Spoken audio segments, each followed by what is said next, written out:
Welcome, One Piece card game players. We are at Toronto's offline regional championship 2025 here in Toronto at the Metro Toronto Convention Center. We are so excited, and thank you so much for waiting. And obviously these events always have things going on, but we have a wonderful game one for you guys ready now, and we're so excited to bring it to you guys. You are joined by myself, Jeremy Vandal, and my lovely co-host, Patrick. If you want to introduce yourself at all. Yes, my name is Patrick. One Piece fan, love the game, like playing competitively, but we're here today, we're casting the tournament, and we're so thrilled to be here.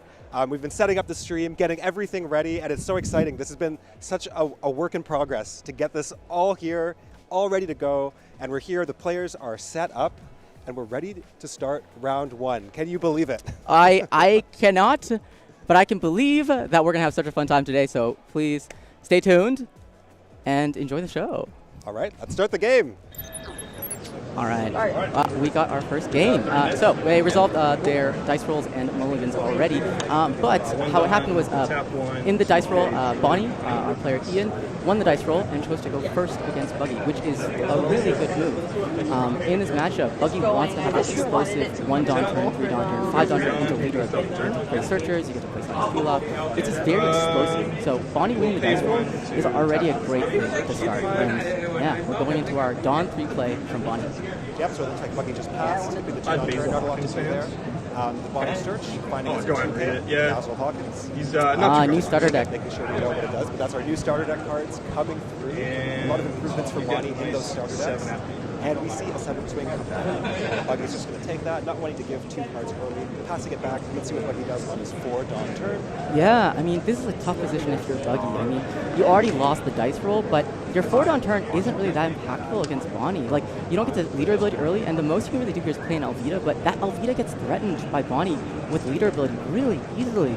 So you really debate, like, how are you going to play it out? And we're seeing actually 4-cost SR Buggy come down, but we're not seeing the ability go off. So what's going on here? He's trying to prep some kind of play for next turn? Let's see what happens. Yeah, interesting, not using the ability here. Okay, this is Bonney's 5 Dawn turn. What kind of power card will we see from the Bonney? It's going to be a Cavendish. They've already been Tashibi. Who knows? But this is typically a turn where we tend to see a powerful card come out from the Bonney player, one of their game-defining cards. And this is a really important turn. And we see Carrot coming down. Okay, so a little bit less than ideal here. You don't always want to play the carrot this early, but it's better than just swinging.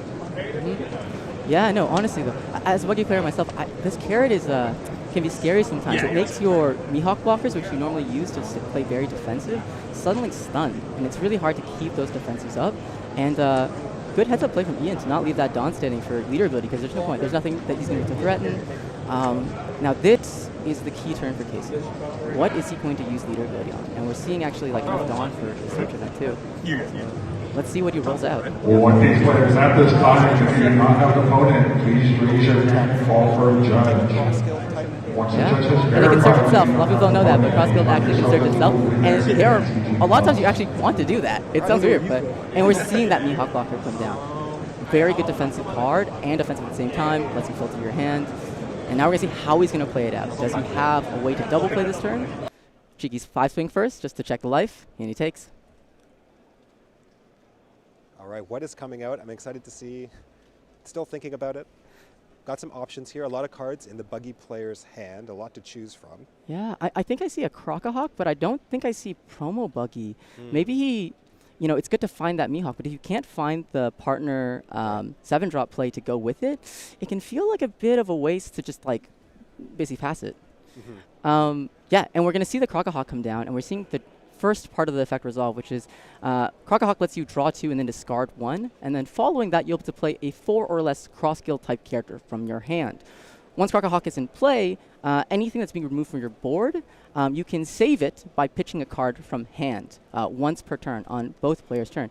So Crocahawk is a really good card when it comes to protecting your board from removal, so you can get to those late-game Buggy turns and start just removing people's boards and playing 12Ks. Yeah, so the protection not quite as relevant in this matchup, right? But still, you know, something that you want to have, something that you like, and a powerful turn here from the Buggy player, starting to play to his win condition, which is really, can I fill up the board? Can I drop the 10-cost Buggy? And can I remove anything from your board that you play? And we see the 6-cost, 7,000 power Mihawk blocker coming down, just allowing some more filtering to go to happen in the Buggy's hand, right? This is something that's kind of fun. Like whenever you play Buggy, you get to filter so much. It's actually unbelievable how much this deck filters. And then you just get this really strong character that can swing, it can block. Really strong turn. Yeah. Okay, and it looks like we're seeing the 7-Dawn turn here from our Bonney. What is coming down? I definitely saw Hody Jones in Ian's hands, and like, you know, it's on curve, it's there for the play, but like, do you really want to not have, you know, Dawn up for the leader ability? I mean, this board's looking massive. We got a 7K blocker, we got a 7K attacker that can also like protect the board. When we have a 4-cost 6K blocker, that is just a ton of stuff in play. Yeah, and that's where we're seeing like not having something like the Cavendish that allows you to restand Dawn really hurts the body player, right? You have to tap all 7 here for the Hody. I still think Hody is the card you want to see in this matchup as Bonney, because the Buggy wants to fill the board and you want to KO it. And it turns out that Hody just kind of gets you there by rusting multiple characters, allowing you to swing at them, being this kind of huge threatening body that's just going to stick until those Buggies come down. Oh, is that Grounded Blade off life? Oh, if you're the Bonney player, you've been playing immaculately up to this point. You didn't get to do the swing either to proc the ability to stun something. Oh, I bet you Ian's wishing that he had just swung the carrot first before leader. It's almost like a weird sequencing thing. Yeah. But that's a huge punish. Man, yeah, that sequencing, it always gets you. And it's hard. You know, it's early in the morning. This is the first round. It can you have to kind of, get into the game, and it can be hard. These players are on stream. There's a lot of nerves here. And getting hit by that trigger, that would throw me off my game a little bit. So hopefully Ian can kind of recenter, refocus, and decide where he wants to send this Hody swing this turn. Yeah, I mean, you don't got a lot of great options here. I mean, if you try to clear the Cabbagey blocker, it's a 6K, right? I mean, giving up 2 cards to save the blocker, I mean, you don't really mind that. You're not taking a Hody swing. Right. If you swing it into the Mihawk, it's 1-2K. You swing into life, I don't know. Like, you'd have to drop another Hody to really threaten something down. So where is this going to go is really going to decide the tempo Ian wants to play. Yeah. Does he want to try to accelerate this game to a 1-life Buggy game? Right. Or is he trying to clear board? Yeah, I mean, that's scary. I don't want to be staring down a Buggy with too many cards in hand. I think I would want to go hit the board here. But it's going to be really interesting. He does. Oh, okay. He's going life. Oh, he's checking. Oh no! This can't. What could this be? He's thinking about it. Oh, that is insane! Oh my goodness! Oh my. Okay. So I have to, as a Buggy player myself, people don't expect this, but Buggy has some of the most cracked triggers in the game in the deck. It runs Sanjay's Peel-Off. It runs like Sables. It runs like Gravity Blade. You're basically a combination of Teach with Finger Pistol and Nami with Sanjay's Peel. It is, when you're swinging to Buggy, you never know what's going to happen. And we just saw, what is this turn? Oh my! This is insane. We saw Ian go from having 2 characters in play and a massive hand size to no board and 4 units staring him down right now. Yeah. This is wild Buggy play right here. And I was about to say, like, okay, like, yeah, you're going to bounce the Hody. That Hody's coming again, but he's saying, you know what? No, I'm putting it back into the deck. I don't want to think about the Hody Jones. I'll let you look at your top 5 and see if you can find another one to threaten me with. This is... This is a wild first match starting us off here today. And what's crazy is, let's say he has that second Hody and he's able to play it down. He rests the 2 blockers, but can he still go for it? No, because it's an 8-8 swing without a Cavendish to restand on. It's not a lot of threat coming through. Like, if he hits, like, I don't know, Sanchez Field Follower and he draws 2 2Ks, it wouldn't matter what's in his hand even. Yeah. So this is, and see, now Kayson's just going in. Yep, 7K swing coming through, getting taken.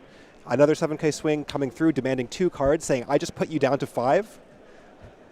How many cards? how many 2Ks, how many 1Ks did you draw? Checking the hand here, really demanding a 2-1. You really don't want to go down to 1 life here as the Bonney player, because it does look like the Buggy will survive for 1 more turn. And of course, it's very easy to defeat a 1-life opponent, right? If you have all of your Dawn. So putting some thought into the 7K swing, do we counter here? What do we give? Already we know, just based on how long it's taking to think about this, that Ian does not want to drop the 2-1 here. This is a really, really tough turn. Yeah. Playing after getting puddinged is actually really tough, like from, back then playing BY days, like Black Yellow Luffy. After the pudding, you're not just playing for what's in my hand, you're playing, well, now I got to prepare for what's in my life and what I might draw based on what I've seen. You kind of have to, like, change your whole thinking. It's like, it's not about what's in my hand anymore. I got to rely on everything. Oh, and it's a take on the 7. No. The 9K swing coming through. Okay. Is it going to connect? I mean, he has to. If he didn't block the 7, he has to take this, doesn't he? Yeah, yeah. And I think I don't know what Ian needs. I think he needs an 8-drop kid to kind of fend off this pressure. He does. If Buggy gets a double play next turn and plays out Buggy, he can bot deck that 8 Costa. Yeah, he can. He can. Yeah, this is getting really, really scary here for our Bonney player. After that pudding, I mean, that's it almost couldn't go worse. A trigger into another trigger into a pudding, resetting your hand. I mean, our Bonney player is really on the ropes. He needs to block her up. He needs to drop a kid. We see him shaking his head here. How do you survive this onslaught from Buggy? He's not even going to get to drop a 10-cost Buggy this turn. He is just going to kill him with 7K swings. I have to commend Ian here. Like, this is such a tough situation, and he's still, you can see he's still thinking. He's still in the tank. He's looking for a play. He's trying to figure out how to deal with the situation. I mean, how do you prepare for something like that? And he's still in this game. He's still thinking it through. Just have to commend. You know, this is a tough situation. Yeah, I feel like this is one of those game ones where after you finish playing, you're going to go to your friends and you're going to say, guess what just happened? Yes. I got the gravity blade out of life. I got the Sable's trigger, and I got into a direct pudding. like he's got the top story for sure. Yeah, and our Buggy player here looks like 6 cards in hand, so still a healthy hand size. Yeah. He'll be able to fend off any swings coming his way. He can defend his board, and really just how do you play this as Bonney? You're factoring like, okay, I probably need to leave a Dawn up to stop a swing, potentially. I think if he had the kid, he would just drop it. I'm looking in the hand here. I'm not seeing a kid. So how do you wall off? How do you survive? We see an Uruj in hand, I believe, so he could maybe drop a blocker, but that's just not going to be enough with the number of swings that this Buggy has coming down next turn. Okay, so we're looking at the Dawn. We're adjusting the Dawn. I think we're about to see a play here, mapping it out. The two players are discussing the game with each other.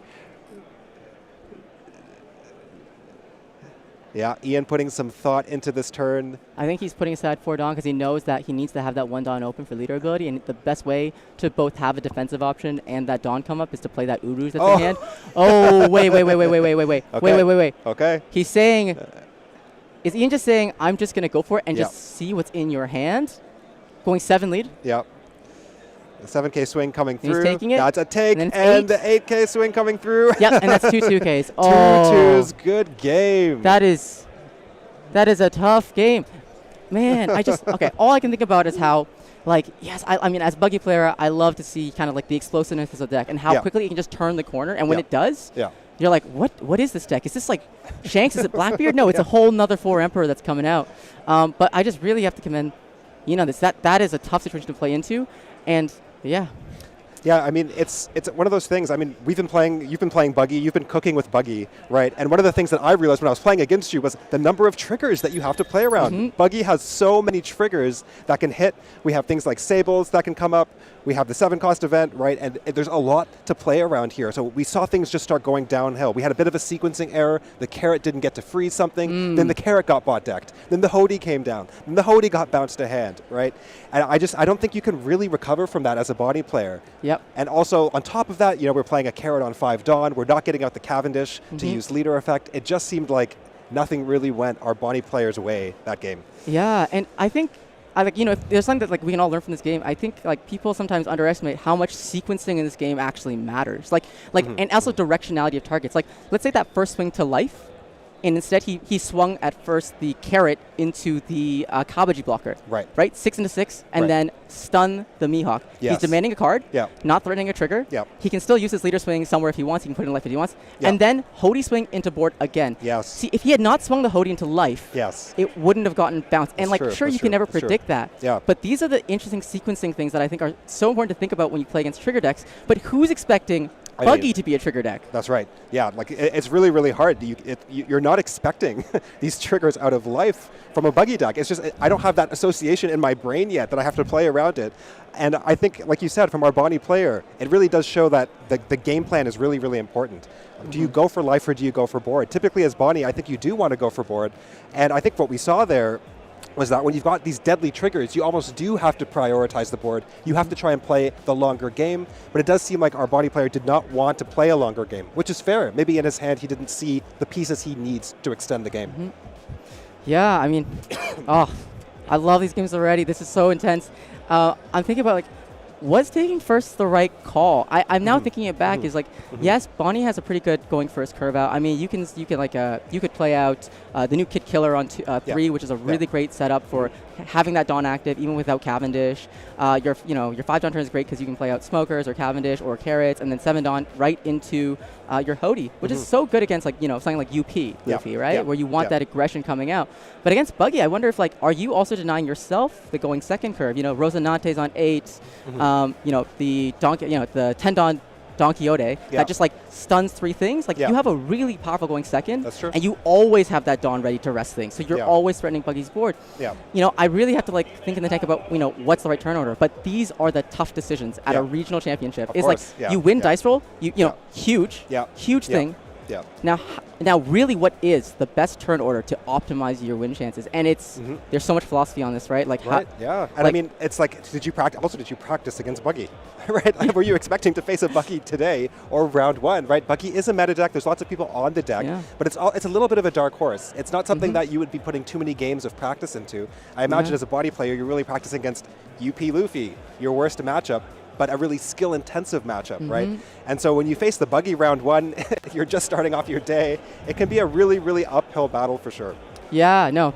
Big ups to Ian because, like, yes, that is a matchup that, like, I bet he does feel comfortable on because, like, you can threaten board so much, but when stuff like that happens, it's just so challenging. So great plays from both these players. Great, like, graciousness from, like, Ian, just, like, continue to play it out. But no, we have an amazing game. That was an amazing game to watch. But yeah, guys, stay tuned for the next round, where we're going to have another fun game. We're going to go to break and catch some footage and be real in the meantime. But catch you guys later. All right. Stay tuned. See you soon. And thanks for joining us. Welcome back, Pirates. We're in our round 2 of our Toronto Regional Championship 2025 here at the Metro Toronto Convention Center. We've got an exciting round 2 for you. We went and we scoped around to find the perfect player to bring forward for you guys, a real showman, if you will. But yeah, on stream you'll be seeing Chris Sock. Now, why do we look for Chris Sock in the crowd, Patrick? Why? Why? Well, he's just one of the best players there are at this game, and I'm really excited to see him play. I'm like, this is so exciting for me just to watch, just to get to see, like, great players like this up close, to see how they, handle their turns, how they think, to get into their head a little bit. And so I'm actually super, super thrilled. And do you want to say what the matchup is? Because I'm so excited. Obviously we're in a meta full of Luffys. We're like, well, what Luffy are we talking about? We've got to be more specific now. It is a green-purple Luffy mirror. Yes. One of the most skill-intensive matchups that you can play. And we're joined by Chris Sock, who has, and, like, I guess number, like, 14 serials. He is currently 21st on Limitless, that, like, in the world. That is a crazy number of tops. The consistency and the kinds of deck he's playing are not easy ones. Like, you got your Black Yellow Luffy. He was topping with, like, Shanks. He was also topping with, like, Moria back in the day. I'm so excited to see, like, how he handles combat and each interaction and combo. Because those fundamentals must be perfect. But let's go into our round 2. Yeah, let's start it off. It appears that Chris production telling us that Chris Sock 1 dice roll and is choosing to go second. So he is actively choosing to pursue the going second line. Now, Patrick, like, what's kind of like what do you open up by going second as Luffy? You always want to go second in the mirror if you can. It's optimal for so many reasons. First of all, you have a really solid 4 Dawn play. You can grab the Zoro Juro, which we just saw him take with the 1-cost event. That Zoro Juro, the 4/6 body, allows you to search out more of your pieces. It allows you to keep tempo. Ideally, on your 6 Dawn turn, you're dropping a Sanji Pudding, you're using your leader effect, and that's allowing you to cheat out another 4-drop. And we see from Faysal, we see the Frankie coming down on 3, an interesting choice in the mirror. You don't always want to play the Frankie. It's tricky, right? The Frankie can actually get you too much Dawn and prevent you from getting draws from your Sanji Pudding. So an interesting start, but what Frankie allows you to do is it allows you to actually recoup Dawn. So you can return Dawn early and you can do all kinds of neat things. The players are playing very rapidly here. And we see a Sanji Pudding coming down on 5. Because the Frankie's down, that allows him to use his leader effect essentially for no cost if he would like to turn the Frankie sideways. We'll see if he does that or not. And that Sanji Pudding getting him some extra Dawn to play with alongside the leader effect. So the leader effect, you're returning 2 Dawn, you're restanding 2 Dawn, and then Sanji Pudding is getting you another Dawn.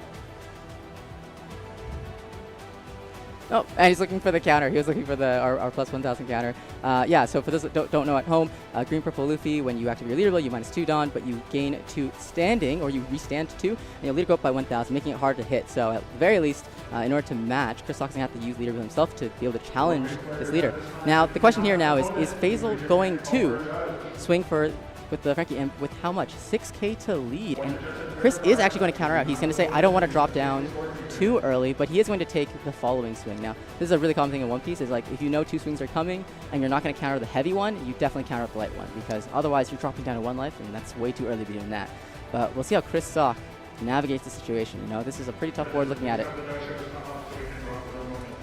All right, and so we're seeing the 6th Dawn turn here for Chris Sock. Does he have the Sanji Pudding? Can he do that standard play of Sanji Pudding, returning a Dawn, having 4 Dawn left after that, and then playing another Zoro or some other body? Does he want to even return Dawn here? The fact that he's putting a lot of thought into this turn tells me that he likely doesn't have 2 Sanji Puddings, and so he's really trying to think about how he wants to play out this turn, whether he wants to return Dawn. He's seen that his opponent is willing to kind of, return Dawn, potentially playing on a low Dawn count here. And so where does the 6th swing go? Do we want to pressure the leader, or do we just want to clear the Frankie, let it kind of be a blocker, essentially, get it out of the way so that his opponent can no longer manipulate Dawn? And that's what we see, 6 into 4. Faysal going to let that die, slamming down the Sanji Pudding, using our leader effect, returning 2 Dawn, restanding 2 Dawn. Pudding allows us to now gain another Dawn. Our leader is now plus 1,000 power, so we have a 6,000 power leader. And we have 4 Dawn standing, so that 6th swing is just going to come through to leader. A take from Faysal. Oh, and this is the perfect curve that you want to see going second. We see the second Zoro coming down. What does it find him? Does it find him the next piece of the puzzle? Looking like favoring taking a giant here, but putting some thought into it as well. Yeah, I mean, this is definitely a lot of card advantage to work with, and we can see this with players with good fundamentals in the mirror. Like, most mirrors people think are like, oh, it's just about this or that. The truth is it's about like resource management, and mirrors actually really show off fundamentals and how good you're at understanding how to draw cards. I mean, getting this much searching and this much drawdown is really good if you're in Chris Sock's vision. Now he feels comfortable. He's got a lot of, just things to work with in his hand. Yep, and now we're on the 7 Dawn turn here, so do we have the Luffy Taro? That's the next piece of the puzzle. Can we drop the Luffy Taro? Can we drop the Luffy Taro with the Sanji Pudding? That would be our ideal curve here. It looks like I see a Sanji Pudding here shining through that beautiful alt art, but he may not have the Luffy Taro. Okay, and we've got a 7. I think I heard that was going to life, yes, and that will be a take. So this is an interesting swing here, not pressuring the board. Here comes, beautiful. Beautiful Luffy Taro coming down and slamming down a Sanji Pudding here as well. And so that really is the ideal going first curve too. This is a great mirror. We're kind of seeing both players starting off exactly how they want to. And I would imagine that we're going to be in for a little bit of a grind here, because this is like, we haven't seen one player kind of miss a beat. I mean, both these boards, like if you were any other leader facing a GP Luffy right now, it's staring down either of these boards, you'd feel a lot of pressure. Yep. And this is funny. Both of them are looking at each of the boards and like, it's like, game rep is a nice game. Like, as a person who hasn't put enough reps on GP, I can't even tell who's in the lead in this because these boards are massive. Yeah, I mean, it's kind of like some of those standard mirrors back in the day, like the Dofi mirror, or even like a GP Luffy mirror, or even the Sakazuki mirror, where it's like you're kind of going back and forth, answering each other, right? And now it's actually back on Chris Sock to have another Sanji Pudding to play, right? To kind of keep up with the leader effect. So you're kind of going back and forth, seeing who kind of misses a beat first. Now, I do think it's interesting seeing these leader... Oh, and Chris takes the leader swing, just going down to 0 life. This is very, very interesting to me. I can't tell whether he doesn't have counter or if he's saying, I just want to play with more cards in hand. Valuing that card size. As GP Luffy, you can survive for a long time at 0 life. You can play out blockers. You've got your Gum Gum Giants. And Giant is a very interesting card in the mirror specifically because it can actually put your Dawn down low enough that you turn off your opponent's Rush Luffy so that Rush Luffy no longer gains Rush. So there's a lot of different tricks here. And you sometimes want to put yourself into a position where you can use Giant, where you can lower your Dawn count depending on what you have in hand.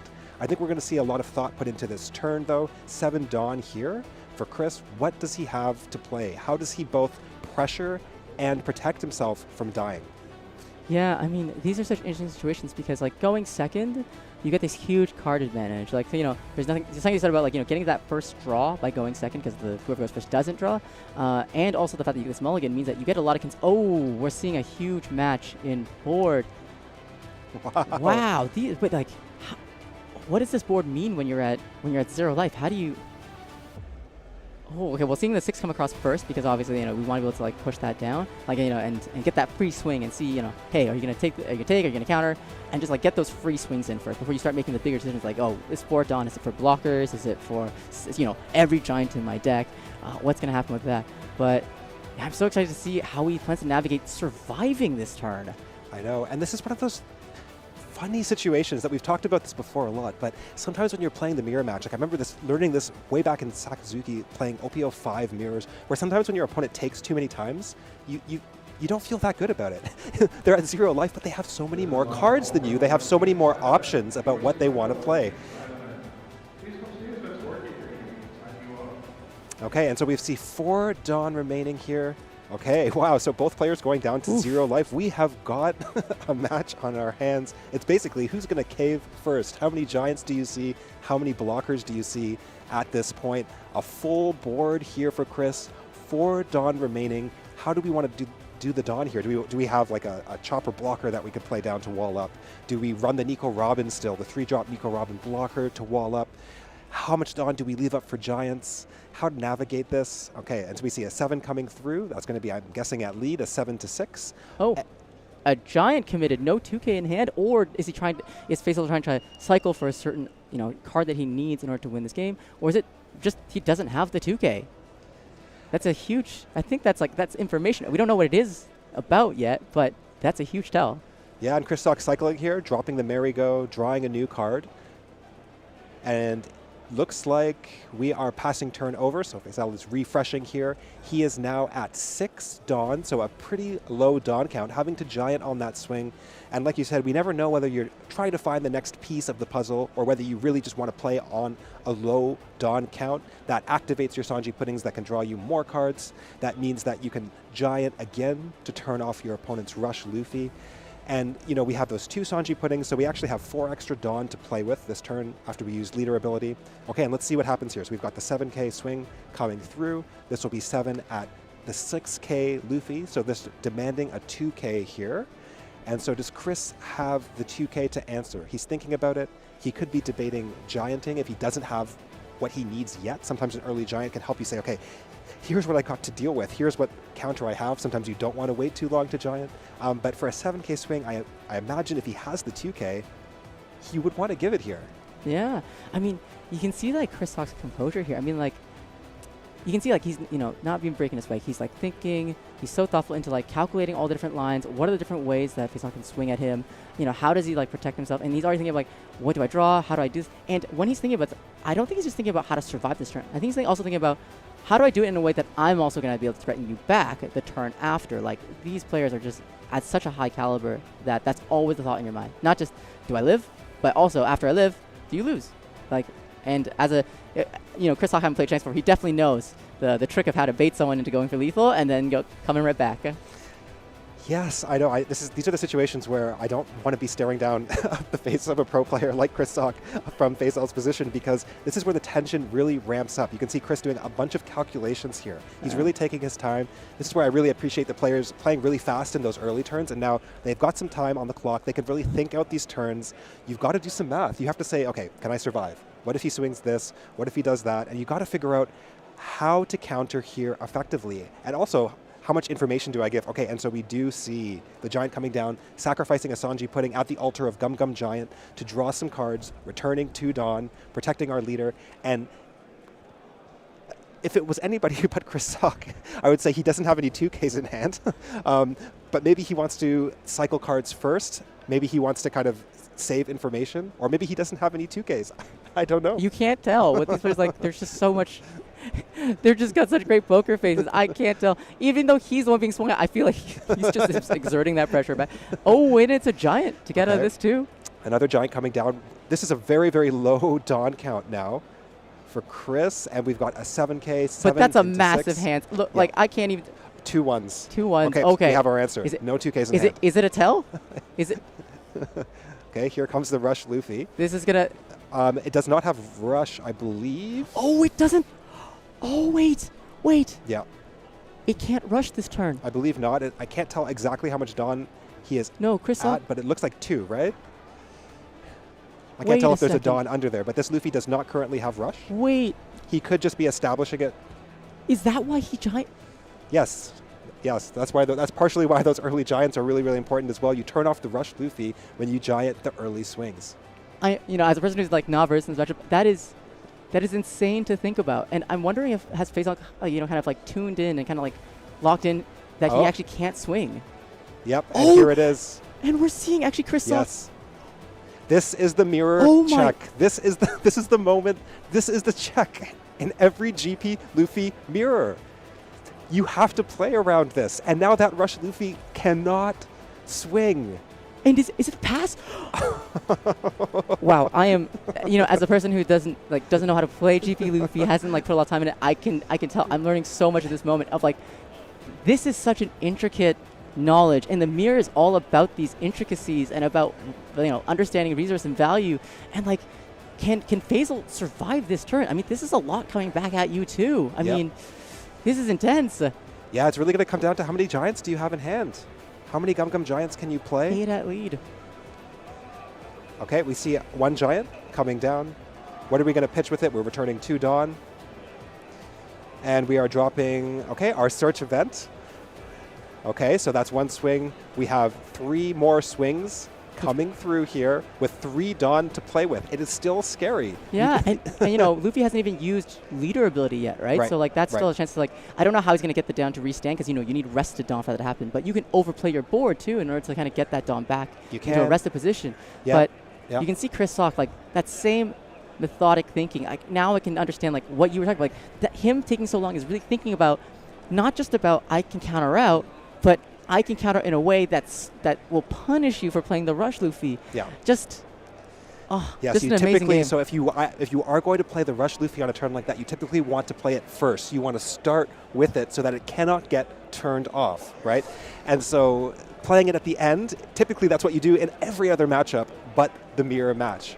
And so, we've got some Dawn to play with here. We're thinking we have 3 Dawn. We can do leader effect. We can return 2 Dawn we've swung with, and we can get back 2 more Dawn from Sanji Pudding. So we actually are really sitting at about 5 Dawn. Okay, and here we go. It's a 2 and a 1. A 2 and a 1, countering the 8. Now we're going to return the 2 Dawn that we attached to swing. We're looking for our dice. There we go. And now the Sanji Puddings give us 2 more, so we have 4. Here comes the 6 swing coming through, demanding a 1K or a 2K. We get another giant. Ooh, that's so painful. Gianting the 6K swing is not what you want, but it really depends on what he draws here in terms of 2Ks. And here comes the big Chris is going swing. for it. Chris is going 12. He's going the 12 into 6. There's the giant. No Dawn left. It can only be 1 giant. Draw 2. So he's up to 6. He needs 2K, 1K. Oh! Wow. I was not expecting that. I thought he had it. I was wondering if he could even just play the Luna and pass, but but he can't because now that the Rush Luffy's established, it's so tough. I mean, I'm wondering if, I can't question Chris Sock on this, but I had no idea where I was going to go. Either direction, I had no idea who was going to win. I felt like I learned so much from you and these players on GP Luffy just in that short moment. Definitely such a intricate matchup.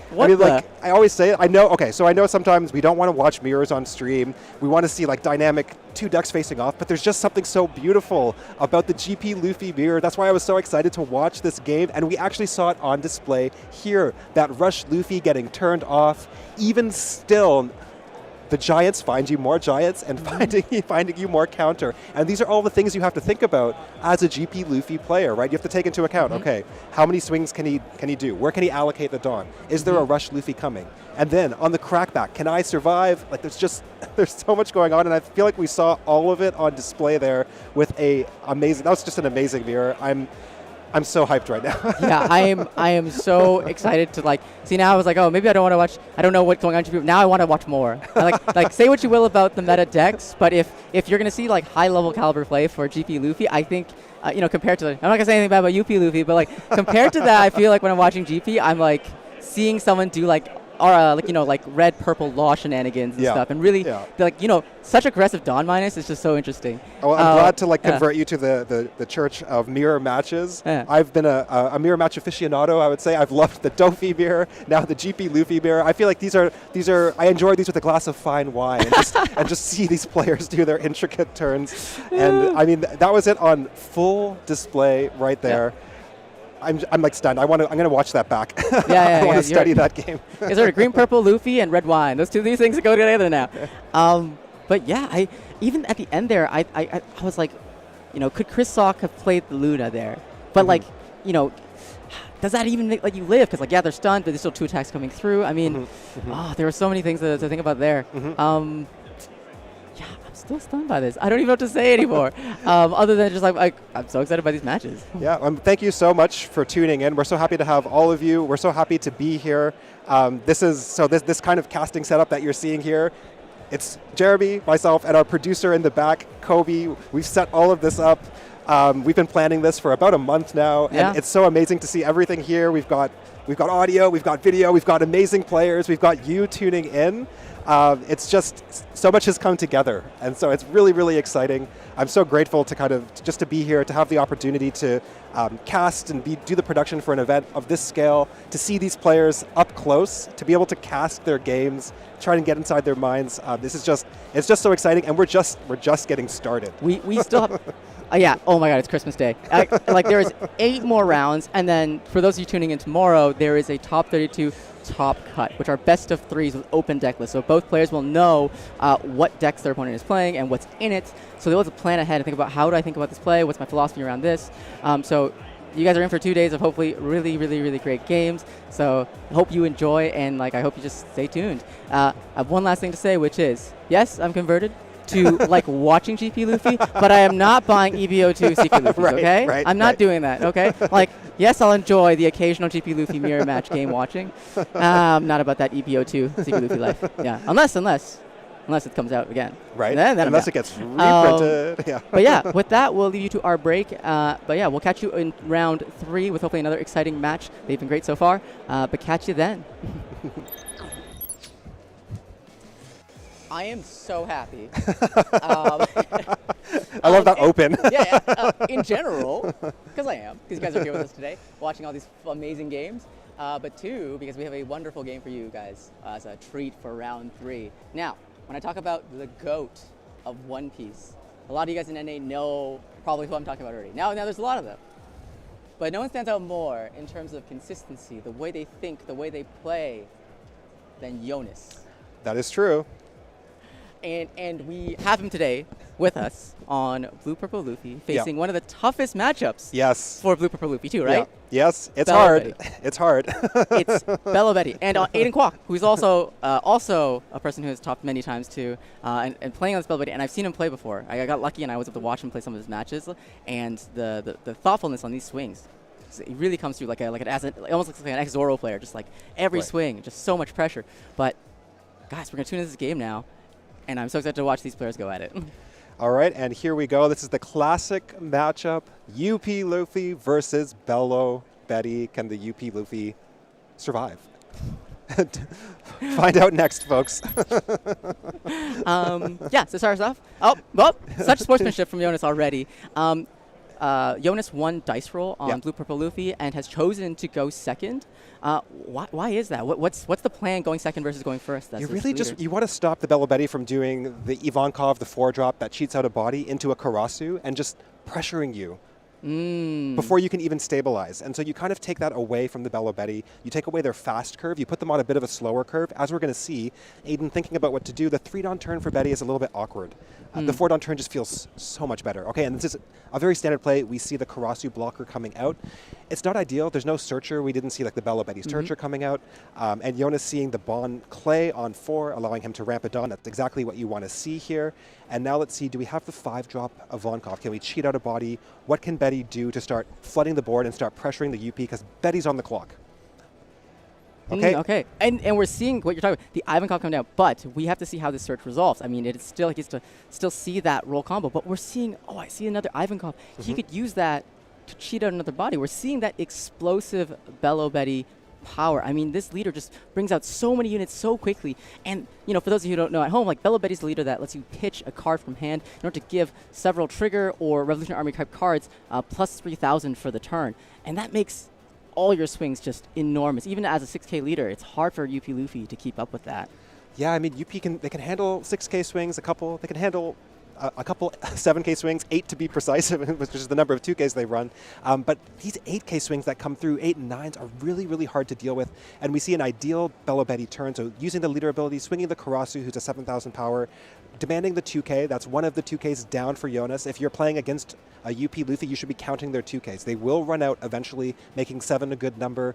And then we saw that 4-cost Ivankov cheating out the Lindbergh, flooding the board. Here's the leader swing, 6 into 4. Going to let that go. We don't want to drop our hand this early as the Betty player. And we see the second Bonchan coming down.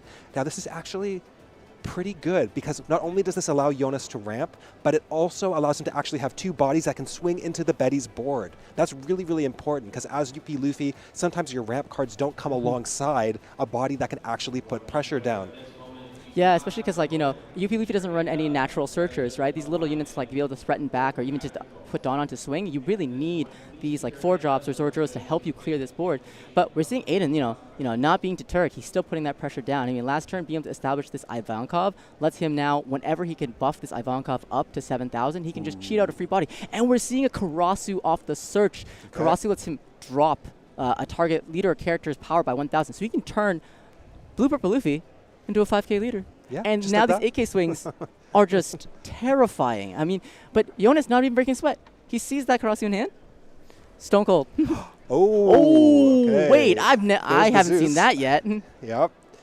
That's really, really good. So what that allows him to do is the Zeus allows you to take a life, to pop a 5 or less, and this will allow Betty to just save the board, right? To maintain that board. You don't want those Bond plays swinging back and clearing your board after you turn everything sideways. And so one less swing for Yonas is one more body that the Betty player can potentially keep on the board, potentially threatening an extra 3,000 power with the leader ability turn after turn.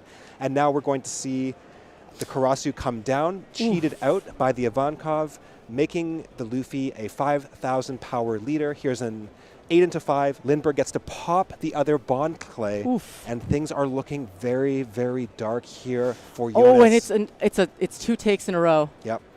And it's 3 takes in a row, and it's 9 to lead. Wow. Surely. We see Giant come down. Okay, so Giant pitching the Luffy, drawing 2, returning some Dawn. You do not want a Giant this early. And he still has to give a 1K. Purple Luffy. You do not want to play your Giant here. Oh, how do you deal with this? There's so much pressure on the board right now, and like no way to clear it. These bond carries didn't stick. I mean, that's painful to see. Okay, we see a blocker come out, but is it enough to stabilize? I mean, oh wow, I'm really beginning to see why so many players started playing Belo Betty once the reign of UP Luffy started just like coming about in Japan. Yeah, it can be like this. It can be very, very miserable. You just don't run that much counter as Blue-Purple Luffy. You need to see your events. Okay, here's a 7K swing coming down at the Lindbergh. Does Aidan want to drop basically the remaining cards in his hand to protect this body? He might do it because he knows that he potentially has lethal next turn. He will draw a card, and that will be something he can pitch for his leader ability. And so putting some thought into this, saying, okay, what can Yonas potentially do here? He's got 2 Dawn, 1 blocker. It should just be game, right? I just pitch, and there it is. He pitches the 2 cards, and we see the pass. Okay, and this is it. Yonas on the line. Can he survive the Betty onslaught? It doesn't even matter what Betty drew because we know that card is going to the trash to fuel his leader ability.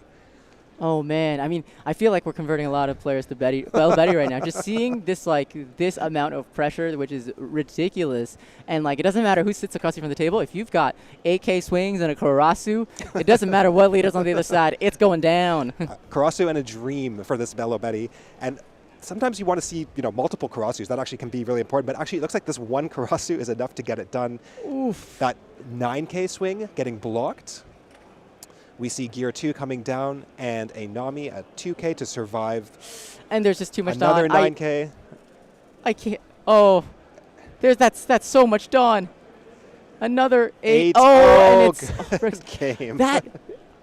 Okay, okay. Both players see the way they're laughing. We asked them, would you like to be on stream? And they told us, Yes, but this is gonna be a quick game, and you know we took that as like a laugh thing, but it didn't matter because I wanted to show we want to show you guys just these two players and this really interesting matchup. A lot of people haven't seen this yet. You know, maybe your locals is full of Luffy, and you're like, oh, what do I do?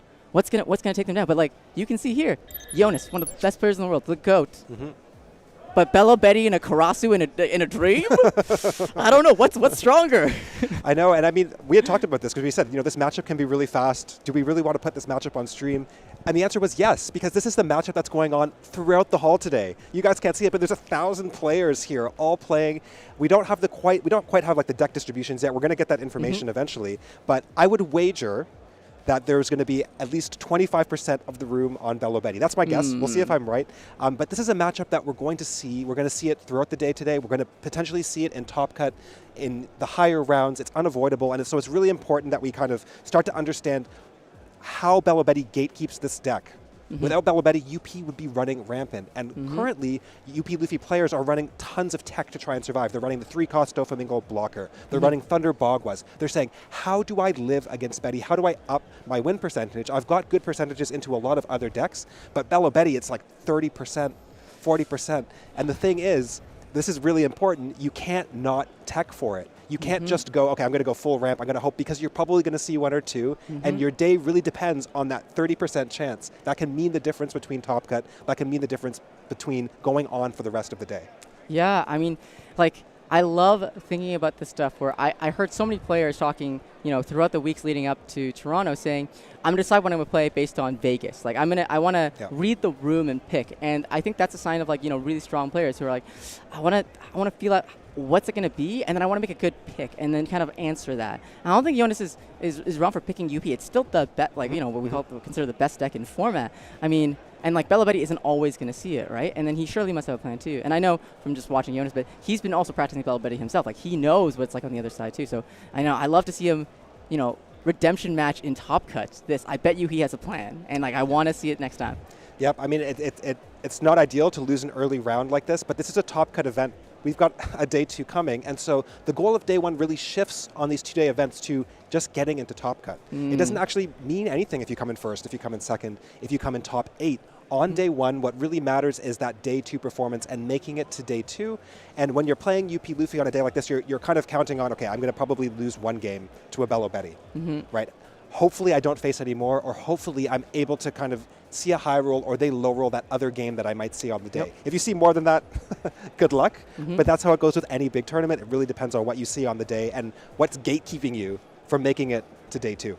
Yeah, and those games are where you really just, like, anything can happen. In a best of 3, full knowledge of the deck list, you know how many 2Ks are in there, you know any tech cards that are being run in there, and you're playing a best of 3, meaning, I mean, if you're really good at reading your opponent, eventually you just know what's in their hand as soon as the game starts. You're just, like, reading the info off them. I mean, these are some of the best players in the world. But yeah, I'm so excited for that. So here's an interesting thing, and I want to think about. It's like, for those of you at home who's interested in trying Belo Betty is actually an incredibly affordable deck to pick up too.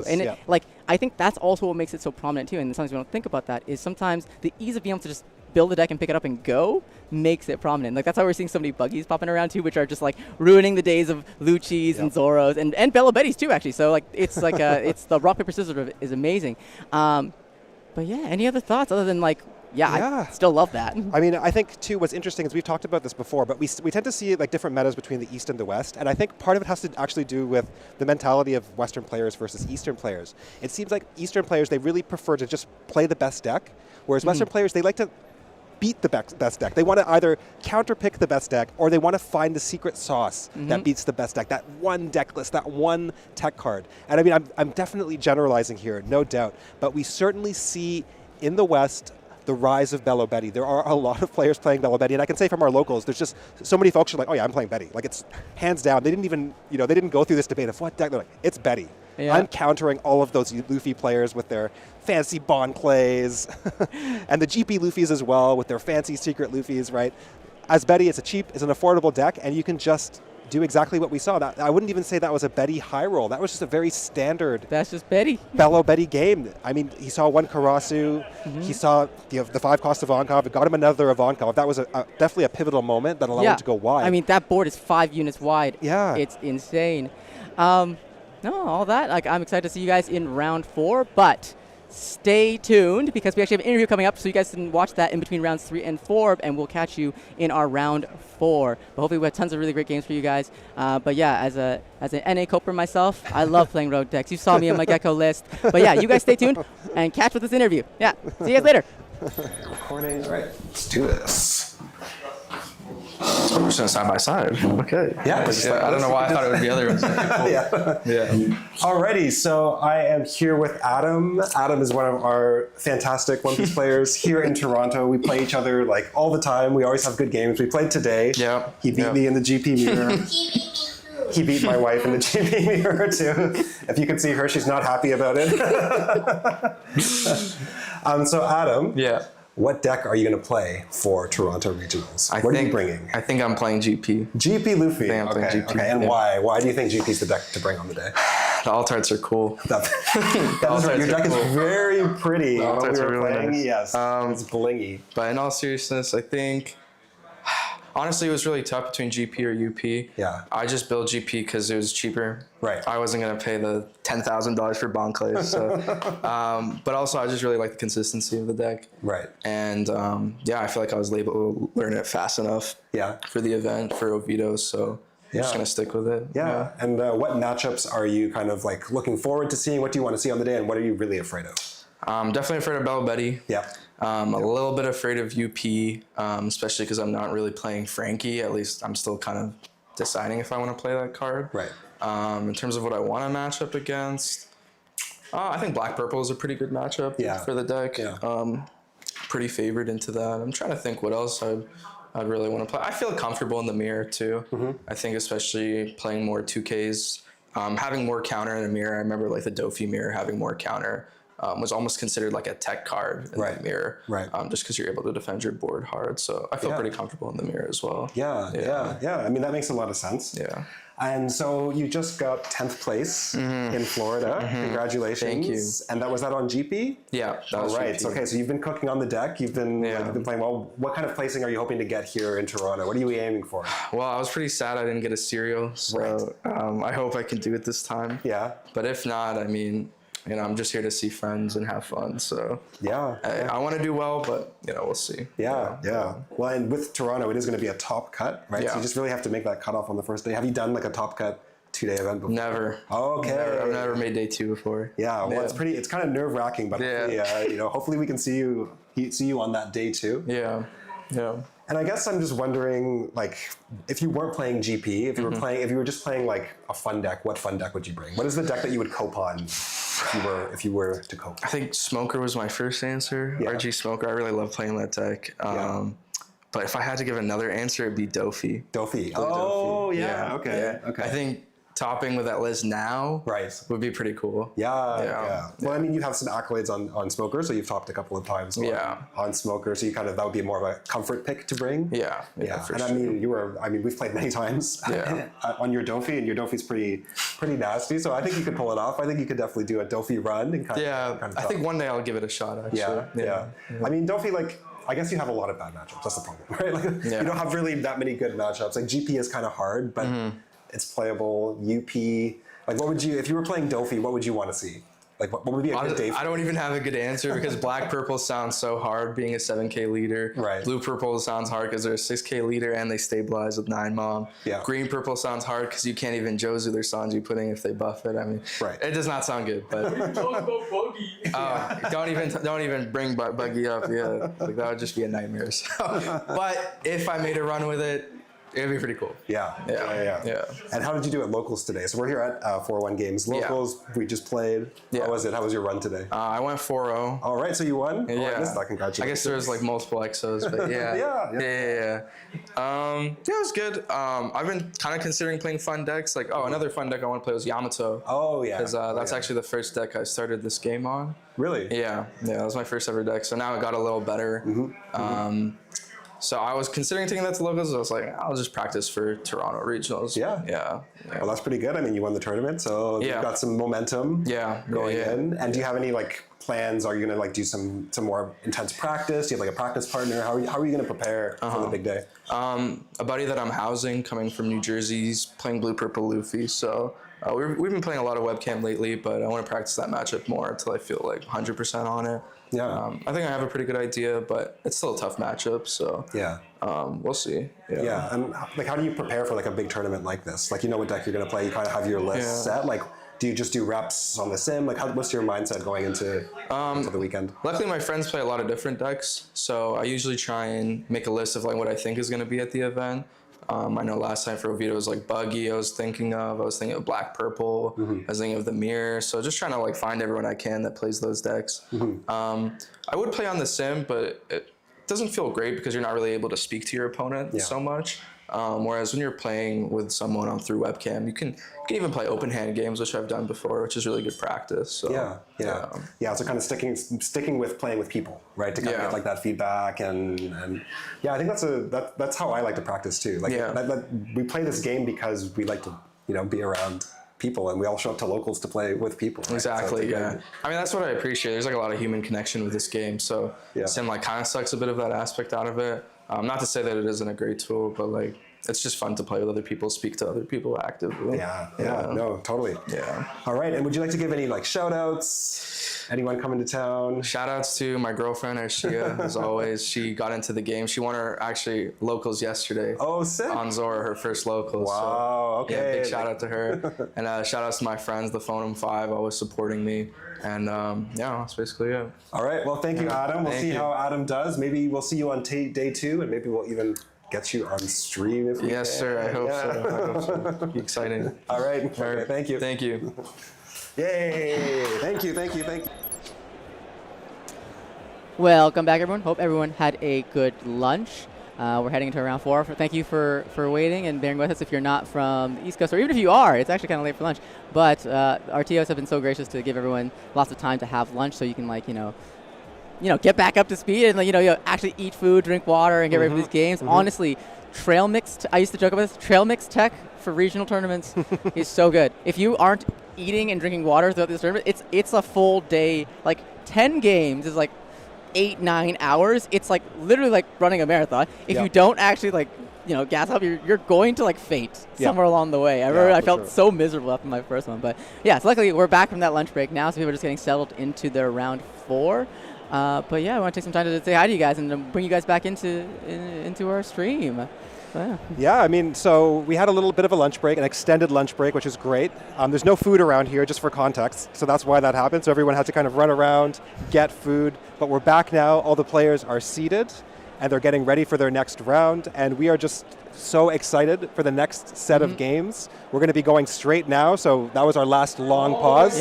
So we should have 6 more rounds coming right up your way. 6 straight rounds of One Piece action, and each round. Okay, so because I know, we're playing Swiss right now, meaning every undefeated player is playing an undefeated player. Every round from here on out just gets more and more intense. You get better competitors every round facing against better competitors. Each round is just, I don't think exponentially, just more challenging than the previous one. If you've had to try to go undefeated or go X1 at one of these big tournaments, you can feel it. Each round the pressure just builds. But yeah, we're gonna have I'm gonna be hyped the whole time. Yeah, no, for sure, and that's part of it, right? It's what do you see on the day, but it's also the stamina that you need to play multiple rounds like this. It's not easy, and for those players, there's a lot of players who will be X1, they'll be X2, and they can still potentially make top cuts. So you still have to play out every round, and then of course you've got all of the XO players as well. And so it really is tricky. If you, let's say you just went X1 or you're X2, you really have to keep your mental together. You have to kind of hopefully lunch was a reset, because you can still make it. That's the thing. You can still get to day 2, and like we said before, nothing on day 1 really matters too much. It determines your seeding. It can help determine order for first, second if you make day 2. But really, as long as you get to that day 2, you have a shot. And so the pressure is up, and I'm sure there will be some players who they'll be X1, and they'll go the rest of the day winning. It's hard, it's stressful, but we'll be keeping our eyes out for some of those players, maybe to show on the later rounds. Yeah, I mean, I know the joke is sometimes X3 drop, X1 drop, X2 drop. At what X whatever are you gonna drop? But yeah, we really see I want to talk about what people are playing for. I mean, they're playing for that day 2 invite, right? The chance to play this top cut on day 2, and for those of you at home who haven't played a regional yet and kind of don't know what's on the line, one of the big things, the coveted thing for many people, is currently, I think in this championship, the serial ace. So for those who don't know, like One Piece championships offer serial cards, which have like randomized numbers, 1 0 to 1,000, and the current one is a serial ace card, and it is gorgeous, and that is like a prizing for top 8 amongst many other gorgeous One Piece cards that people are here for winning. And I don't want to talk about the value of it, but like, I want to say priceless, to be honest.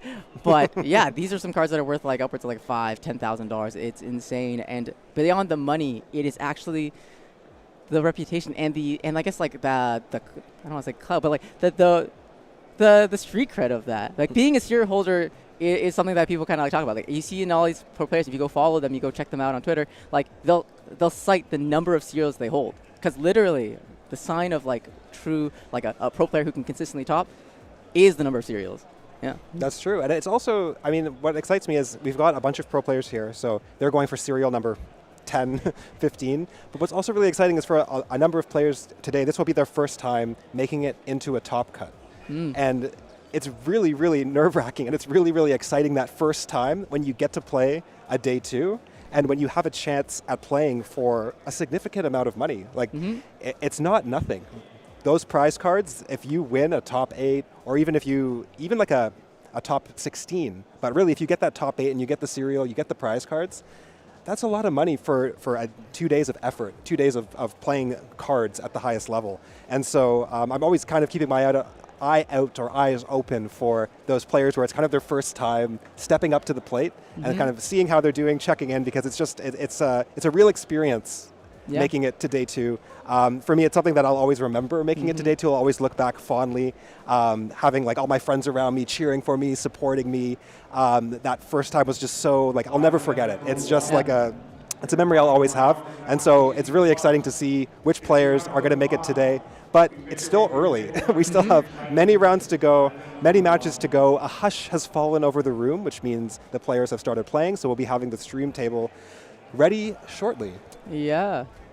Yeah, I remember like when you had first gotten your day 2, and you had when you had won the cereal, like we had waited for all of us to be around together to open the cereal and find out what number it was, and it was like very exciting. I think like one of the great things about this game is like you share in each other's like victories and stuff like that. So when I finally got mine, we did the same thing. We were all together. And we were like, okay, we were at our locals and we were like, okay, let's see what number we get. Let's see what number we get. Oh, and like.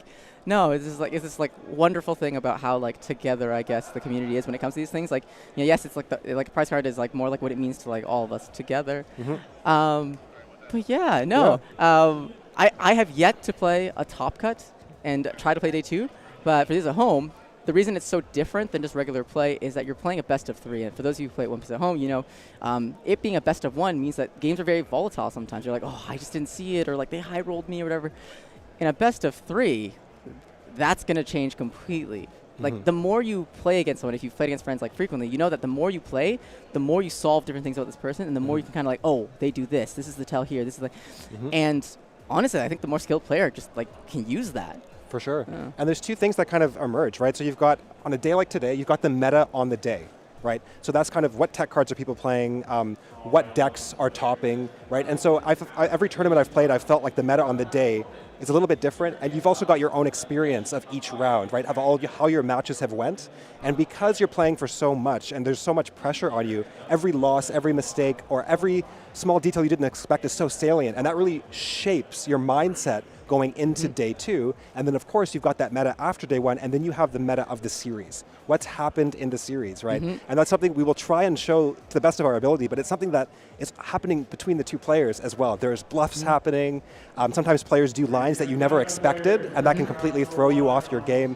And so there's kind of these two emergent metas that happen in these situations that are really fascinating to watch, and that I really, for me, it really makes One Piece just this fascinating thing to both cast and play and just enjoy watching. And I mean, like, to talk about it, like, for those who know, like, we have, luckily with us here today, in the tournament is Yonas, one of our Nats champions. There are currently three 3 or 4 Nats champions. One of them would be Clyde, one of them is Yonas, and one of them's Cross. But Clyde is known for his day 2 shenanigans. Clyde loves to run singletons of certain cards because he knows that the deck list is visible on day 2. Meaning, if he's running these singleton copies of these cards that can punish you, he's putting them in there so you're like, you have to respect that I have this, right? But if you have none of those cards at all, they're like, oh, I don't have ever play around it. Yeah. But he gets kind of in your brain with some of these things. Yeah. But with that being said, we're going into our round 4, and guys, we have an exciting one for you. We are going to be watching a matchup that is very challenging, but also a player who is very good at piloting this deck. And I had to show you this game. One of my favorite leaders was back in the day RG Law, Patrick as well. Yes. Oh yeah. Oh yeah. We love playing the mirror, but we're going to see a GY Law. We're going to see Diamond on GY Law versus Fresh Prince on Blackbeard. Now, some of you who play it already know this is a tough match, but we're going to tune in and see how Diamond's going to break his way out of this one. All right, let's go into round 4. Yeah. Let's check out this game. Law has so far 1 dice roll, and Law has chosen to go second here. So Diamond is choosing to take the second curve because Law innately wants the second curve. You get this really great kind of curve out because you can play something like a Kid Killer on 2 into a Bonney and then instantly go into your Shambles turn and just bring out that 5-drop almost immediately. Also, denying Blackbeard that 2-Dawn draw and then that 10-Dawn Blackbeard is actually a key part of your win con going as GY Law. Now, this matchup isn't favored, but so far winning dice roll and going second is one of the paths to victory for Diamond, and I really hope we get to see him play again. Yeah, and that looked to be a keep from Diamond. I'm not 100% sure on that, but we definitely see Fresh Prince here doing a mulligan, and so that already kind of sets the stage for what we might see, right? As the Blackbeard player, you really need to see certain pieces, right? You really need to you're putting together this puzzle to get you to that 10 drop, and so seeing a keep from one side and a mulligan from another side, we've already got a little bit of a lead for our GY Law. But let's see, the Blackbeard does find the stage, okay? And we're pitching the Burgess, looking at the top 3, taking a Blackbeard Pirates card. We don't have too much choice here. It looks like there's a Laboon, a 10-cost Teach, and we are grabbing the Teach. It's a little bit early to actually be grabbing that Teach out. I feel like he didn't have much of a choice, probably doesn't have another one in hand, but may have to pitch that. Usually you don't want to start seeing those Teaches until a little bit later in the match. Yeah. Now, we're going into this turn, I believe Fresh Prince has not actually used leader ability here, so Diamond can actually use the Searcher here, this Kid Killer from the new starter deck for Bonney, which is like one of the key pieces for GY Law. The reason this card is so powerful is that GY Law, people are like, how does this compare to Bonney? Like, doesn't Bonney search for 2 and you can repeat it again? And it's like, you don't need the Dawn for anything, like that Kid Killer restands. But the reason is actually this. GY Law's ability is that you need to have a total of 5 cost in play to return something to your hand to play something off the top of your life that's a supernova of 5 or less. So if you don't have 5 cost worth in things in play, you can't actually use your leader ability. So the fact that this costs more than Bonney is actually to your benefit when it comes to this leader. Yeah, not to give anything away, but I've already heard from some players in the room that there were some Law shenanigans that have happened where they restood a Dawn and then used Shambles and some event. So the point is, with GY Law, you never really know what's going to happen. There are so many cool combos. There are so many cool things that can happen. And we're seeing now for the Blackbeard player, a 6 swing going through. That's going to connect, dropping down the Dock Q. This is great on your going first turn. You set up the Dock Q, and then you can go into something like an Augur. We already have the Augur in the trash, so we could also go into something like the Kuzan, trashing the Kuzan to both draw a card, which allows you to replenish your hand, keep leader effect going, and then you can still bring out that Augur. And so for the Teach player here, we're really looking to see maybe a Dock Q into an Augur, something along those lines. And let's see what our GY Law Diamond has for us here on his 4-Dawn turn. Yeah, it's looking like his leader, currently, Fresh Prince has used leader ability, so he's not going to be able to actually, use these on plays, but he still needs to play out the board to have those 5 costs in play, so he can just try to check and see it in life. And okay, not bad. It's a Kid Killer, but he can't play, he doesn't want to play that, right? He wants to be able to play it, play it from hand and get that draw. He's looking for a 5 cost ideally. Oh, and it's a Tempest. Oh, this is not a good situation to be in. So, GY Law needs to have a wide board to bounce things and then bring things back into, bring things into play, bring things to hand, and then keep repeating that. Losing that unit's a big deal. I mean, you need to have, like I said, 5 costs in play. That Tempest Kick trigger, just clearing one of those units, especially because it's Beige blocker, which protects your board from removal. Yep. It's rough. Yeah, you really don't want to lose that against the Teach. The hallmark of Teach is removal, and we see the 5K swing coming through, just checking, demanding a counter, and the Luffy is given 1,000 power or 1,000 counter power here, and there it is, the Van Augur into the dot queue, removing the Kid Killer, and now Diamond has a clear board going into his 6th on turn. This is something you never want to see as a GY Law. You need those bodies on the board. You need 5 total to really take advantage of your leader effect, and you also want cards that you can take back to your hand. So having a clear board here, this is really scary. I'm very curious how he's going to get out of this and see if he can kind of stabilize here in this game against the Teach. Yeah, no, I'm honestly rooting for, personally biased, like I'm rooting for Diamond. He is such a skilled GY Law player, and this is really the hardest matchup for GY Law. This is really, this is the thing you don't want to see today. I mean, Diamond's just very skilled when it comes to this deck, playing into things like all the Luffys and stuff, and he's very confident in those matchups, and he knows that this is the matchup he has to be careful about. This is the matchup he has to really try to eke out any win percent he can, and he knows if he can make day 2 on this deck, it is phenomenal. It is a phenomenal day 2 deck, because how many Blackbeards are in day 2? What's likely you've actually matched one in day 2? But yeah, so he plays with the Cavendish here, and then as well as a 1-drop Beige, and he looks like he's just trying to build that board back up and try to stabilize, Yeah, and I mean, the question now is, does the Cavendish survive, right? Will the Cavendish live?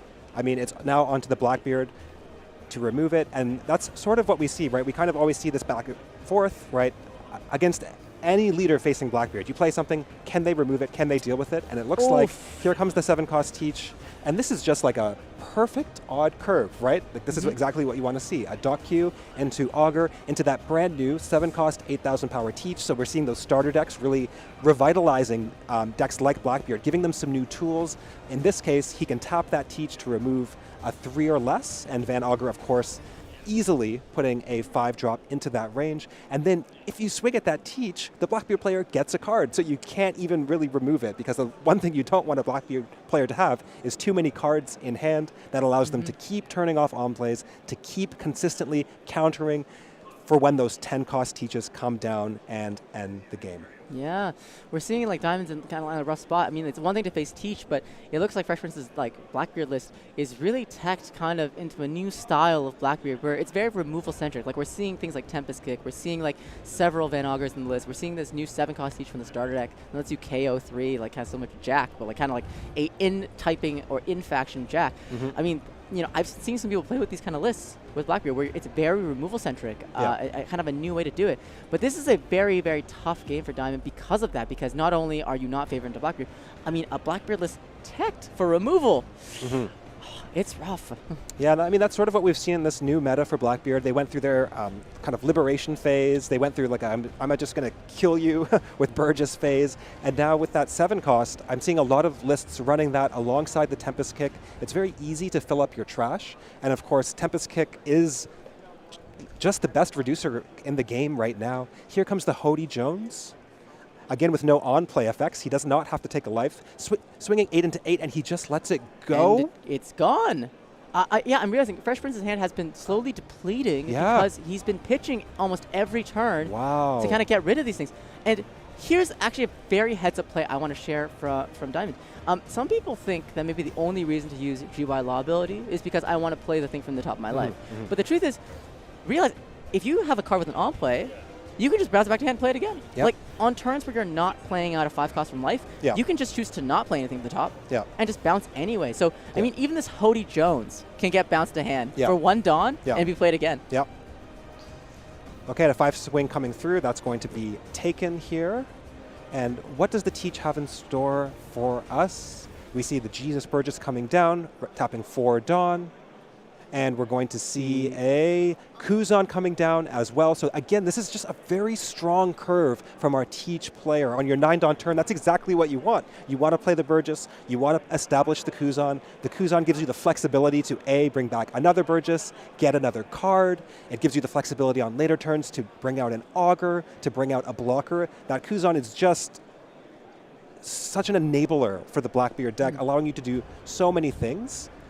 And we're seeing a stage here, looking to take a dot queue. Okay, I think we're probably looking for 10-cost Teach here or 2Ks, but we're also quite healthy as our Teach player. Being at 4 life and then going back to your 10 Dawn turn, it doesn't really get better than that. You can just start slamming down your Teaches, and you don't have to worry about some counter swings coming through and killing you. And so what will Diamond do here? He does have a Hody on the board. I guess that's the good news. Yeah, but where does he go? This is an interesting turn. I mean, now luckily Freshman's had 2 cards in hand, so like, you know, these life cards will go quickly. And now down to 1 card in hand. But Diamond actually has a decently healthy hand size. You see, actually, he's like fanning his hand. He actually has a decent hand size. On plays are off once again, but we are seeing just like options available. And like I said, this Hody still represents an 8K body, which is pretty good. And yeah, it has Rush. I mean, do we have another one in hand? Do we have, what else to play? 8-cost Kid would be potentially good here too. I mean, going second means that he gets to play the first 10 drop and kind of take this powerful 10 Dawn turn. Looks like he's gonna block her up and just play this Bounce Law.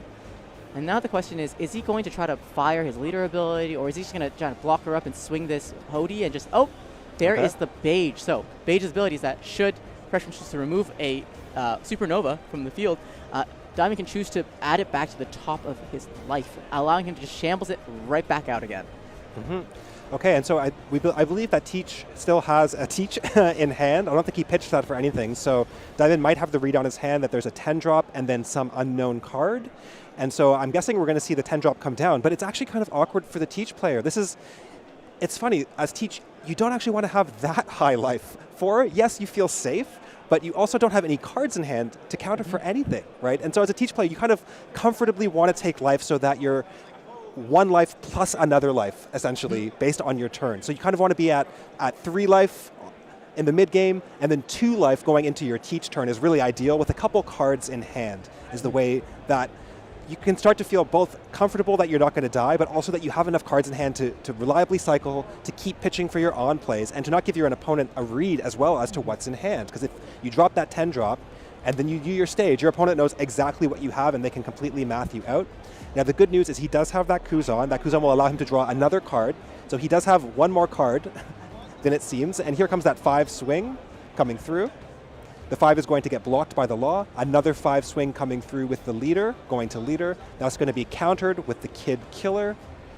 And probably going to trash the Kuzan here. We don't want to present a target, but we're thinking about it. We may also be thinking about what to take. My guess would be another Burgess. Okay, we're going to swing first. Yeah, Fresh Prince sequencing here. He's trying to think, you know what, let's get this 8K in first, and let's choose what we're going to do based on how he reacts. And we're seeing the block with the Bonney. I'm realizing that Diamond's kind of using a starve strat right now, right? He didn't swing that Hody last turn because he doesn't want to present the target, and also because he doesn't want to give that extra card. He wants to say, hey, if you want to both play out a bunch of cards and also use leader ability, well, you're not going to have a hand size after that. And we're seeing a pitch. My Era Begins being pitched for the leader ability. And that is 1 card in hand for the Teach. He does have a scary board. Okay, so we have 2 Burgesses. We have that 10-cost Teach. That already, in and of itself, can threaten a lethal turn if you don't have a blocker up. Luckily, Diamond still has the Bedge. He still has the Law. But he has to be feeling a little bit scared. And of course, that Teach will stop one attack, right? So we're currently presenting 3 swings. We know that Teach is going to block 1 of them. So 2 of those could potentially connect, taking the Teach down to 2 life. But that's still not quite going to get you there. But we also know that the Teach is going to have to do a search on his turn, so Fresh Prince is going to have to look and try and find another 10 cost if he wants to keep chaining them down and kind of keep up that pressure, keep something locked up. And actually, I believe the Teach locked up the Hody Jones, right, as well? So that's actually only 2 swings represented here. 1 of them will get blocked. So the wall is coming down. How do you break through as the GY Law here? Yeah, I think Diamond here is trying to think kind of what his turns are. We see him kind of playing with his Dawn, and I think he's thinking to himself, do I actually want to swing 8 into this Burgess and, force an extra card out of hand? Like, is it worth it to actually swing both my leader and character at this Burgess and clear it? Because with only 1 card in hand, I think you might have to let the Burgess go for an 8K swing. I mean, I think if I see an 8 coming through, it really depends on what's in hand. That's because if you swing the Hody and you block with your Teach, right, you've now got 7 Dawn, so you could swing 12, potentially 13 if you put it on the Law. And so if you had a 2K, you could counter out, and that would be a pretty strong turn because you would save your Burgess. So it really depends on that hand card. And I believe we should know what that was from the search. Yeah. But I'm not sure. Yeah, I'm trying to remember what he had searched. Oh yeah, it went to the unfortunately the Hody can't swing this turn because of the stun. Right. Oh yeah, of course. We keep forgetting about the stun. We need our stun counter. But I also forgot that I forgot coming back in after lunch, guys. We're locking in. But yeah, the teach block is just annoying. Yeah. So yeah. maybe you can see Diamond shaking his head. He's trying to think what's like. He got to make a decision here, and Yeah. I think he's really trying to pain this decision because this is such a tough matchup. He has to both threaten cards out of hand while also kind of hiding what his later on play is going to be. It's going to be 6 lead into a take. Interesting. Yeah. Also interesting choosing to swing with the character first here rather than the leader, because now the leader swing will likely be blocked. 7 lead. So I think this swing gets just blocked by 10 cost teach then. It's interesting though. I'm wondering what he's cooking, deciding to swing the character first, wait. and that gets taken. This is interesting. Okay. Fresh Prince does not want to like risk turning his blocker sideways. Yeah, there could potentially be a Hody coming down. Maybe he's thinking to play around that. I'm not quite sure. I might have just turned that sideways just to stop one of the swings, just to make sure that I get the value out of that card. Yeah. But it's also possible that Fresh Prince is just saying, I also just want some cards in hand. I want some breathing room here, a little bit of flexibility. Bonney flip. He returned the bounce out of hand and decided to flip his life to play something out. He's thinking about whether or not presenting this target is actually better than just having it in life, having the life or having the body. And I think Diamond's saying, I'd rather have the body because I have the Beijing play right now. You can't really pop it without adding it back to life anyway. Yeah. So I'd rather have the body. And this way, you run the risk of losing next turn. I mean, Fresh Prince, I feel like he kind of has to actually kind of pressure for lethal here. I mean, I don't know how many blockers he can set up or if he has another 10 cost teach in hand. I know that one is in trash, so there's only 2 left. Yeah. But, 2 life, not many cards in hand, and this many bodies, he could have it, And yeah. So do you go defensive or do you try to win? Yeah, it's a very interesting turn. I feel like we're coming down now into our pivotal turn of the game, or one of those turns that really defines the game. We see the players kind of laughing here. The mood is light, which is good, because the game state is tense. Yeah. And so we've got some really big decisions coming down from the teach. He has not done his stage yet. I'm seeing a Burgess in hand, a Stronger in hand. It looked like a Caribou in hand. So that is a blocker that he could put down alongside the teach, which would put him outside of lethal range. But we just have to see here, and opting to swing the Burgess first, even before using stage. So he's saying, I want to see what you do, right? I want to see how you react before I make any decisions about how I'm going to allocate my Dawn. And this is really heads-up play. This is really smart. You always want to get the information first from your opponent before you commit any of your Dawn, especially on a deck that's as flexible as Teach, where you can do many different searches, you can find many different pieces, and the swing gets blocked by the Bonney.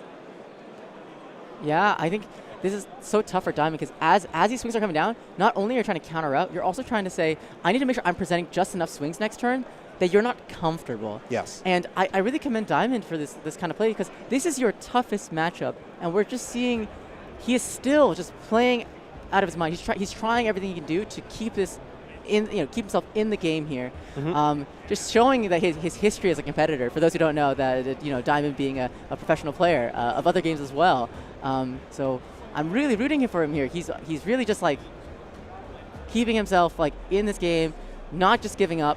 Because like a lot of people, GRL players will see this matchup and just be like, wasn't my day. But no, we can see Diamond presenting these board states still, trying to present lethal still. Yeah, but so we saw the Stronger coming down. I'm guessing that was lowering the Trafalgar Law by 2. But I'm not exactly sure where that cost reduction went. We see the Kuzan playing out a Dock Q. Okay, and we're going to take out the beige. So he did lower the beige there, so taking out the beige with the Dock Q. So that was like, the 2 cards used basically? Yes, to 2 remove cards the beige? used to remove the beige, to get rid of a blocker, and also to kind of open up the board a little bit. Okay, and we see a 7 swing coming through. That's countered with a 2K and a 1K. 2 cards in hand. We still have a couple more swings represented. Here comes 9 from the Jesus Burgess. We're thinking to take, and we do take. There's no trigger. Which means Freshmen can now choose to swing this teach in to try and force the blocker. Oh, and he finds another teach there in that search with the full lead. Does he want to play another 10 cost? He also has the 7 cost teach in hand, opting for the 10 costs, saying, I can play the long game. I'm not going to die here. I want to teach for next turn. Very interesting. And there is the Caribou. A one-cost blocker. That's that new flex spot for the teach. It's a 2K, it's a blocker. It's whatever you want it to be, whatever you need it to be as the teach. And of course, it has an on-play that makes you pitch a card. Teach doesn't have to worry about on-plays, making it a great blocker. And Diamond is really on the ropes here. I'm not sure how he can get out of this with no life, one blocker, 3 swings, and a dream. Let's see. And swinging 5 leads, see, and Fresh Prince takes. Oh, this is such a tough spot. I mean, he needs 2 more swings to connect, but there's also 2 blockers in the way. So technically, he would need 4 swings here. But like, I mean, without restand law, without Zoro or anything, how do you get that many swings coming through? And the 7K is blocked by the Caribou, getting so much value there for just that one Dawn blocker. Okay, and where do we go from here? We still have 9 Dawn to play with. Diamond opting for some interesting Dawn allocation. It makes me think he has a plan. Okay, so the Bonney is coming down, the Bonney search, and what could he find here? What could help him out of this situation? What supernova? What supernova can save him? Diamond's not choosing, and unfortunately, leader ability is just not an option here because you're out of life now. Yeah, really hard. Thinking about what to take, really on the wire here. And just the fact that this Bonney comes down kind of suggests, to the teach at least, that he should be safe for the rest of this turn. Yeah. He still has that teach there, the 10 cost, 12K, the wall, okay? And we see the room being taken. Yeah, so Room is like a new event that came out for the Supernovas that specifically is meant to support Law.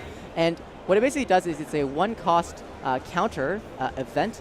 And what it does, it gives one of your leader characters plus 3,000 if you have 1 life or less, and then you can set up to active one of your 5 or less as active. So it will let Diamond restand this blocker law and also get out of a 7K swing. But I mean, 10 Dawn, 2 5K Burgesses, and 1 12K power teach. It's going to be really tough, and Fresh Prince can block here pretty safely, knowing, hey, you know what? You can't rush against me twice, so I can just take this block. It's not going to be an issue. Yep. All right, so how do we get out of this? It's looking not so good here for our GY Law player. Fresh Prince has got to be feeling pretty good, and we saw just the players just laughing. I looked like Diamond kind of saying, I don't know how I get out of this. Good spirits overall. Okay, we do see that leader effect, bringing back the bounce law to hand, playing the bounce law back down, effectively restanding it.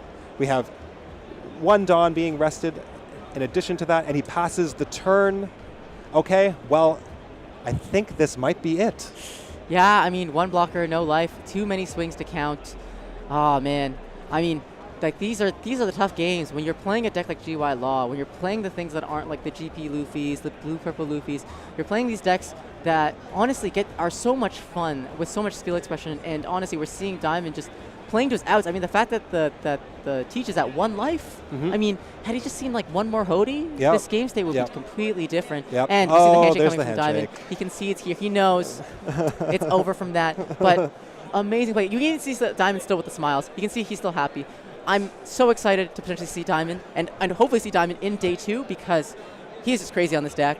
And even just seeing the way he played against this teach and just like didn't crack. He just continued to play those outs. He continued to just like, nope, just go to the next play. Having played Diamond once before, that is one of his greatest strengths. No matter what is going on, he's unbreakable. Yeah. Well, I mean, to me, it seemed like it was that Tempest kick trigger really kind of started the path going downhill, right? And that's kind of the theme of our stream games so far, is we are seeing a lot of very, very impactful triggers that are starting to kind of change or turn the tide of the game into one player's favor, and that's exactly what we saw. Having that beige get lost so early in the game, that is your protection. That's your lifeline against having all of your bodies removed. So not only does it stop you from protecting your board, it also keeps your cost down so that you cannot effectively use your leader ability. And you also lose a card that you could potentially bring back to hand later, or it could be a blocker, whatever you need it to be. So it's just a lot that you lose when a trigger just comes up and ruins your day. Yeah, and I actually think I kind of get a feeling for why Diamond kept that hand too now. I mean, he knows that he knows so many ins and outs of that. like Diamond is a player that knowing the ins and out of that match and knowing that's a bad matchup, he's gonna study that and he's gonna look at what he needs. I think he kept his opening hand because he had that Hody and he probably had the Beige. And the truth is, when you play Beige as GY Law in that matchup, you know that kind of like what Freshmen did later on, you have to commit a stronger and a KO effect to get rid of the Beige, which is actually huge for you. You're so happy about that because you played the Beige for 2 costs. It's a blocker, and they clear it with all those users. You're like, amazing. And if it sticks, none of the removal matters anymore because all of the supernovas going to life can just be brought back right back out with shambles. And you're so happy about that. But literally, if that Tempest Kick trigger didn't come through, I believe in Diamond. I want to say I believe in Diamond. So like I think if with that Tempest Kick trigger, I think he could have got there. And I'm just excited that hope like we'll see him again. I'm saying it now. Diamond's gonna be in day 2, and we're gonna cast some really fun matches. Yeah, I mean, on the flip side, we did also see a great game from the Teach. Well played. He found all the pieces he needs. He saw that really, really strong going first curve where he opened up, he had the stage, he could start kind of cycling, finding the pieces he needed. The Doc Q on 2, Augur on 5, 7-cost Teach on 7, into the Kuzan, into the Burgess on 9, and then into the 10-cost. It doesn't get better than that. Yeah. With a Tempest Kick trigger out of life. So good filtering by him. He was able to maintain his hand size. It got a little bit scary for him going down to even 1 card in hand to keep the on-plays off. But he was able to get there. He was able to effectively kind of balance the hand size, balance the life, find the pieces he needed to just keep GY's board completely clear. Yeah. But yeah, also very interesting deck list. I love to see kind of these innovations on Blackbeard that are coming out of the new starter deck cards, and in this almost like Lucci style list for Blackbeard. But with that, we'll catch you in round 5. But in the meantime, we have an interview with Diamond himself about GY Law, and you can understand why I think so highly of his GY Law play. But you guys are in for a treat. But we'll be stand for now. But you're gonna catch a segment that I'm calling the Sweats, and you'll find out why in like. A short steer. 3, 2, 1, go! Guys, welcome to our new segment. We're calling it The Sweats, where the only thing sweatier than the player are the plays in the room that we're in. I'm joined today by Diamond, who, for those who might recognize Diamond already, is a LCS and LCL, NACL player too. But also, for those who didn't know, he's also an incredibly talented one-piece card game player, coming off of a win at this small impromptu tournament that's being run today. And I saw you were playing GY Law. Is that correct? Yeah, I was playing GY Law. I've been playing it since the beginning, so I'm not a phony. I started from the beginning. I was playing it when it was complete cheeks. I was playing it, and I kept up with it. And I was playing GP, but I didn't like it too much, so I switched to Laws. Interesting. Like, what do you think makes GY Law such an interesting deck? And also, it strays from the pack. What do you think makes it such an interesting deck right now? I think it's just way better now. Like, because they added like better cards, obviously. But I used to play RG Law a lot. That was when I started playing the game. The reason why I started playing the game is because I really like RG Law. That's for me. I don't have any card background. Like I played like Hearthstone a little bit, but like I don't have much card background. So this is my first TCG. And like when I came back over here from LA, because when I was playing LCS and I came back here, I was like maybe I can try to find a new hobby and like just have fun and just like went RG Law to my locals for fun, and that's where it started for me. So the deck plays very similar, same character. Yeah, Law is my favorite character, so that's why I play it. I'm right there with you. RG Law was one of like the most fun decks to play back in that time, and like it was thoughtful. It was like full of like all the on play spamming is just. It's so fun to play against. It's just like, I'll play the searcher again like 3-4 times. But I want to ask the question, like, GY Law, what do you think is your like some of the best matchups, or some of the matchups you feel like you really got nailed down, like the ones that you're super confident in now? I beat 4 Luffy today, so the Luffy's matchup. I beat GP, PB, and UP. Damn. So I took down all the Luffys. Damn. So I think. He has positive against most of the Luffys. I think he's really good against good. Like everything that's like good is like relative against the Luffys because they just see the nuts, you die anyways. Like it's just like, if you see the nuts, you beat them. But it depends. Your nuts is easier to see in my opinion than the other guys because you search so much and like you're just searching with 3 specific cards usually. So like they're searching for like the same card over and over. So unless they're cheating, they won't find it. That's true. Ideally, with the allegations. And so basically, I think It's good against most of the Luffys. It's good against most of the meta. I think just against Teach Scoop, but No. it is what it is. But how many teachers are really going to see to this? I mean, they got a lot tougher of a spread That's what nowadays. I'm saying. That's what I'm saying. I mean, if they want to take teachers to cock me so they can lose to GP, that's completely fine. Yeah, you see it round 1, you're just like, well, I guess I'm not the main character today. You can win. Yeah. It's not that. It's pretty bad, but it's not. You just lose. Yes. You can win. That's true. It was good you clarified which Luffy. You said I beat 4 Luffys today. I was like, in this meta, you're gonna have to be more specific. Yes. There's some Gum Giant abusing. Actually, did I count how many times I got Gum Giant today? I think it's like 6.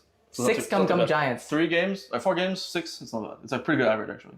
Oof. But they all died before. They all died at about turn 5. So. Yeah, I saw some of those board states you were representing. You had the law in play. You had a restand law ready.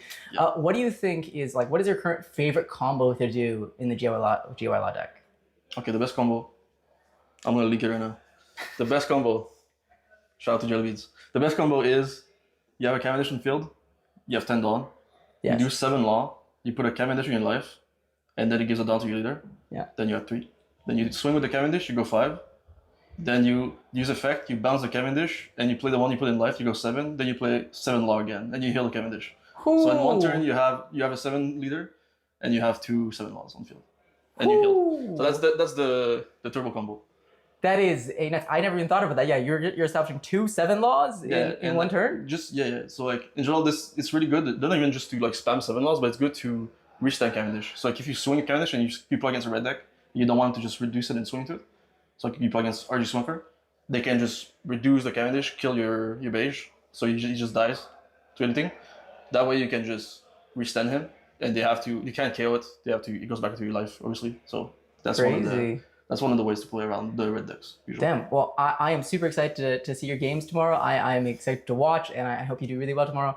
And I'll let you off with one last question. Now, obviously, the player to watch out for is you. But if there's another player you think that we should be watching out for, someone that you think is going to be a tough competitor to beat tomorrow, who's it going to be? There's a lot of players. I'm not that good, honestly.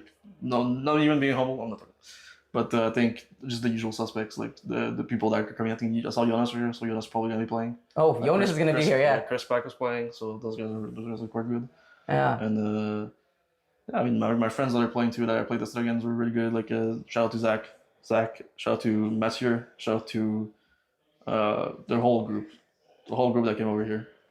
Shout out to you guys. Well, you're here. Guys, we're in store for a really exciting Toronto Regional. There's some amazing players and some amazing decks that we'll see lots of cool games for. So catch you guys then. Super excited to cast this. All right. Welcome back, One Piece players. We've got another round of One Piece card game at the Toronto Offline Regional Championship 2025 here at the Metro Toronto Convention Center. And I'm not sure you guys know what it's like to be a jinx or to have a phrase that causes a jinx thing to happen. Me and my friend used to do this thing at locals where he would say something, and if he did, we would friendly fire. And for those of you at home who don't know what a friendly fire is, it's when you play against your friend in a round and you're both doing so well, you're both undefeated, you're both ready to just top out and have a great time, and then it's the two of you facing each other, and only one of you can be undefeated. And like us playing at Montreal Regionals last year, round 6 or something. Round 6. But there are certain things that can cause those jinx things to happen, and unfortunately, I believe that this one was actually invoked by Patrick. Putting it on me, eh? Is that how that worked? It's on Patrick. Patrick, I believe last round you were saying something, wow, we play a lot of players from around the world, a lot of great pros, but we need more Toronto people on stream. And now we have 2 Toronto people on stream who are unfortunately very good friends playing at locals together. We have Raul and Stefan, both players, people both very fun at locals, and they're both undefeated right now, and they're also going to be on stream shortly. But yeah, we're going to have Raul on blue-purple Luffy, and we're going to have Stefan on Blackbeard. So it's going to be a really interesting match, but they were literally in arms, almost hugging one another, walking here. It's like, how could this happen to us, man? And I felt for them. They looked at us like, why did you pick the friendly fire game to be on stream? And I was like, I didn't know. I just want you on stream, man. But yeah, it should be a really fun time, and we're gonna see hopefully a lot of laughs on camera, no matter what happens. Yes, I expect the players to be quite jovial, quite happy, quite or quite upset as well that they're friendly firing and that they may be pushing each other, or one of them will be being pushed to the X1 spot here, which is a little bit sad. But this is an interesting matchup. Okay, so we've got the UP Luffy into the Teach. What I want to see is, I'm really curious, and you can, chat, you can comment on what you think, but I'm wondering if as the UP Luffy, do you starve the teach or do you swing? That seems to be the big debate. I've been playing a lot of UP Luffy myself, and I just couldn't figure it out. Both ways seem good. They're different lines, so it's almost like kind of what you practice. But I'm really curious to see kind of what sort of a strategy we'll see here. I've been leaning towards just swinging, just kind of keeping up the pressure on the teach, forcing them to pitch cards. But yeah, I'm really curious to see how our UP Luffy navigates this tricky matchup. It's a little bit even, right? It can go either way. We're definitely not seeing like another Belo Betty into UP Luffy like earlier. We'll have to see really how the UP Luffy decides to play out the matchup, and then B, if the teach can find all of the pieces that he needs, as well as the UP Luffy, but they tend to find their pieces. I mean, you get to look at your top, like they're fine. They're usually pretty good. You're searching, you're going, you're finding stuff. You're going, yeah. I really think about, like, when it comes to this matchup, right, there's obviously a way you've practiced and played, but what if the person you're playing against is who you practiced against? Yes.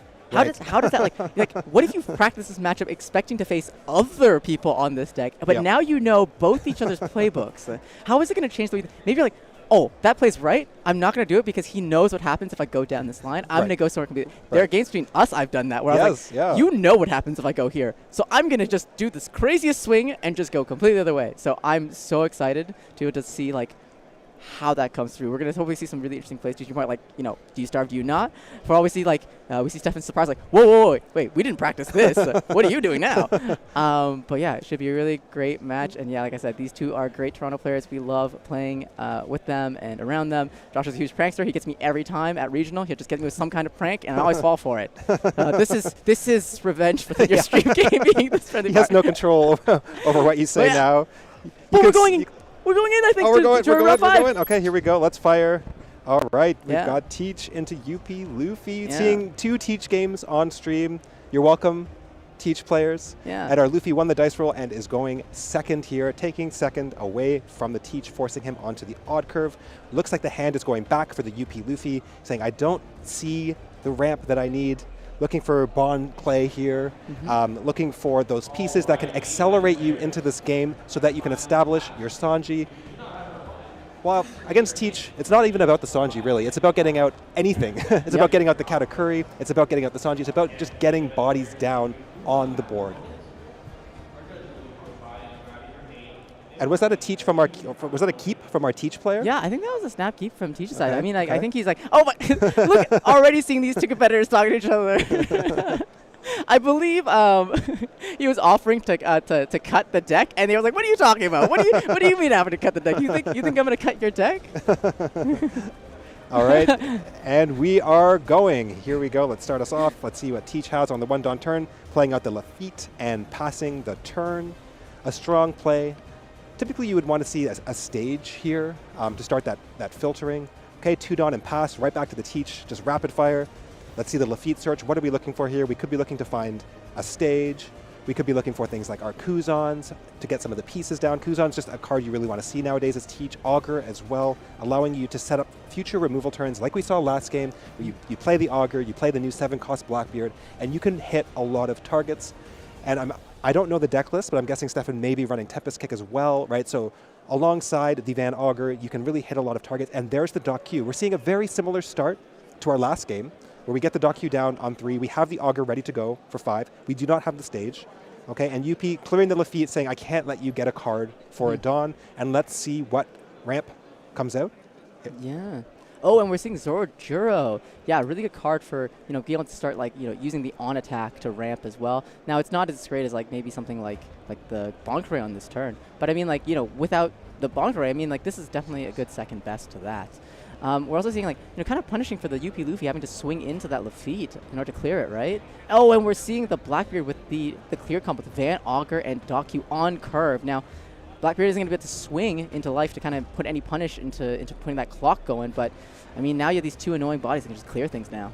Yes, and I believe the Teach did not use leader effect, so he didn't even try and stop like a Bond Clay play, and we didn't even see it, right? So we saw the Zoro Juro come out. The Zoro Juro is just going to get removed, right? And so we're already playing a slower game than we want to be playing as this blue-purple Luffy, clearing the Dock Q, allowing Teach to draw a card, and there is the Bond Clay coming down now, ramping a Dawn, on plays were still on, and that's another kind of interesting decision for the Blackbeard player. When do you start to pitch cards? Do you just play around the 9-cost Luffy, saying, I don't want you to play 2 bodies? Do you just try and stop their ramp? There's a lot of different decision points, a lot of different ways of playing this matchup.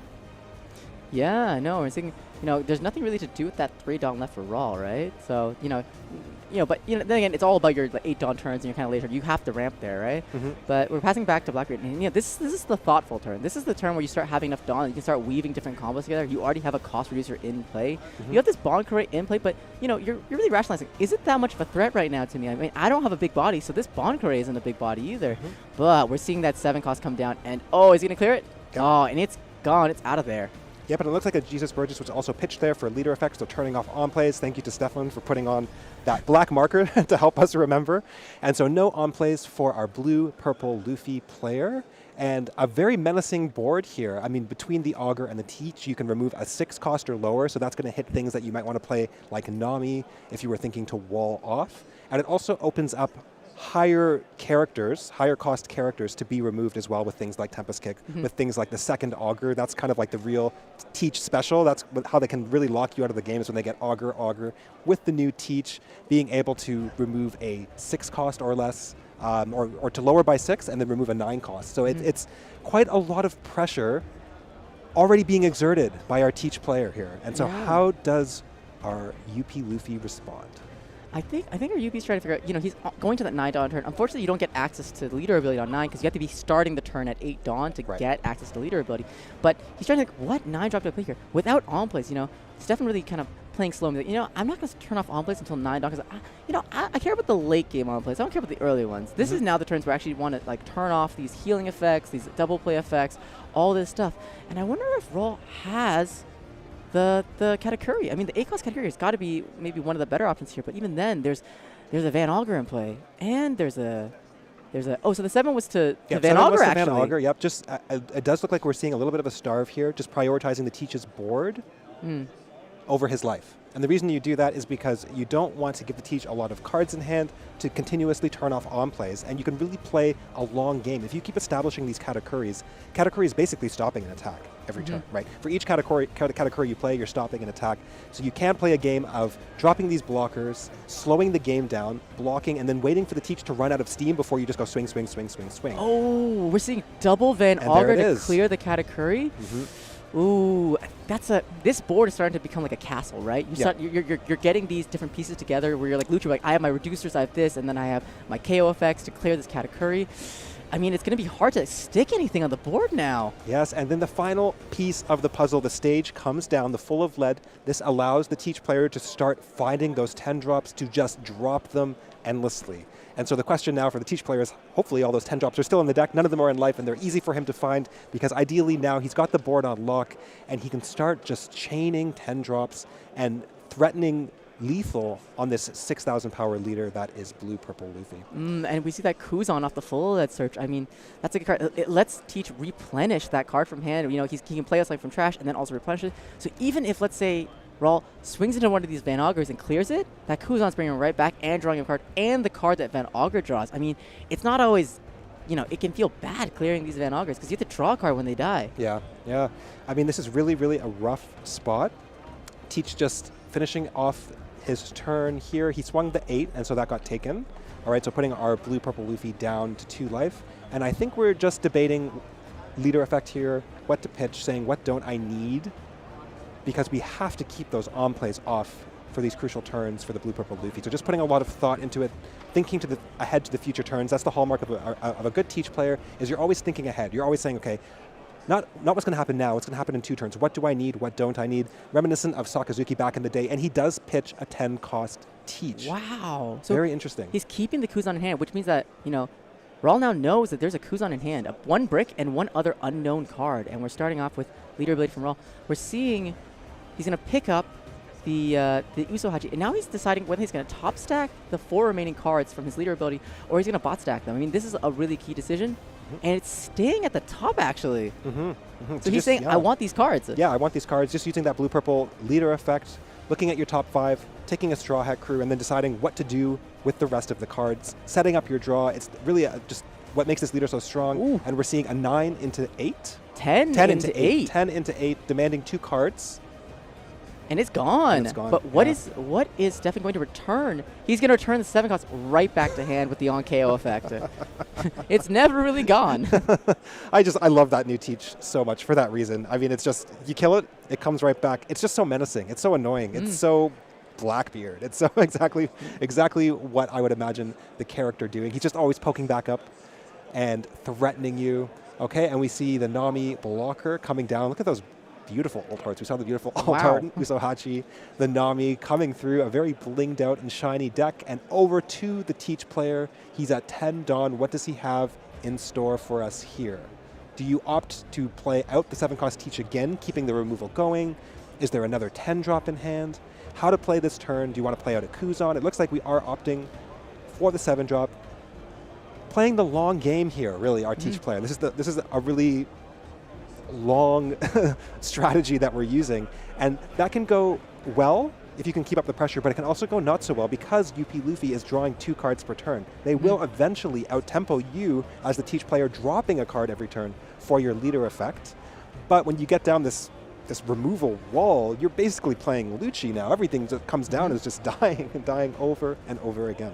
Yeah, and we're seeing the Kuzan get pitched here, and I'm surprised. I thought for grinding games you'd want that Kuzan to bring stuff back, but maybe Stefan's realizing, oh, I'm actually going too slow right now. I need to like maybe speed back up. And he has 2 cards. Actually, he has 2 Kuzans. He has a second one. Maybe he's saying, I won't need both. I'm only going to do this once, I think, before the game ends.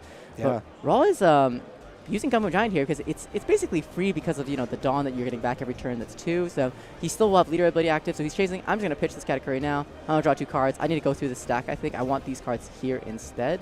And he actually is on plays. So, well, no cards have been pitched so far for Teach Leader ability yet. So it remains to be seen. But I don't know. I think Stefan's trying to slow down a bit. He's saying, you know what? This Starve is getting to me. Yeah, I mean, very, very interesting. Like you said, pitching the Kuzan. Probably and a 10 cost got pitched just now. Was that another 10 cost? I think that was the one that was pitched before. I'm looking at the trash. But leader ability is active, Yeah, leader ability. Oh, so it was? Okay. Yeah. Very interesting. So I think, I'm not sure if it's another Teach or something else, but yeah, we are seeing leader ability active. So still no Sanji double plays or healing, but Raul seems like he's still feeling good about this. He's not cracking from this. I mean, you just want to keep clearing the board, but it just feels so bad. Like if you clear the Augur, he gets a card. If you clear the Teach, he gets to pick a card. If you swing at life, he gets more cards in hand to keep on plays off and just to keep up the pressure, okay? And we're seeing the same, kind of very similar to last turn, okay? And that was the 9 into the 8 that time. And 7 is the Gravity Blade? Is it? Yes! Oh, I was there waiting it is. for Raul to play this. I was thinking, how does he ever deal with these 2 Van Ogres? And I realized, wait, if he plays Gravity Blade, he can remove both of them. And now I'm realizing, did Raul draw that? Is that why he actually wanted to keep that top stack? Because I didn't see like a big body. Like if there was like a big body like Hattori, he would have maybe like stacked it differently. But I think he might have been looking for that Gravity Blade. I think so too. Gravity Blade is like kind of the matchup breaker, if you want to call it that. It's so essential against the Teach. It allows you to remove the Augurs without allowing the Teach the opportunity to draw more cards to keep the pressure on. It also allows you to hit the Jesus Burgesses. You really want to see your Gravity Blades in this matchup, and that's what Raul saw. And now we see the Kuzan coming down, drawing a card, so pitching itself, putting itself to the grave, bringing back the Jesus Burgess. Now the big boy himself comes out. 2 Burgesses coming down. This is a ton of pressure being exerted. So once that Gravity Blade is out of the way, it's like, okay, let's go with the Burgesses. Let's put on a lot of pressure. Yes, and I mean, the whole time I was thinking about that Gravity Blade being like, oh man, it's such a good card in this matchup. Like, it's an event, it doesn't get stopped by, negating on plays, but I mean, Raul's in for some trouble here now. I mean, there's 2 Burgesses in play. I don't know quite their power. I think they're about 7 or 8 Ks right now. We'll get someone to check on that. But yeah, they're about 7 or 8 K power, and Raul has to answer the board back now. Yeah, so was that the new 6 cost Kuzan I saw taken to hand? Yeah, actually, I think it might have been the new blocker Kuzan from the starter deck. Oh, you're right. On KO allows you to play up to 1 Blackbeard type character with a cost of 5 or less rested. Now, this is a card that I've been seeing Blackbeard players tech a lot, so I really want to see it today. I don't know if we will, though. Yeah. Oh, it looks like these are 7K Burgesses. So actually, Raul's in a kind of good spot right now. I mean, like, there's not 7Ks, so they're kind of manageable. And we're seeing a Nami get grabbed off of the top stack, and then I believe leaving at top. Yeah. And I mean, look at that hand size for our PLuffy player. That's the thing. Every turn, you are gaining significant card advantage over the Teach. And we're seeing finally the Starve Strat break. We're seeing Raul kind of commit the first swing into life now. He's saying, you know what, it's time. And he's playing Rush Luffy, no on play, but he's still getting a 9 cost 10k into play. And will he be able to survive here? That really is the question. These Burgesses are down. They're 7,000 power. Teach has 10 Dawn to play with. He could still put on a lot of pressure here. We have a couple Dawn up for our UP Luffy player. So Giant, Gear 2. He has ways of kind of surviving these swings and of kind of continuing to search his deck and filter with the Giants. So assuming he has the Giant in hand, I am with a hand that large. We may see one of these swings get Gianted. Okay, and is that a Gum Gum Bell that we see?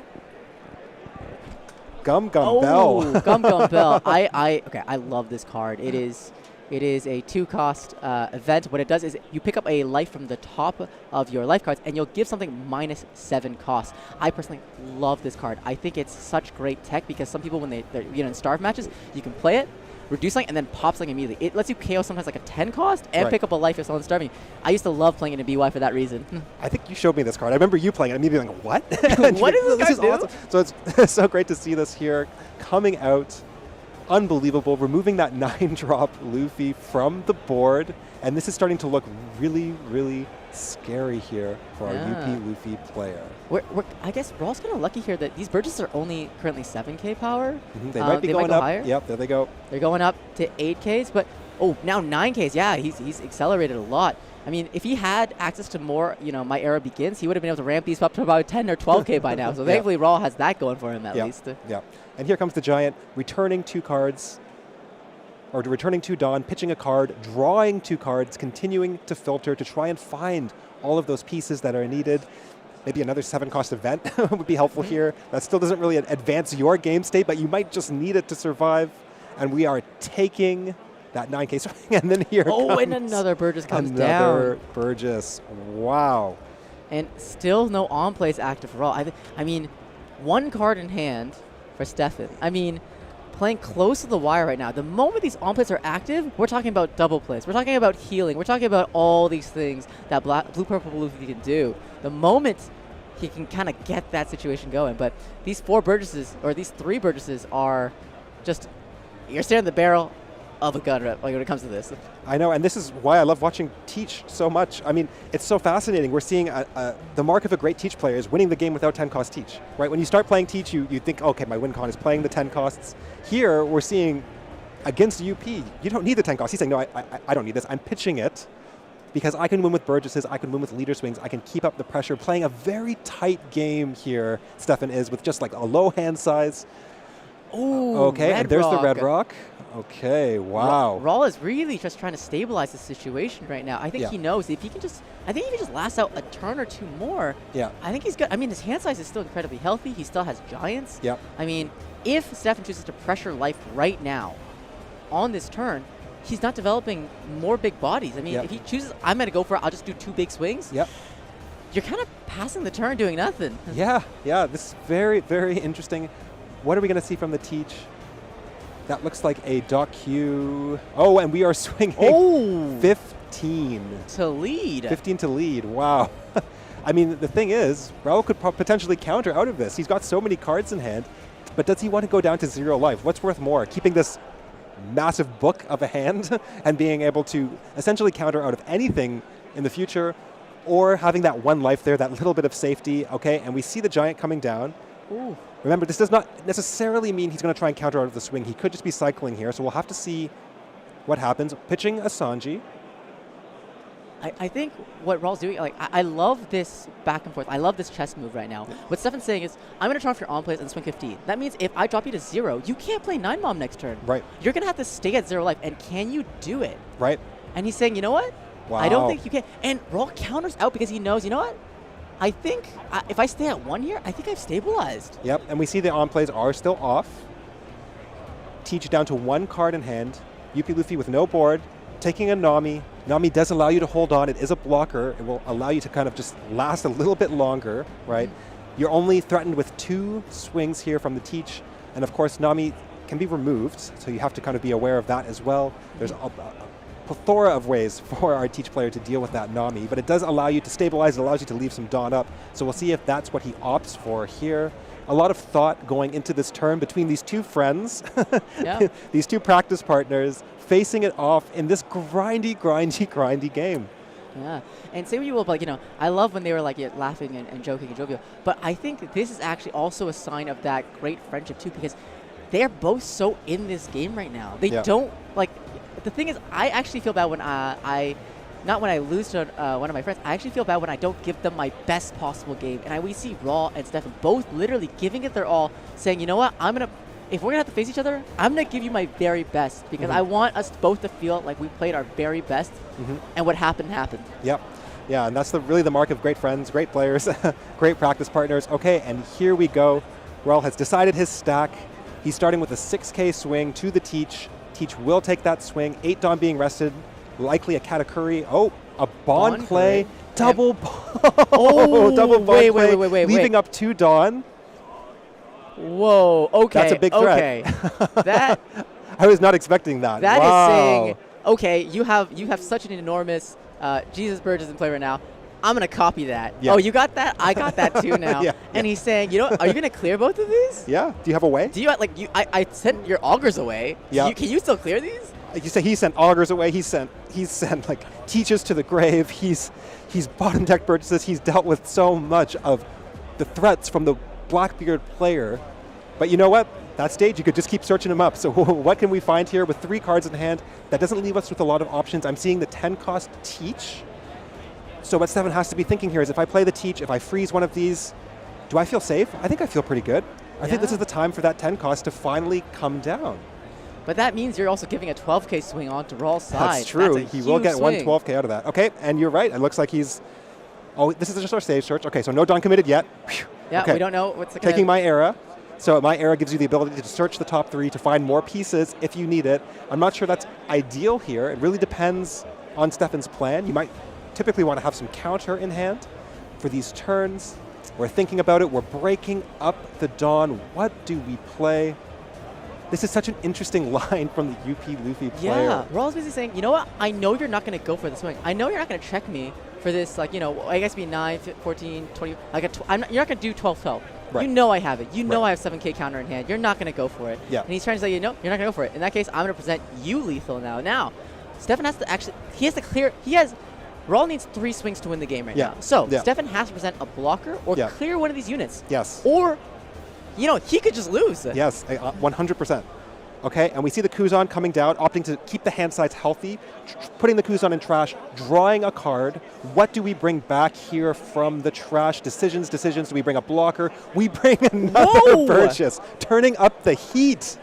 It is punch for punch here. He's saying, you know what? If you want to have 2 10K bodies, I'm going to have 2 10K bodies. Right? You know what? We're both, you want to go for a slugfest? Like, this is the epitome of that slugfest. We're seeing 2 enormous bodies, technically. Even the bunkers don't look like it. We're seeing, 2 10K swings on both sides? Yep. And all 10 Dawn active to swing? Okay, here comes the My Era.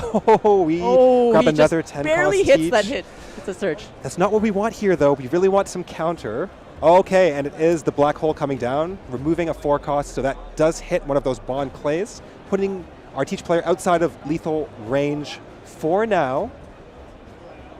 And the real question here is, has Stefan set up his own win con yet, though? Because Stefan's been at this kind of precipice of being able to close out the game for quite a few turns now, right? Yep. And Raul presenting that was almost saying, like, you know what, I'll present it back. Yep. But Raw's in a good position still. There's no blockers on Blackbeard's side. I mean, and like, he's thinking really carefully right now. Yep. He's grabbing the gear, and he's deciding if he's going to bot, the stack order, and whether he's going to top stack or bot stack it, because he knows, you know what, maybe I could lose with these 2 10K body swings, right? I have to now do the same thing back? I have to now clear one of your bodies and stay alive. But, I mean, if he sees removal this turn, I think he's got it. Yeah, for sure. Okay, so we're taking the looks like the gear 2 being favored here, so that and allows us... Okay, it is top. Top stack. Okay. So finding what he needs on top of his stack. Okay, and so what's going to happen? We're starting with the 6. The 6 gets taken. Whoa. It is a trigger. My era begins. What can we find here? Of course, the player will have knowledge of what gets taken. All 1Ks. None or 2Ks. Do we take the blocker? That seems, favoring the Kuzan blocker here. I still really want to see this card get played. Okay, so the blocker goes to hand. What is coming next from our UP-Luffy player? We've got some Dom being rested. Is it Red Rock? I think it's the Nami. It's yes. Nami. Okay, so he's presenting a blocker saying, you know what, I don't think you can try. I don't think you're going to try to lethal me this turn. Yeah. And is he going to? Oh, he's passing. Yep. He's leaving the Dawn up. He's passing. He's saying, if I just present you enough board targets sideways and two you swings. can't clear them, Yep. I will win. Yep. Very interesting. Now, we do know, though, that the Teach player does have that 10 cost. And it's so funny. He just, every turn, he doesn't drop the 10 cost. And he's pitching it. He's saying, oh no, he's. But luckily, they're friends, so they're willing to take it back. But he's deciding, is he going to pitch the 10 cost? I think this is our stage search.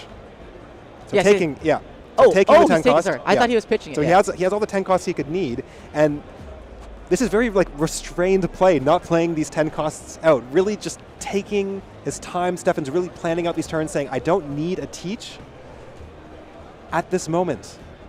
Okay, and so here we go. We see just adjusting the Burgesses now. These are getting so these insanely are enormous Burgesses. big. I don't know how you survive this. I mean, the nice thing about the Nami is it allows you to leave up a bunch of Dawn. I'm seeing a ton of events in Raul's hand. Like he's got gear 2. Yeah, you were saying, how do I survive this? 2 words. Gear, and he takes 2. life. He takes life from the Burgess swing. And The first he takes 11 coming through. And another 11 coming. We have to give some cards here. We have to counter this. Presenting lethal, and it could be... Okay, what do we see? Okay, there's one gear 2, that's +3. And another gear 2, there's another 3, so +6. That's 12. We're safe. Here comes the 10 cost teach. And what is freezing the Mr. 2. Yep. So stopping that potential 12k swing. Okay. And we pass it back. Okay, this search is probably the most important search right now for Raul's game right now. He's deciding what he's going to take, and it's Zorojuro. It's Zorojuro, and it's bot stack. Oh, no. That's not a good sign. Yep. If there was a card he needed in that top stack, he would have kept it there. The fact that he's taking a card that's not really that impactful and bot stacking the deck means he didn't want to see those cards. Yeah. There's something else he needs right now, and I wonder if he got it or not. Yes, I'm thinking not, but okay, we're starting off with the 6k swing. That gets blocked out by our teach player. Now he's saying, if you want to clear this last life, you're going to have to swing with that Nami. You're going to have to commit the Nami, and then you're going to potentially lose if you don't have a way to recover with enough blockers or stay alive. And it's important to know, actually, Blackbeard hasn't turned off on plays. So Raul, for the first time, has access to his on plays. Yeah, and that's usually a mark of the Blackbeard player saying, this is the last turn. This is the last turn of the game. And what is coming down here? We're thinking about it. Another Nami. I mean, that's really good. Okay, so the more blockers there are, the more awkward it gets for our teach player to map out his swings. Did he resolve the on-play for Maybe Nami? on-plays are off. I do see that Kuzan in the trash that has been pitched. Oh, okay. So we may have forgot to mark that, but that's totally fine, as long as the players know. Yep. And just playing the Nami and passing it back, 5 Dawn up. Can he hold on? These Burgesses are big. And of course, we know the teach player can just drop his hand to potentially make them even bigger if he needs to. Both these players have been so close to the win for so long. They've both been presenting these crazy, just like I said, this is a slugfest. This is a blow for blow. This is like a, you swing at me with these big numbers, I swing back at you with these big numbers. And I really think if, what would Raul have seen that could have made a difference here? And I was like, if he saw that Red Rock just now or another ground he played, ooh, this game would be so different. Okay, so here comes that first swing coming in with the Jesus Burgess. That looks like it's about a 12K now. A 12K swing coming through. That gets countered out. Another 12K swing coming through. 2 Dawn active. Still some cards in hand. Thinking now, what can I get away with? That gets blocked. And losing the unit. And that just means another 12. Oh, Stefan's really starting to think now. He's thinking, he's threatening the 12. So he's saying, I don't think you can counter our 15. Yep. I think you're going to block this because you can't counter our 15. Yep. And Raul doesn't. But does he have it? Or does he drop another teach? That's the question. That's the thing. Does he just drop another teach? Because then he can just win next turn if he has it. But it's the last card in hand. And it is. That's why he wanted 2 of them. He knew that it would somewhere lead to this board state. Wow. Where he would have the 2 teaches, and these were his last plays. You know what? I think this is the final counterpunch. Yeah, this is some fantastic teach play. I love watching games where I play teach. And that's the props. there we go. And And guys, just amazing match. Yeah. We're seeing them talk to each other about running. They're already talking about the game. Like, what were you trying to do there? Like, oh, that's what you were wanting to do. That's why you did that. Yeah. Yeah. And I mean, I learned a lot from that game. I love watching games where the players take lines that I wouldn't take. And then I realized, wow, I really do not understand this matchup as well as they do, or I'm not thinking about the deck that way. And I love seeing this just restrained play from Stefan, not dropping the 10 cost, playing a very, very slow game, saving them right till the end to close out the game and to lock things out. Unbelievable.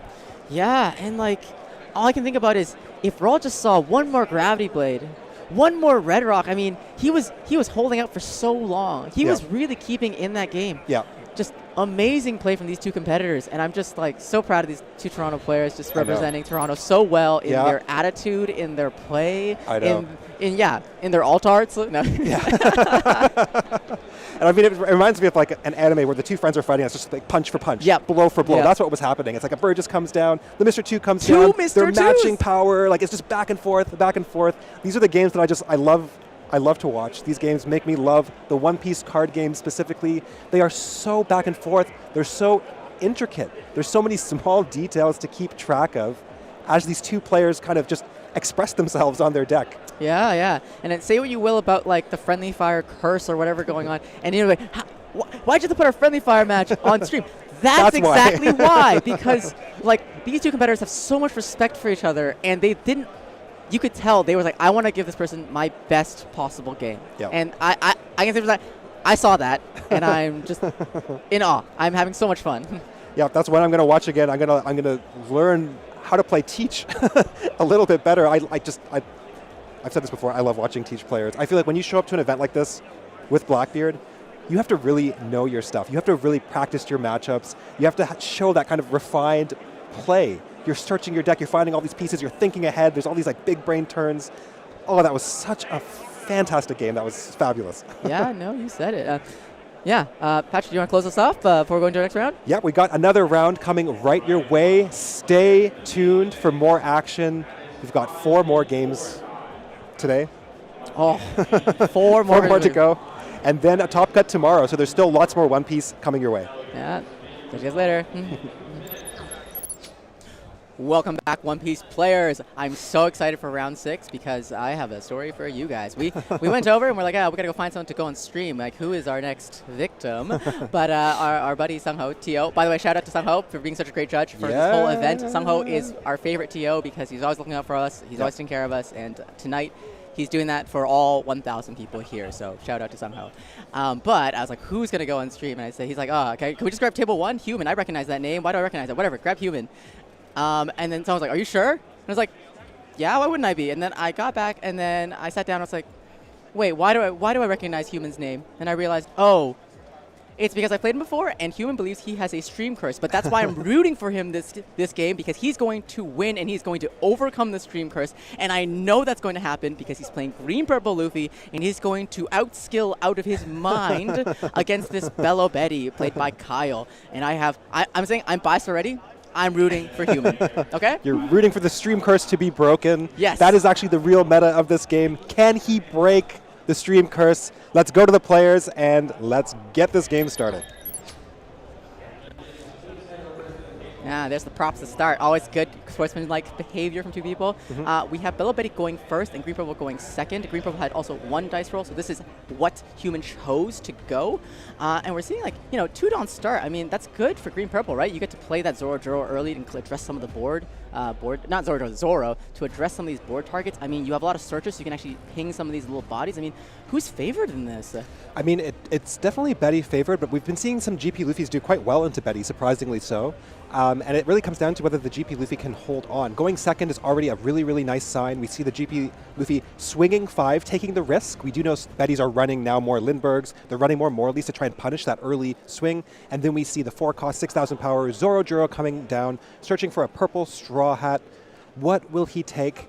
And of course, going second is nice because it allows you to do this, but it's even more nice because the Belo Betty cannot play out the Ivankov on 4 into the Karasu and put down too much early pressure before the GP Luffy has stabilized, gotten down maybe a Sanji pudding, If you can squeeze out 2, that's a miracle, but even just getting 1 down in this matchup feels really, really good. And let's see what our Belo Betty player has in store for us on this 5 Dawn turn. Setting up a raise max. We have a Koala on the board, setting up for some removal, essentially. But we want to see like a 5-drop of Vonkov here to do a search. And is that what... I see it in hand. I think I see it in hand. Okay, so we might see that come down. Yep, and there it is. I wonder if he was, Kyle's just thinking about sequencing, or maybe he was like, do I try to pressure now? How slowly am I going to play this game? Like, am I going to go fast or am I going to go slow? That's usually what people are thinking about. So he's looking at the top 3 for a Belo Betty card. He's going to grab the Inazuma off the top and play it out. Inazuma is a 3-cost 4K Revolutionary Army card. Should you have a 7K power or more, then you can swing with it on the turn it's played because it will have Rush. Exactly, and really Belo Betty has 2 speeds, like slow and fast. And I feel like the hallmark of playing Belo Betty is choosing when do you want to go from that slower speed to that faster speed. And of course, that really is the differentiator here between the really, really great Belo Betty players and people who might just be kind of newer to the deck. It's knowing exactly when to use your leader ability. Sometimes you'll see great Belo Betty players use the leader ability on turns you might be surprised at just to keep up the pressure on the opponent. Yeah, and getting into these later rounds, I want to commend Kyle for like slowing down his play. Like, you know, a lot of people are like, oh yeah, isn't the answer I just use leader ability and I swing? Isn't that all that happens here? It's like, but no. Kyle's saying, you know what? We're getting these later rounds. It's about all the experiences I have. It's all about everything I have to think about. It's all the things that make me a good player that now come into play for me to win out these rounds so I can make it to the day 2. Yep, and we see Kyle did opt to turn up the speed, to turn on the heat, using the leader ability, pitching the 4-cost of Vonkov, buffing up the Koala to a 6,000 swing, buffing up the Inazuma to a 7,000 swing, putting pressure down on the GP Luffy. Now, this isn't necessarily lights out. As GP Luffy, you're very comfortable taking some early life. You tend to want to counter out against Betty, but it really is a fine line. I've had games against Betty where I've stabilized on 0 life, where I stabilize on 1 life. You really... It's this mid-game where you start to see the trajectory of how things are going to go for the green-purple Luffy. Can he safely get out a Sanji Pudding? Right, that's the first question. If you feel comfortable getting one out, then you're going to be getting value back from it every single turn. Okay, and we see a 6 into 4, likely going to go down here, the Inazuma. Probably not wanting to give 2 cards too early, but this will really clue us into the Betty's intentions, how fast he really wants to play the game.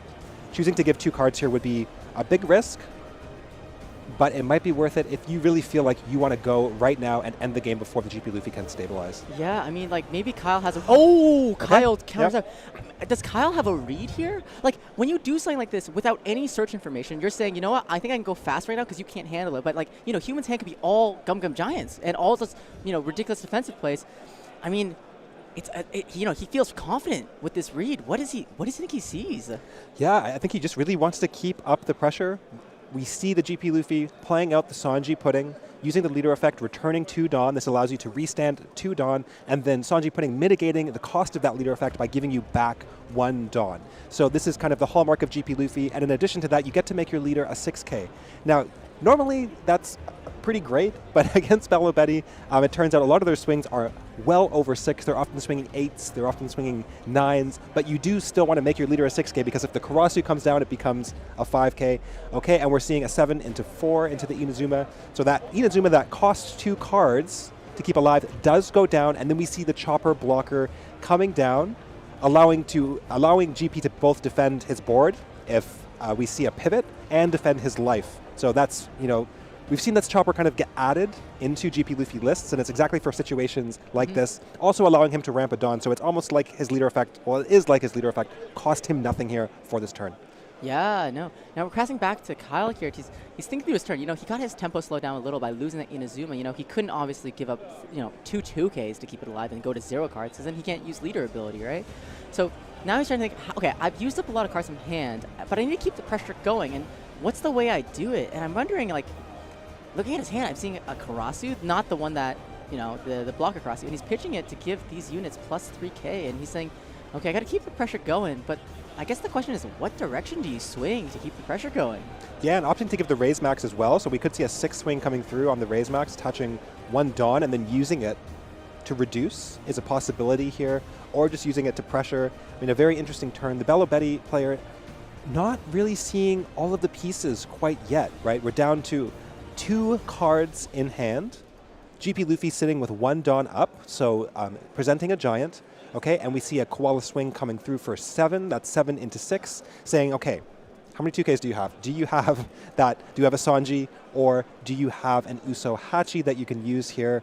And the fact that Human is thinking about this may suggest that he doesn't. I think if I had a 2K, I would just give it. Opting to take. Okay, so going down to 1 life. This is very, very scary here for our GP Luffy player when there are still 3 swings coming at you this turn. Yeah, no, I mean, Human really just like thinking things through. I mean, Human say what he will about like the stream. He's very thoughtful. He always looks so in thought, and he's so clearly able to figure out like when he should do what. And I mean, he's counting out with this Gum Gum Giant. Now, it's once again 8 this time. So this will get him out just perfectly. Yep, and using that early giant, this is the thread. You're always walking a tightrope against Belo Betty as GP. You go down to really, really low Dawn counts. You get forced into these really awkward positions. I think almost every game I've ever won versus Belo Betty, I'm winning at like 4 Dawn on my turn because you have to giant. You have to try and stabilize. And one point he has in his favor is it does seem like the Sanji pudding is going to stick. That's really, really good. That's giving you that 1 Dawn back every turn, allowing you to use your leader effect. Because what can happen is if you lose your Sanji pudding, your leader effect just ends up nagging you Dawn for the rest of the game. I think I know what Kyle's thinking right now. I think he's slowing down because he's thinking, if he doesn't swing, and Human can't block with the Chopper, who's technically a Foxy Pirate, he can turn off Human's leader ability, but he is going to swing. I think Human has to actually block here because, like I said, if he actually doesn't block with his Chopper, he will have no leader ability next turn. Opting to counter, saying, I dare you to not swing your 9,000 power unit at me. I dare you. Ooh. And it's worth noting that when you go down to these low Dawn totals as GP, you sometimes have turns where you actually don't leader ability just because you don't want to have so little Dawn to play with that you can never close out the game, right? Your win con does tend to be the rush, restand Luffy. After the Belo Betty's hand is exhausted, you just go boom, boom, boom, and you take them out. So you do kind of want some Dawn to play with. See, and there's the 9 cost coming through, saying I have to deal with this blocker sometime. Might as well be now because you are at 1 life and you have to survive the onslaught that is coming. Human's really thinking here now. 2 cards in hand and 3 life. Is there a world where, I guess, no, Human would not consider going for lethal here, right? There's no way. There can't be a way.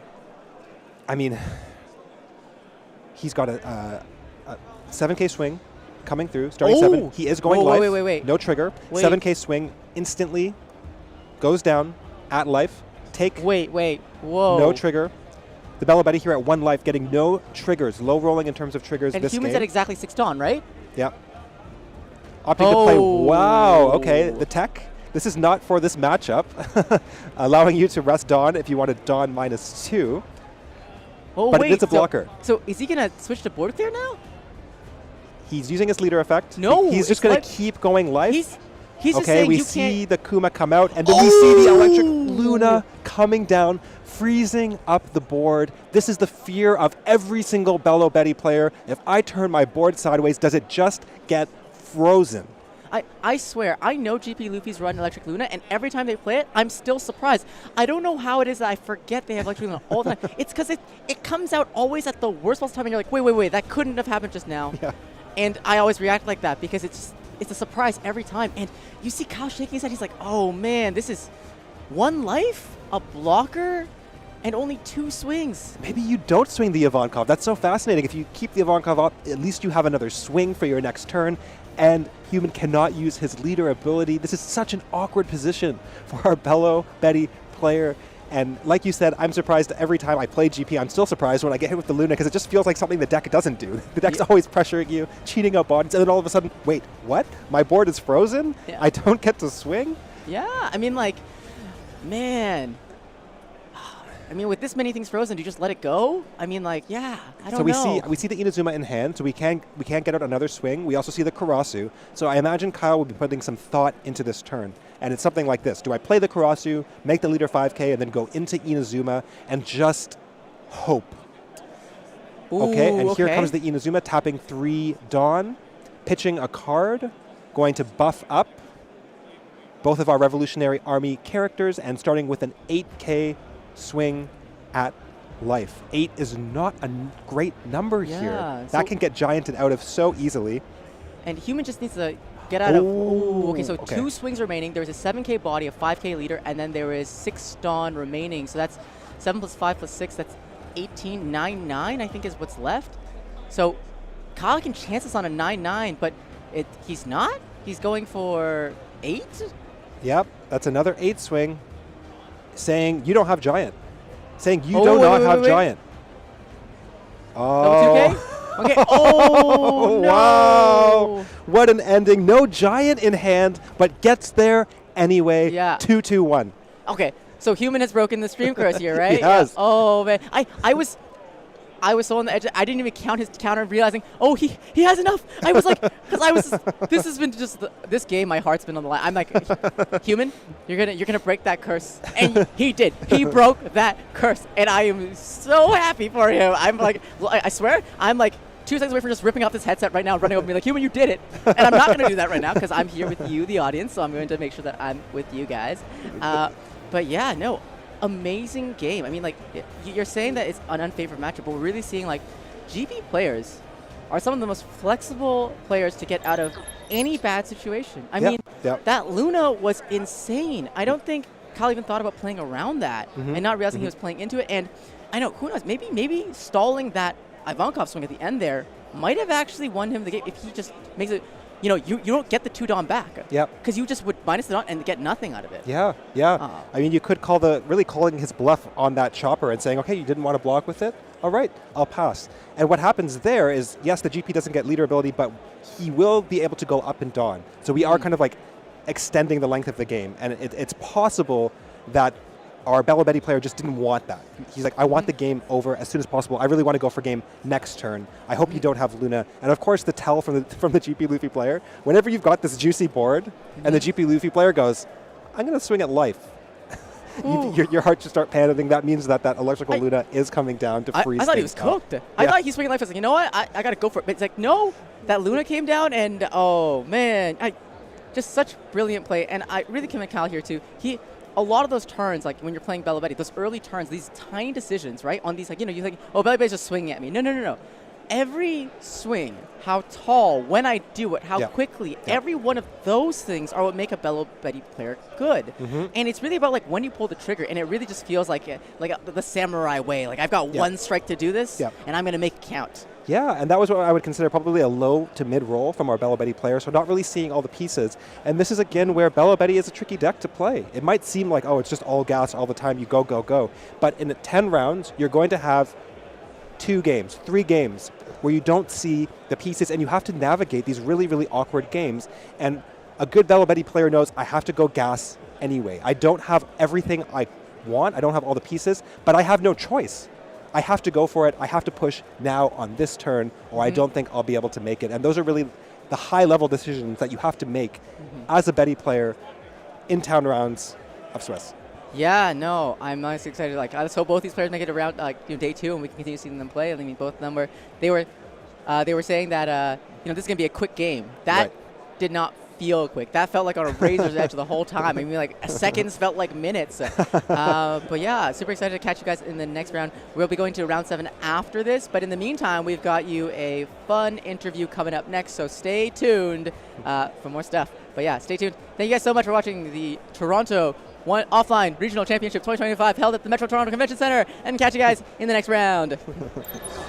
Alrighty, I am here with Jin, a fabulous One Piece player that I get to the privilege of playing with at locals all the time. We have such great matches, and we're just we're prepping for the Toronto Regional. So Jin, what deck are you going to be bringing to the Regional tomorrow? Tomorrow I'm going to be playing Green Purple Luffy. Green Purple Luffy. Okay, and why did you decide to play Green Purple? So since EBO2, I picked it up since it was like the best deck in the format at the time, and then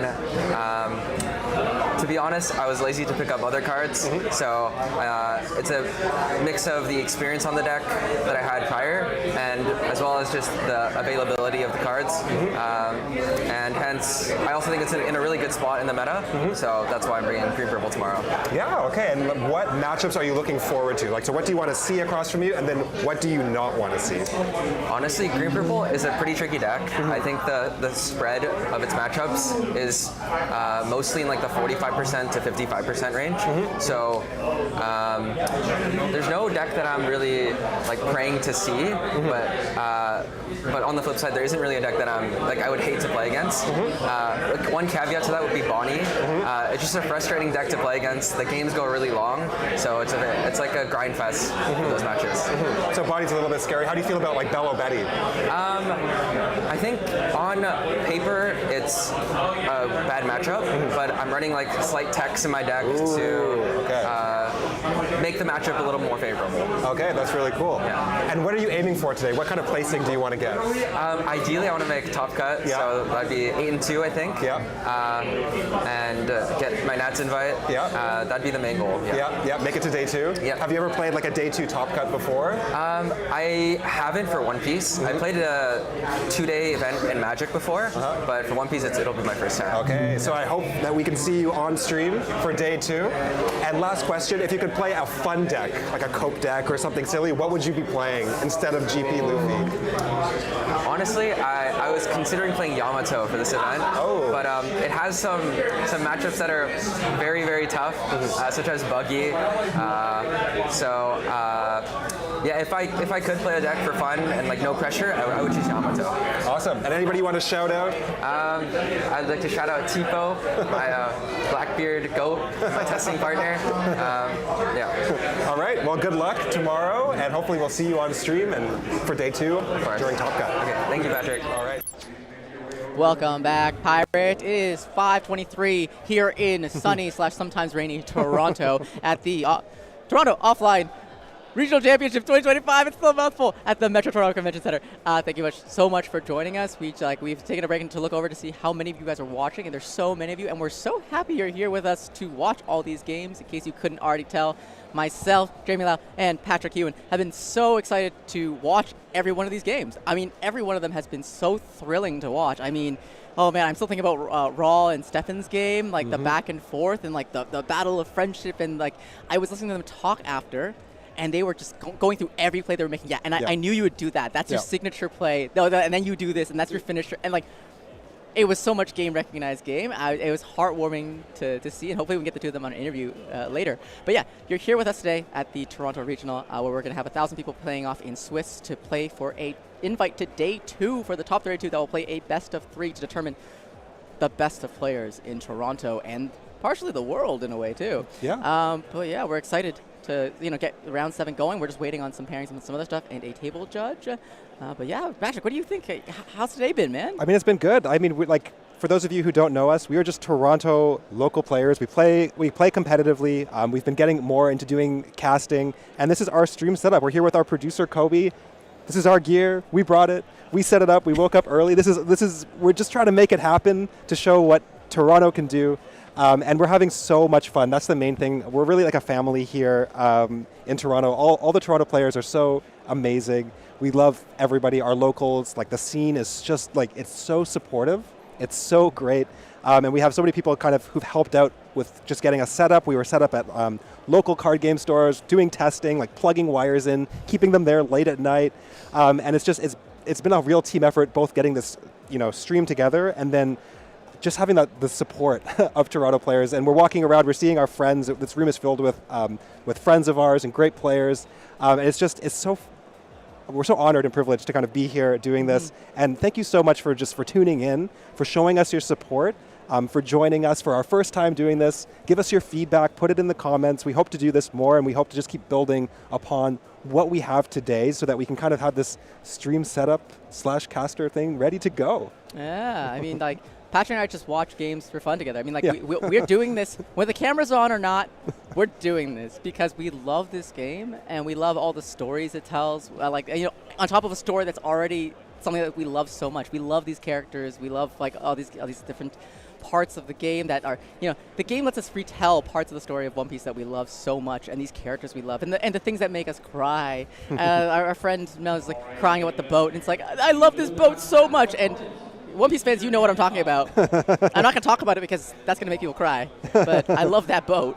And I'm talking about Moby Dick. I'm not talking about the Moby Dick man. But yeah, thank you guys so much for joining us. This stream really is our gift to you. Like, I've been so happy trying to, like, we're working with, like, Patrick and Kobe to like bring all these things forward, getting the cameras ready, doing all this stuff, and putting the work in because like this is our gift to you. Like we feel like it's such a gift to watch One Piece and One Piece card game. We just want to give that gift back to you guys. So if you're enjoying it, like make some noise in chat. If you're not, then tell us privately. That's just on Twitter. DMs are open. Like we're pretty open. Like we can take it. Don't worry. Yeah. But we want to make this a good experience for everyone and to continue push like what this game can be and what it means to us because we can see. I mean, like, guys, like One Piece card game is big. I mean, I mean, McKenyu plays. I mean, I think a lot of us, our dream is like one day we get to meet McKenyu at Worlds or something. Like no, I don't care about playing at Worlds. No. I want to go to Worlds so I can meet McKenyu. Yeah, exactly. And I mean, it's just like you said it. You know, we would be doing this anyway. Like we watch all of these streams together. We talk about these games anyways. We're always talking about the game. That's why we decided to do this. We said, hey, we're just always yapping. We're always talking about what's meta. We're always running games, playing games, trying deck lists. Then we said, okay, let's see if we can try this on the big stage. Yeah. Casting some incredible players. And for me, what I love is just I love seeing these pro players, these fantastic players, people who've been practicing so much for this day. And they've got practice partners, they've been grinding games, they've been going to locals, they've been playing tournaments, they've been figuring out the lines because we have a unique meta that we've never seen before here in the West. And this is the first time we've really had something like this. This is the first time that we've been able to see what players can really cook. We've always been cooking. But now this is the first time we really can see what players can cook in the West because we have a different format, we have the starter decks, and we have our own meta. And it's so exciting to be able to kind of be a part of that meta development and actually see it happening in real time. Yeah, and like the kinds of players we're seeing kind of like eke out wins and like climb to the top is actually changing in a way too, I feel like up until now we've seen a lot of players who are just historically like, you know, highly skilled pilots repeating like, you know, just spamming reps, and like that's practice is what makes a pro player. Yeah. But now we're starting to see like people who are really good technicians, people who are really good at like solving like, oh, maybe what's unique and new about this space, and those players win more too. And it's their time to shine. It's the cooks and the chefs. It's like your turn now.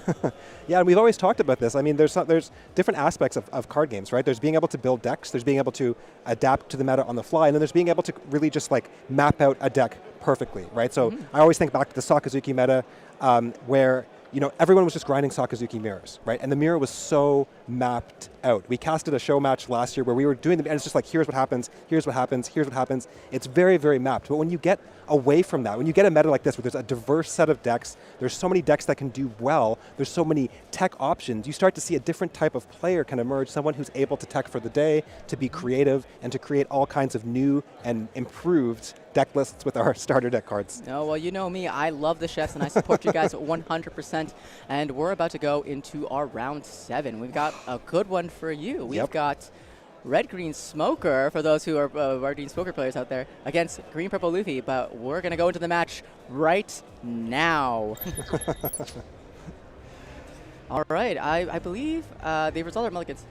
Smoker won dice roll and will be going second. Now, denying GP that's going second curve, like we've talked about this now, GP going second does have a really strong curve, has that 4-drop Zoro, but no, Smoker gets to deny that, and not only does you get to deny that, you also get to turn on your leader ability pretty easily too, using that 3-cost, using the 3-cost Sanji. Yes. Yeah. Those are hard to cast. Yeah. When the picture is different from the name, Yeah. Okay, and GP Luffy starting us off with 1 Dawn. Nice, Altart, pretty Nami, coming down, searching the top 5. You see a lot of 2Ks, some blockers, no Sanji puddings. So might not be the best search I've ever seen here, but again, as GP Luffy, Smoker is a hard matchup. This is a tricky game. Traditionally, GP Luffy struggles against decks that can drop 8-cost Kid. By giving that Kid a Dawn, you basically create an 8-cost wall that must be dealt with, that must be swung into. And we've seen, with the rise of UP Luffy, a lot of GP Luffys are getting rid of their tech cards, like Gamma Knife, that can kind of deal with the Kid, that can reduce its power, that allow you to swing into it. Back over to the Smoker now. Yeah, we're seeing Kujaku Searcher, for those who don't know, or Peacock, is the new Searcher from OP11, lets you search Navy cards. And we're seeing also another new card, we're seeing the X-Drake 2K from OP11 as well. And another search. This Searcher is such an important change in RG Smoker. This Searcher is a Navy Searcher, meaning that those hard-to-find pieces like the Tashigi or the Smoker are suddenly searchable, and that's a huge difference. You're not just using the Virgo Searcher now. You have access to Kujaku to also get access to some of those really key cards. Exactly, and you can of course always trash them during your main phase to just give a character 1,000 power. So there's a lot of utility here. Not only do they help you search, they help you power up your characters, which is very important because as the smoker, you really want to control the GP Luffy's board. You want to be able to swing into their characters, and you want to be able to swing awkward numbers into high-cost characters like Sanji Pudding that are kind of hard to swing into, like 7,000 power. You don't always, it's not easy to get there, right? But with Kujakus, you can just kind of trash them and then do these big swings. And we see another Nami search coming down, trying to find all of the pieces, put all the pieces together here for our GP Luffy. Ideally, you want to see some Sanji Puddings. You want a big board. The first interesting point that might come up is A, does he have the Sanji Pudding on 5? B, does he choose to return Dawn, playing at a slightly lower Dawn count for the rest of the game? Or does he just play the Sanji Pudding and pass? This is always a big decision point for GP Luffy players, and something as a GP Luffy player myself, I'm always keeping my eye open for. When can you get away with using your leader ability? When can you not? And when you want to swing into 8-cost Kid, you really want to have a lot of Dawn. 6K swing coming through. Yeah, and we're seeing no stage come down because there's no need for that cost increase. But we're going back to Harry's turn, going to 4 Dawn now. This is a really great turn. If you have Sanji here, you can actually activate leader ability right away. But with the new Kajaku, you can probably activate it in a few ways. Now, given that the power increase you're giving probably won't be meaningful, but we're not seeing Sanji, but we're instead seeing Tony Chopper. Let's get those confusing cards. But yeah, this is Tony Chopper, which is a 4-cost 6K blocker. But because of Smoker's ability, and it is a Punk Hazard type, it gets plus 1K. So this is actually a 4-cost 7K blocker. Pretty tough and tanky. Yep, just kind of walling off here. This is really great for the Smoker. You want to just build a wall, and then you just want to drop Kid and say, okay, try and get through my wall. Can you do it? Yeah. And we see here, for our GP Luffy player's turn, 5 Dawn turn. Do not see a Sanji Pudding. We are instead seeing the search, looking at the top 3, probably taking a Gum Gum Giant, 2 hand. And what else are we going to drop this turn? Okay, just saying, I took the Giant. I'm not seeing a Sanji Pudding in hand. So we could be missing that kind of key piece that helps get our engine going. But there might be one there at the end. I just can't tell. Yeah, I can't tell. I think I see a stage 2. We're seeing the Zoro that got searched earlier come down, resting the Chopper, so it's not not as much of a big deal to have it in play. And now a 5 to lead, and it's a take.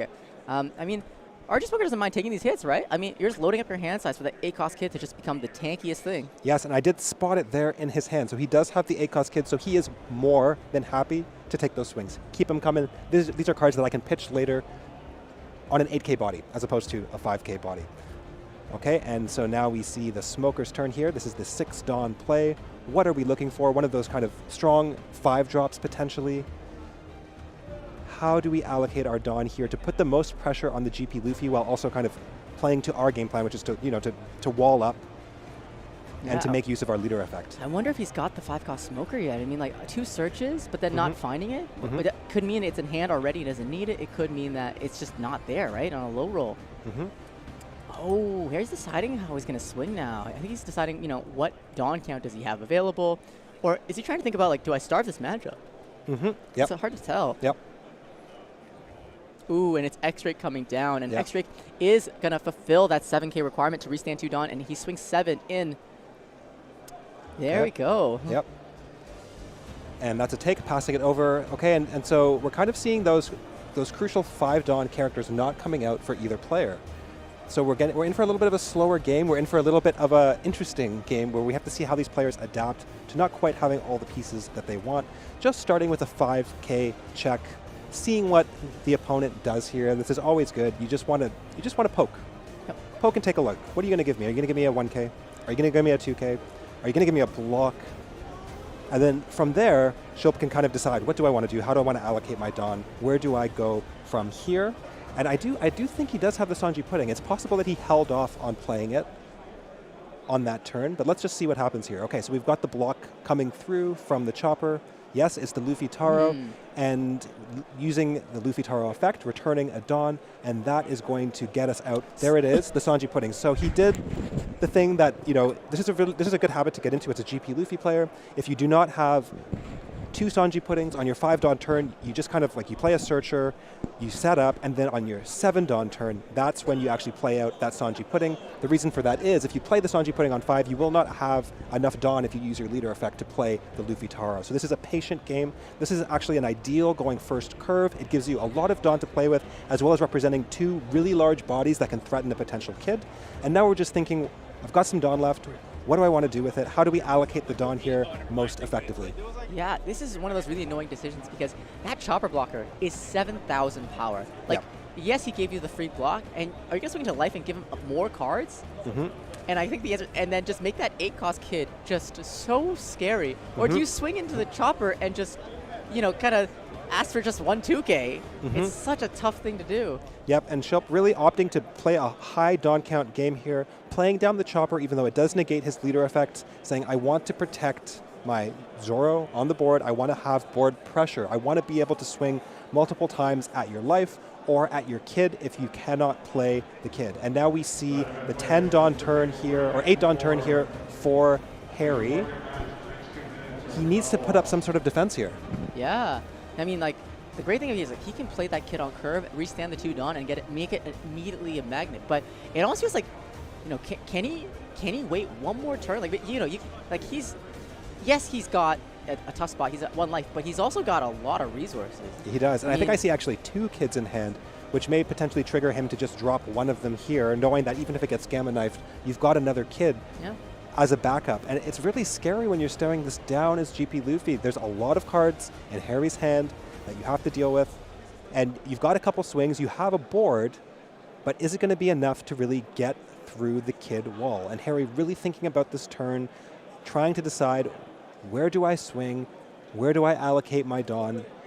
How do I both keep up the pressure and wall off for this turn?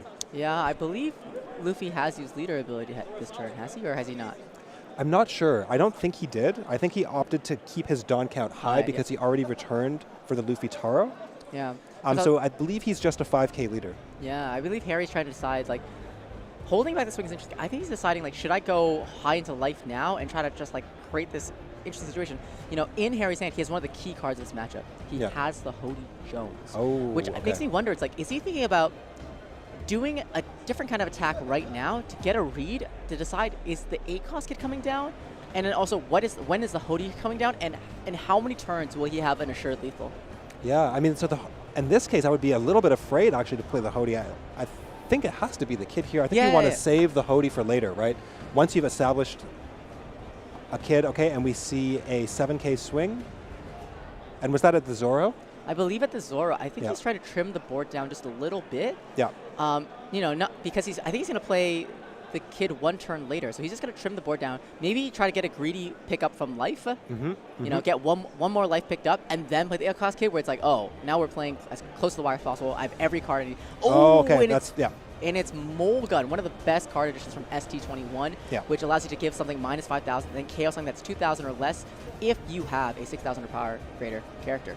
Yes, and that's the risk. You can always lose your Sanji Puddings in this matchup. I mean, we're used to, as GP Luffy players, having our stage, increasing the cost, at least trying to keep one Sanji Pudding on the board, but Mole Gun just getting around that, KOing it, and here we see just another 5 swing. The Zoro has been doing work. He's been getting cards, he's been getting blocks since he came down, and here we see the 8K swing coming through. That does get over the chopper blocker, so that requires either a block and a 2K or 2 2Ks, and we see just the straight block saying, I'm not giving you any cards. I'm going to protect my kid with my hand.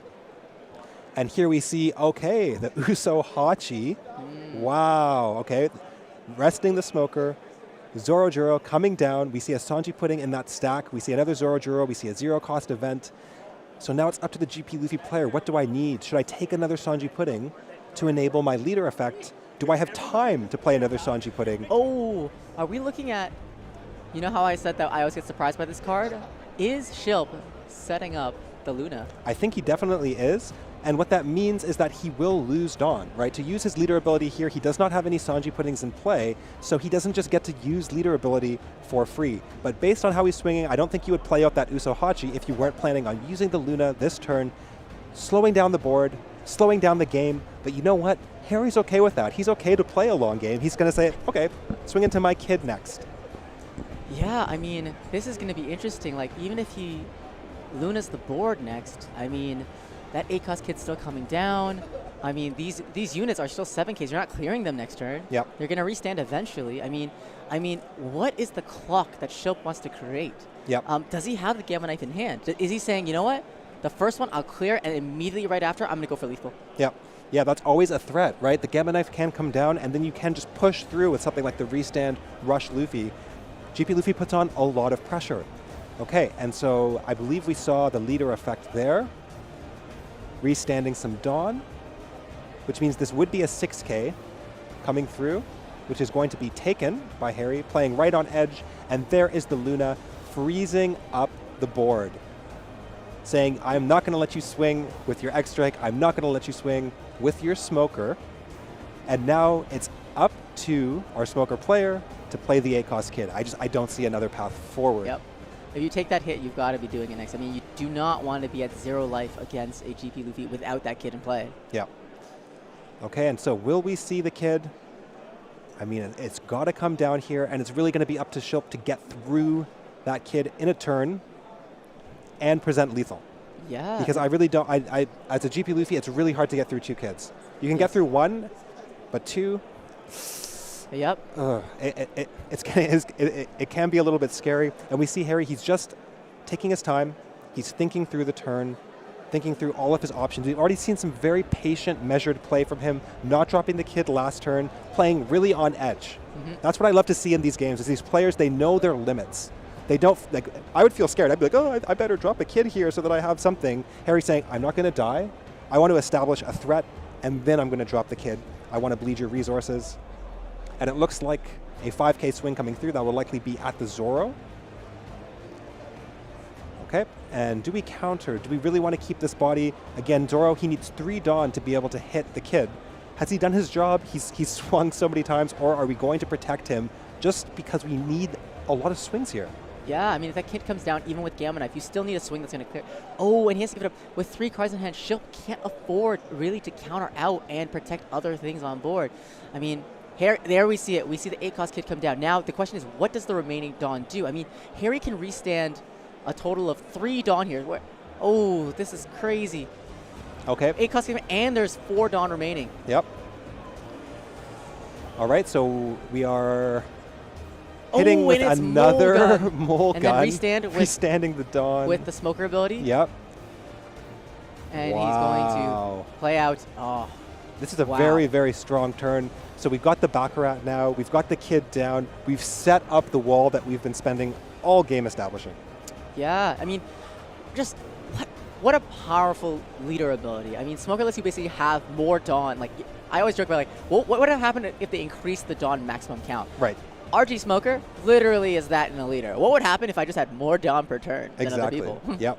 And we see that Sanji pudding that he searched last turn coming down, drawing him a card, helping his hand stay healthy, but is it enough? A Marigo coming down, just cycling. This is not an optimal turn to be playing Marigo. We really want to be using our Dawn to put pressure down. We don't want to be using it to search. That's kind of saying, I don't know if I have all of the pieces I need.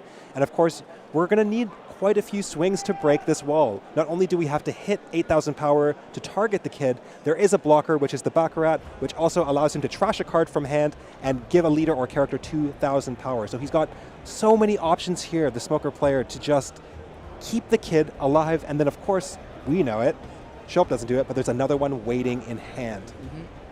Yeah, now, I'm really questioning now. Does Shilp have the Gamma Knife? We haven't seen him search it. Oh, I want to catch it. I want to know if he has the Gamma Knife in hand. I want to know if he's been planning this turn or he still hasn't found it. Because he hasn't actually played any searches that can find the Gamma Knife, really. Yes. He's only been playing the Namis, and then I think he played one search event. And I don't believe he grabbed Gamma Knife off it, did he? I don't think I saw that, no. And even if he had Gamma Knife, I feel like if I had the Gamma Knife, I would be playing that out before I play the stage, right, to cycle. I would be saying, I need all of my Dawn right now.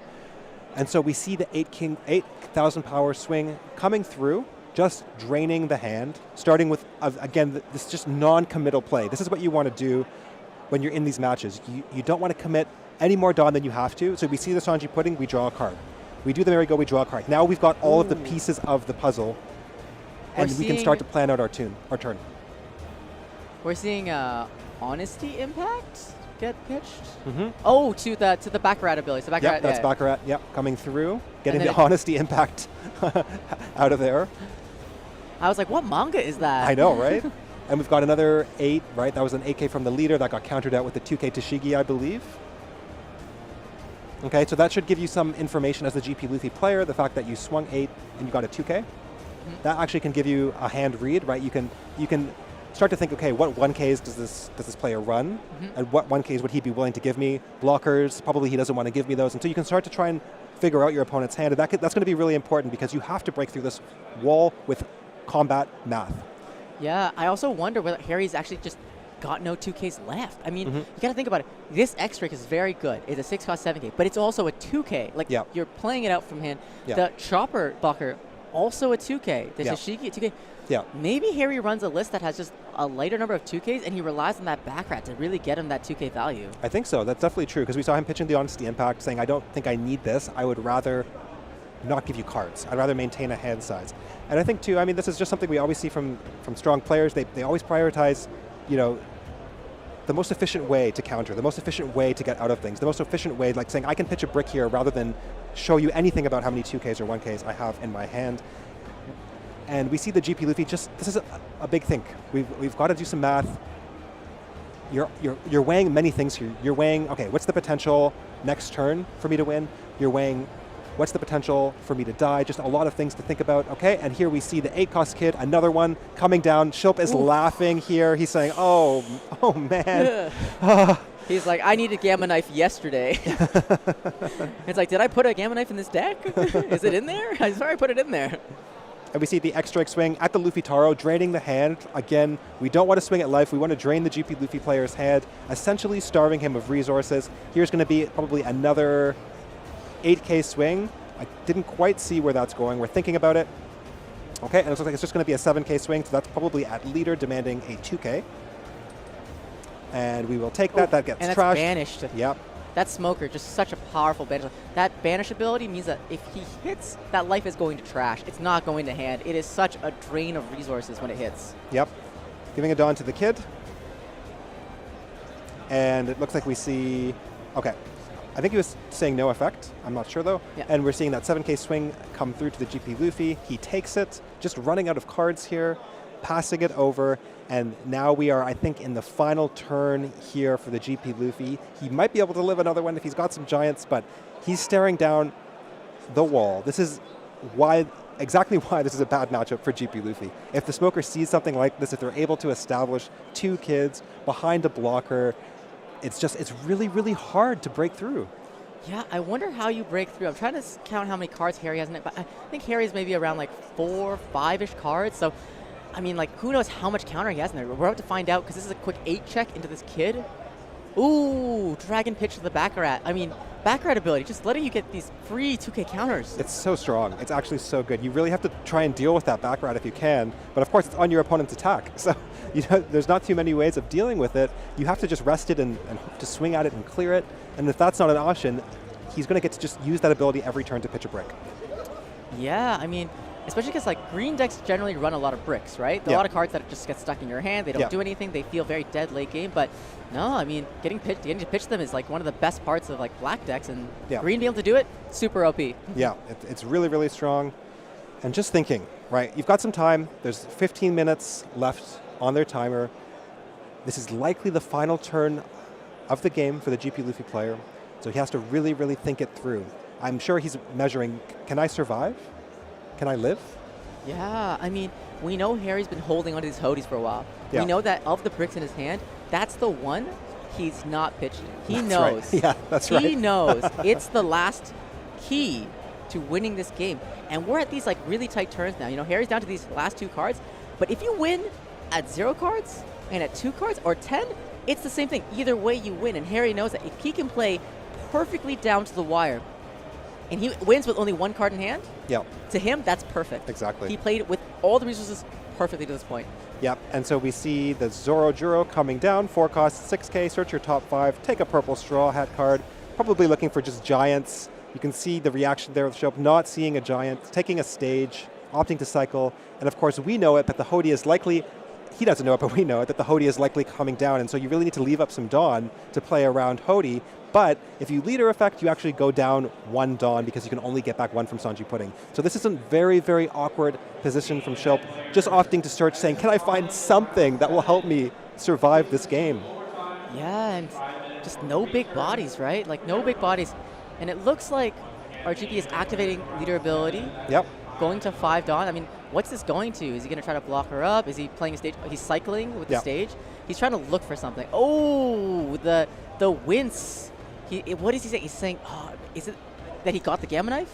Or Maybe. is it that he still didn't get it? Yeah, I couldn't tell if that was like, oh, I got it, but too late wince, or if that was, I just got something I don't need wince. And we also see very interesting from Harry, just he is so composed during these games, not giving any tells, right? Just giving away these 2K counters. We know that he's sitting there with those Hody Jones in hand, and I think we'll probably see the Hody come down. Now, we do have enough Dawn left up at 4 Dawn to play around the Hody, resting some Dawn. I see the Gamma Knife. Oh, it was the Gamma Knife. I see the Gamma Knife.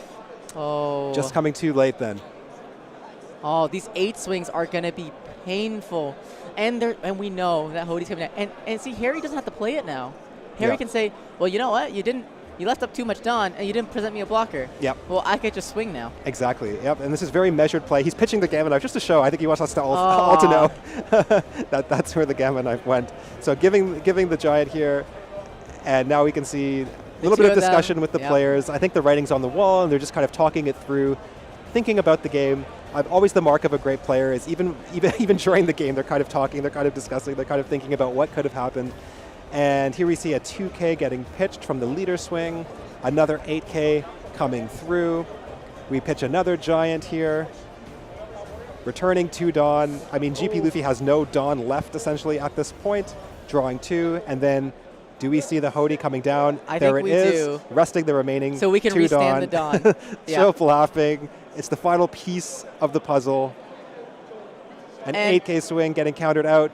Nice. A 9K swing. Good game. Really, Harry, just such methodical play, such competitive atmosphere. I mean, even though he had the game, he could have dumped all the Dawn on the leader or something and swung and won. But he's like, nope, I'm still going to math out all my swings perfectly. I'm still going to propose perfectly lethal. Because in a game where it's closer and maybe like I'm not as close to the lethal, maybe I will need to actually perfect math this lethal. And I will have to perfect these swings. And, you know, those habits are important to do in these rounds because you want to stay locked in going into your round 8, your round 9, your round 10. Yeah, exactly. And I mean, I love to see it. I love to see clean play.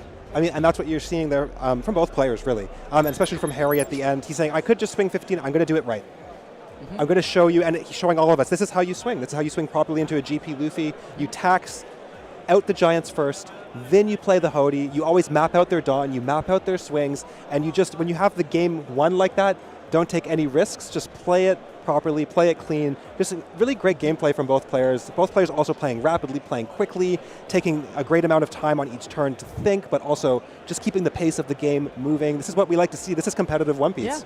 Yeah. So much measured thought in each play. Yeah. And I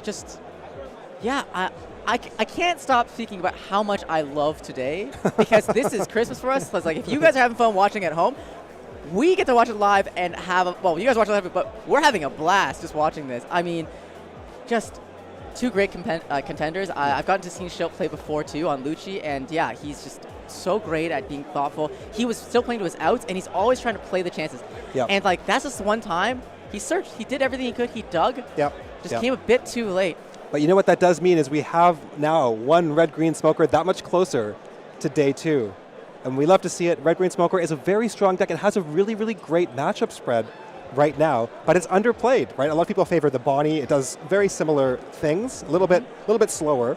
The red-green smoker kind of turns up the heat a little bit more, but it's really nice to see this deck that doesn't have that high representation getting that much closer to day 2. I would love to see some red-green smoker tomorrow. Yes, every time there is a spontaneous rainbow of One Piece leaders in a top 32, I am just so excited to cast it. But with that being said, we're going to pass you over to the break and then catch you back in round 8. We're getting into some of the most intense rounds. There are some crazy leaders out there that we're hoping to bring towards you. We won't spoil what they are, but we're hoping they say yes and show up on stream. But we will catch you guys in round 8. But don't go too far, because we'll be back soon. Welcome back, One Piece players. We're going to round 8. Oh man, this competition is really shaping up. I have no idea what's going to be top 32. I like, man, what? All right, Patrick, what do you think is going to be like, you know, distribution in the top 32 leaders that are going to make it to day 2? Okay, so I've been hearing whispers. There's apparently a lot of GP Luffy here today, so I'm gonna say, are we doing top? Let's not. I can't do top 32. Let's Okay. do top. Let's do top 8. Top 8. Top 8 for day 2 or for today? For day 2. For day 2. Let's look ahead. Yeah. Okay, I think it's gonna be 3 GP Luffys, Okay. 2 UP Luffys, and then some other stuff. Some other stuff. Okay. And I'm and I'm here to talk about the other stuff because I agree. I think GP Luffy is such a high skill deck. I think there'll be 3 of them. I think there's so much skill in the play. There's so much special in it. It's so versatile. I think it has a pretty good spread around the board. UP, just best deck in format. If it didn't at least get 2 or 3, it would be nuts. But now, what are the rogues in the top 8? I want to say, I feel like there'll be a purple category up there. Oh, I want to interesting. say A purple category. that, you know, looking around the room, I think there's a pretty good purple category, and I hope they make top 8. I think GY Law. I believe in Diamond, and I believe in any other GY Law out there. But I think GY Law is going to be up there. Okay. And then I think maybe just like the last one for flavor. Like, maybe this is just Cope. I Cope a Buggy up there, please. Cope a Buggy up there. Get up there. There has to be one Buggy in the room who just, you know, has been crushing the dreams of the Belo buddies throughout the day, getting some revenge. And the answer for all is the it's not Luffys. me, and I'm sad about that. Patrick and I, people kept asking us today as a regional, because we're meeting up so much for friends here in Toronto, and they're asking us like, oh, what are you playing today? And we're like, the stream? Or like, what are you on today? YouTube is what I'm saying. But really, like, we had to actually make a tough call, and like, it sounds so spoiled to say this. Like, I don't get to play One Piece card game if we do this. But then we're like, oh, which one do we care about more? But then I think it was easy for us to decide, no, it's this. I mean, we're in Toronto. We're in our city. We're surrounded by our players and our friends. How can we not do this? How can we not do the thing that lets us show off all the things we love about the city and the people here? How can we not? It's true. Yeah, it was a tough decision. We definitely agonized over it, whether we wanted to play. We are both very competitive players, so we would have been taking, like, for me, I would have been taking this event very seriously. I would have been aiming for a top 2, and actually I would have been trying to win the event. That's how serious I am. So we had to think about it. But you know what? What's been really fun about it is we're seeing things from a different side. And actually, I've never had this much knowledge of so many leaders before, because I'm typically, you know, I probably would have brought either GP or UP. I was still on the fence, but I would just spam hundreds of games of that leader is how I would practice. I would practice with my friends. I'd practice online. I'd get every matchup down. But to do this, we have to learn all these decks. It's been so much fun, like experimenting, learning all of these leaders. I've been doing a ton of just like playing against myself with different leaders just to get practice, just to see like what every leader can do. And it's fun. It's really, really neat. There's a lot to this game that you get to see when you're kind of zoomed out from this perspective. Yeah, guys, I'll let you in on a production secret. Patrick gave me homework. we took all the leaders and we're like, okay, you're in charge of learning these ones, and then you're in charge of these ones. And then when I was supposed to do my homework and Buggy came out, I instead played Buggy all the time. And I was like, I literally felt like I was like that kid not doing his homework. It's like, I don't want to do my homework. I don't want to learn about Luffy. I want to play Buggy. And then I was like, okay, but I ended up I'm loving Buggy, playing it a ton, topping a bunch of locals with it. I was like, oh, wow, this is so much. And I was like, okay, but now, turns out, Buggy is kind of meta. And I'm like, if it does show up, I am ready to talk about it. And it's the only thing I studied on the test. That's true. I may have kept all the Luffys for myself. I mean, I was like, I'll take GP, I'll take UP Luffy, I'll take Purple Luffy. There might be a Luffy bias. He is my favorite character, I will say that. Yep. So always happy to see so many Luffy around. Luffy everywhere. Luffy at every table, every color. But interestingly, we haven't seen much of the purple-black Luffy here today. And that, you know, it rose up, and it seems to have faded away just as quickly. Yeah. Was it... I'm not sure what happened. Was it just people were surprised they didn't know how to play against it, and that's why we saw it doing so well? And now that everyone's figured it out, they've kind of moved off the deck. I'm not sure, but I haven't... Looking around, I just have not seen a purple-black Luffy in sight. Yeah, I think one thing I've been hearing is that like its power spike is very good, but it's also not very consistent. And one of the things that helps an inconsistent deck is that people actually don't know how to play around you. Right. When the knowledge is missing on a deck, even when you get your low or your mid roll, the nice thing that you have to your advantage is that, well, people aren't punishing your mid or low roll because they're like overly cautious sometimes. Yep. So I'm thinking that maybe with more knowledge on it, that whether or not, I heard some people say it's like, it's not. It's kind of like GP and better in some matchups, but worse in some other ones. And maybe that's one of the reasons people end up being like, you know what? It's just still GP. Yeah, and I mean, in my own testing, I was testing it a lot against UP because it seemed like, you know, if you can go first as black purple into UP and you can see your curve, you can play out the Zoro, ramp up, and just put down like tons and tons of pressure. Like the UP Luffy just kind of folds, but we have seen a lot of changes in the UP list. So everyone kind of started off with the very standard kind of ramp list. You're running your Zoro Juros. Your goal is just to ramp as fast as possible. Then you've got some tech cards, maybe a pudding or two, maybe a red rock, maybe some 7-cost events. And then we saw a shift where we're moving into 3-cost Dofi blockers coming in, we're moving into Thunder Bagwas coming in, and that actually really can negate a lot of the aggression from the black-purple Luffy. If you drop blockers, if you hold off, all you need to do is just stabilize. You just need a couple of turns where you can, you know, heal up with a 9-mom, get down that wall that is Katakuri, and then start to destroy the board of the black-purple Luffy because they can't hang on for too long. They can only really giant out or counter out for a turn, maybe 2 turns, with no real way to kind of consistently see giants in that matchup. Yeah, I mean, like, I think GP Luffy reminds us sometimes of BY in the sense that you have power spikes, and you can kind of almost like choose, like, you have so much control over the gas pedal. Like, oh, do I want to go fast? Do I want to go slow?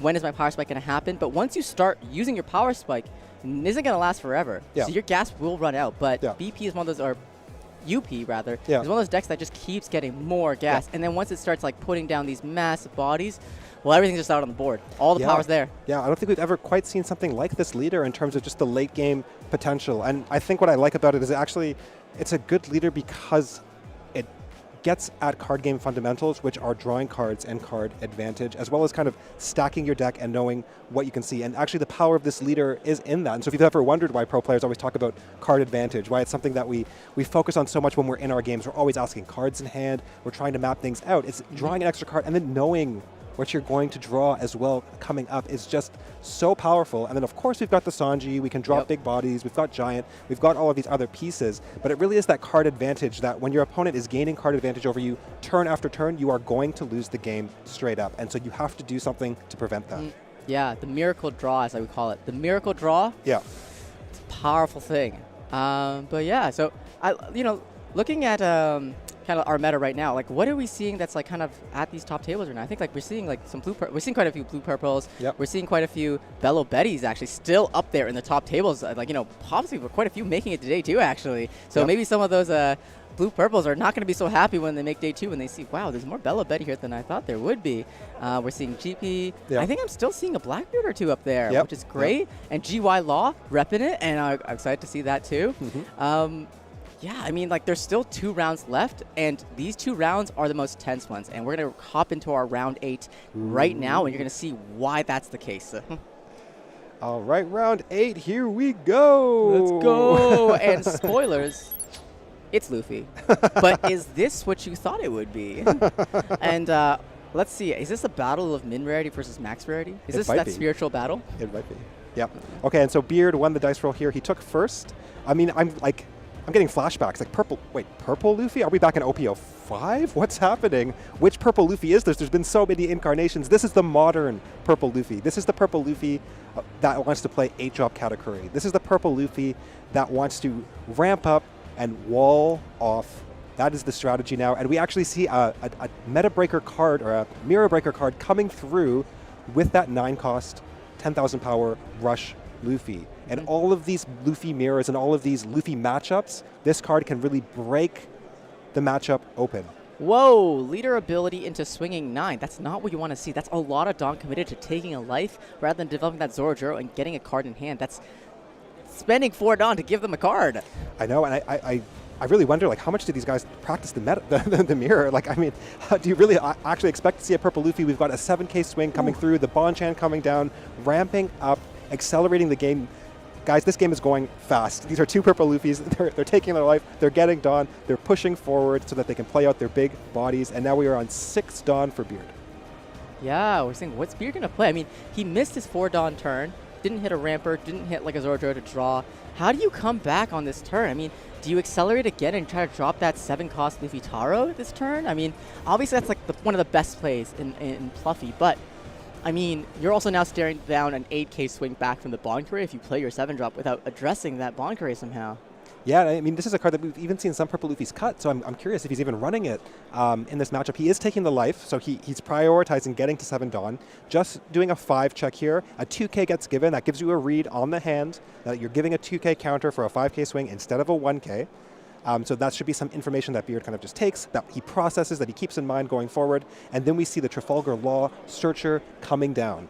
Ooh, I mean, not exactly what you want to see right now. I mean, first of all, your Law Search is going to roll over Katakuris, right? If you see any up there, you're not going to be happy about it.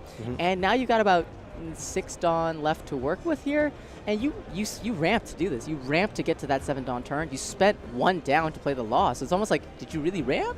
Or are you just kind of using that ramp to dig 2 cards, basically? Oh, and he does run the Luffy Taro. It's a little late. Would have liked to see that a turn sooner, but it doesn't matter because you can play it next turn. That also gives JP the read he should be expecting that. Okay, and we see the Sangoro coming down. This is just a great card. It draws you cards when attacking. It allows you to maintain a hand size and gets you that card advantage that we've been talking about so much. Yeah. I wonder how important this Sangoro is in the mirror, actually. Like, being able to draw that extra card. Usually in mirrors, card advantage is like one of the key differentiators and factors. Like, playing greedy and able to like draw extra cards is how you win. But we're seeing 9-cost Luffy come down. Yeah, this is just a monster. I mean, how do you clear this? Exactly. This is, like I said, the mirror breaker in all of these Luffy matchups. Once this comes down, it tends to be the player who drops the big body first has so much advantage, so much pressure, and this is the biggest of the big bodies. How do you ever clear this? Like you said, it's 10,000 power. You cannot swing at it, especially when Luffy's been taking cards. They've both been taking their own life. They're sitting there, look at their hands. They've got a library in their hands. You're never going to clear this, and that is the problem going forward. It really does put Beard here on a timer to either put down some pressure, to wall up, to figure out what is my game plan here. Luffy Taro will help him. It'll help him build the board. It'll help him put some pressure if he opts to go that route.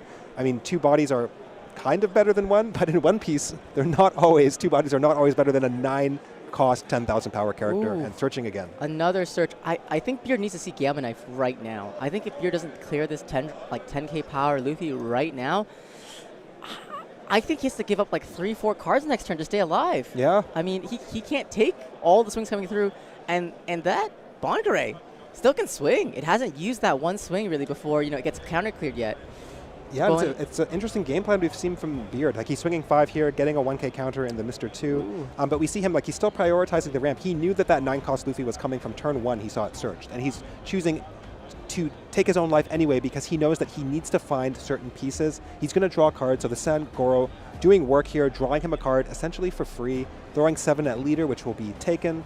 And now we see both of our purple Luffys at 1 life. We see the Luffy Taro coming down. And we're returning at dawn. Going to drop a 5-cost or less, and it's another another Sangoro, but there's no dawn up. I don't think.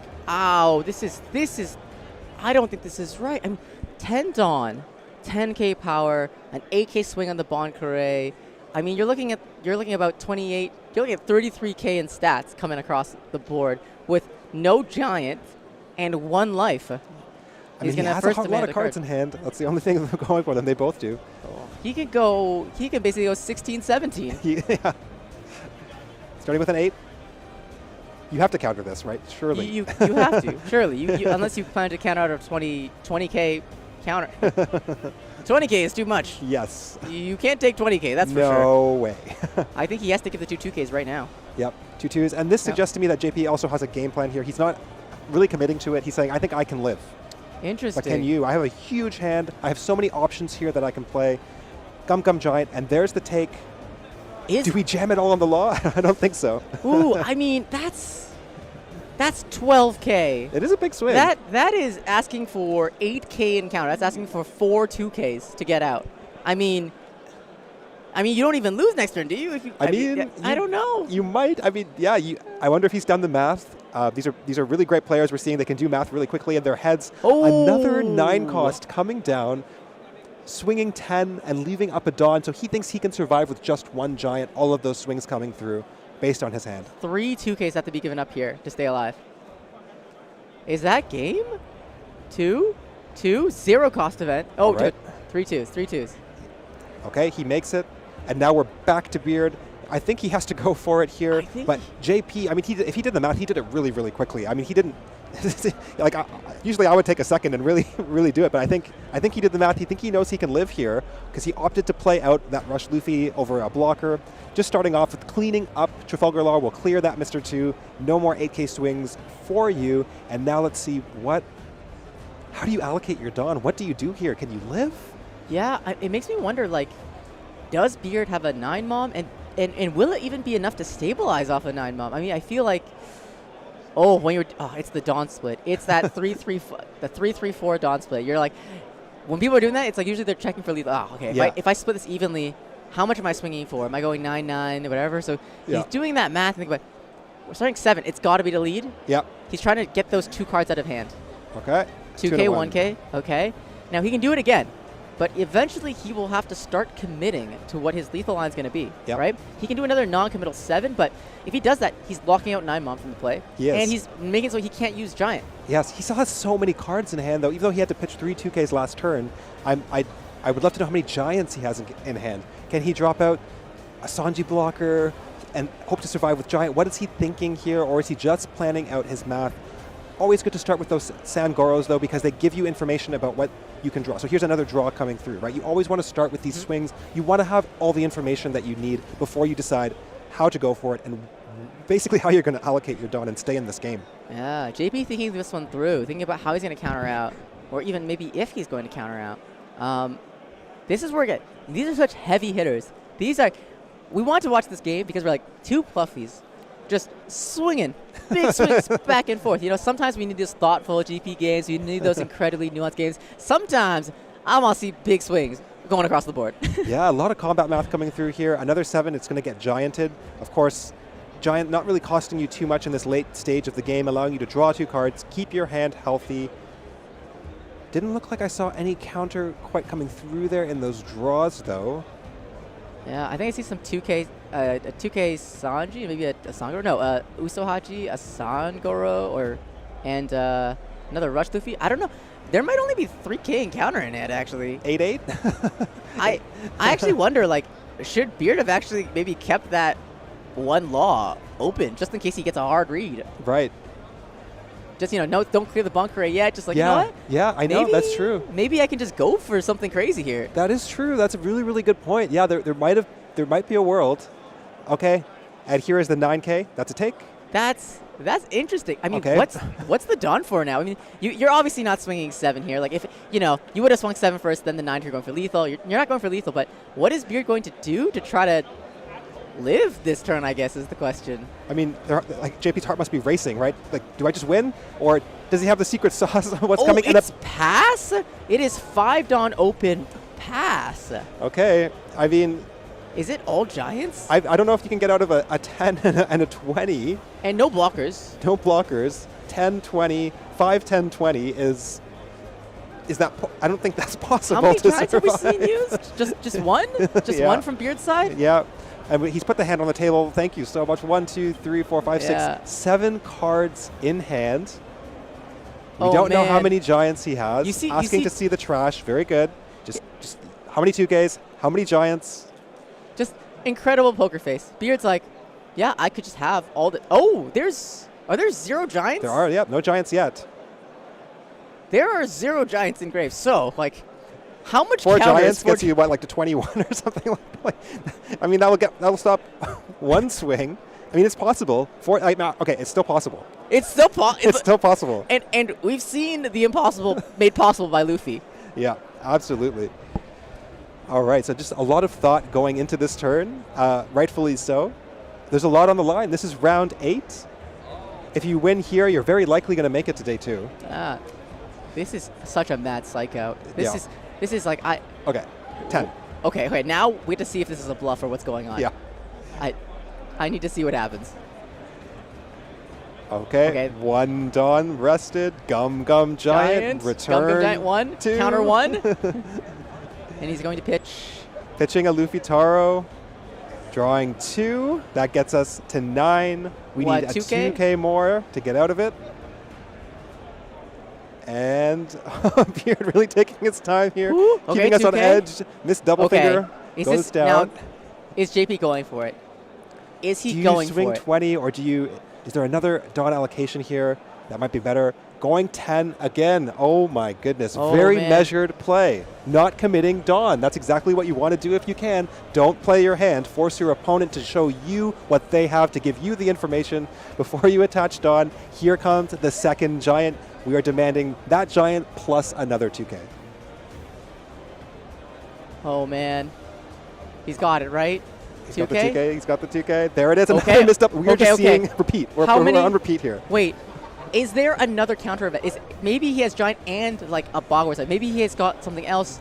I was like, does he have slow beam sword or Slow beam something? sword. Like he would have used it already, I but think so, yeah. this is Oh, this is getting scary now for Beard- JP. I mean, fifth, like... Beard like poker, just poker facing this. Just yeah, whatever. Yeah, I mean, do you swing 15? Can you survive? That's what he's thinking now. Okay. I mean, your opponent has a lot of characters. He doesn't have a lot of swings. How many giants do you have, JP? Can you do the same thing? Can you just pass and say, hit me? I've got giants for days. Let's see. This is just a boxing match. Yeah, This it really is two is. boxers just slugging. And now Beard's like, I can take the hit. I mean, I'm seeing him manipulating Dawn here. That's not all 10 Dawn in one stack, so that is not a 15 swing. Oh, and even JP saving the one Dawn for his giant. Like, should he be doing that? That's the doubt, right? Like, Oh my goodness. I mean, if you save that one Dawn, what's the point? I think you lose anyway, right? I mean, I feel like it's all or nothing here. You either go in or you don't. There's nothing in between. I know, we've been in this situation before. There's so much on the line. You start the turn feeling so confident, and then all of a sudden, that victory is starting to slip from your eyes, and you're starting to think, okay, what other lines do I have open to me? Can I survive? And there's so much to think about, right? And so it can get overwhelming, right? You're doing the math. You're saying, how much can he potentially swing? What can I do with the Dawn that I have? How can I survive this? There's a lot to think about. The players still have a lot of time. They played really, really rapidly, those early turns, back and forth. We still have 20 minutes on the clock.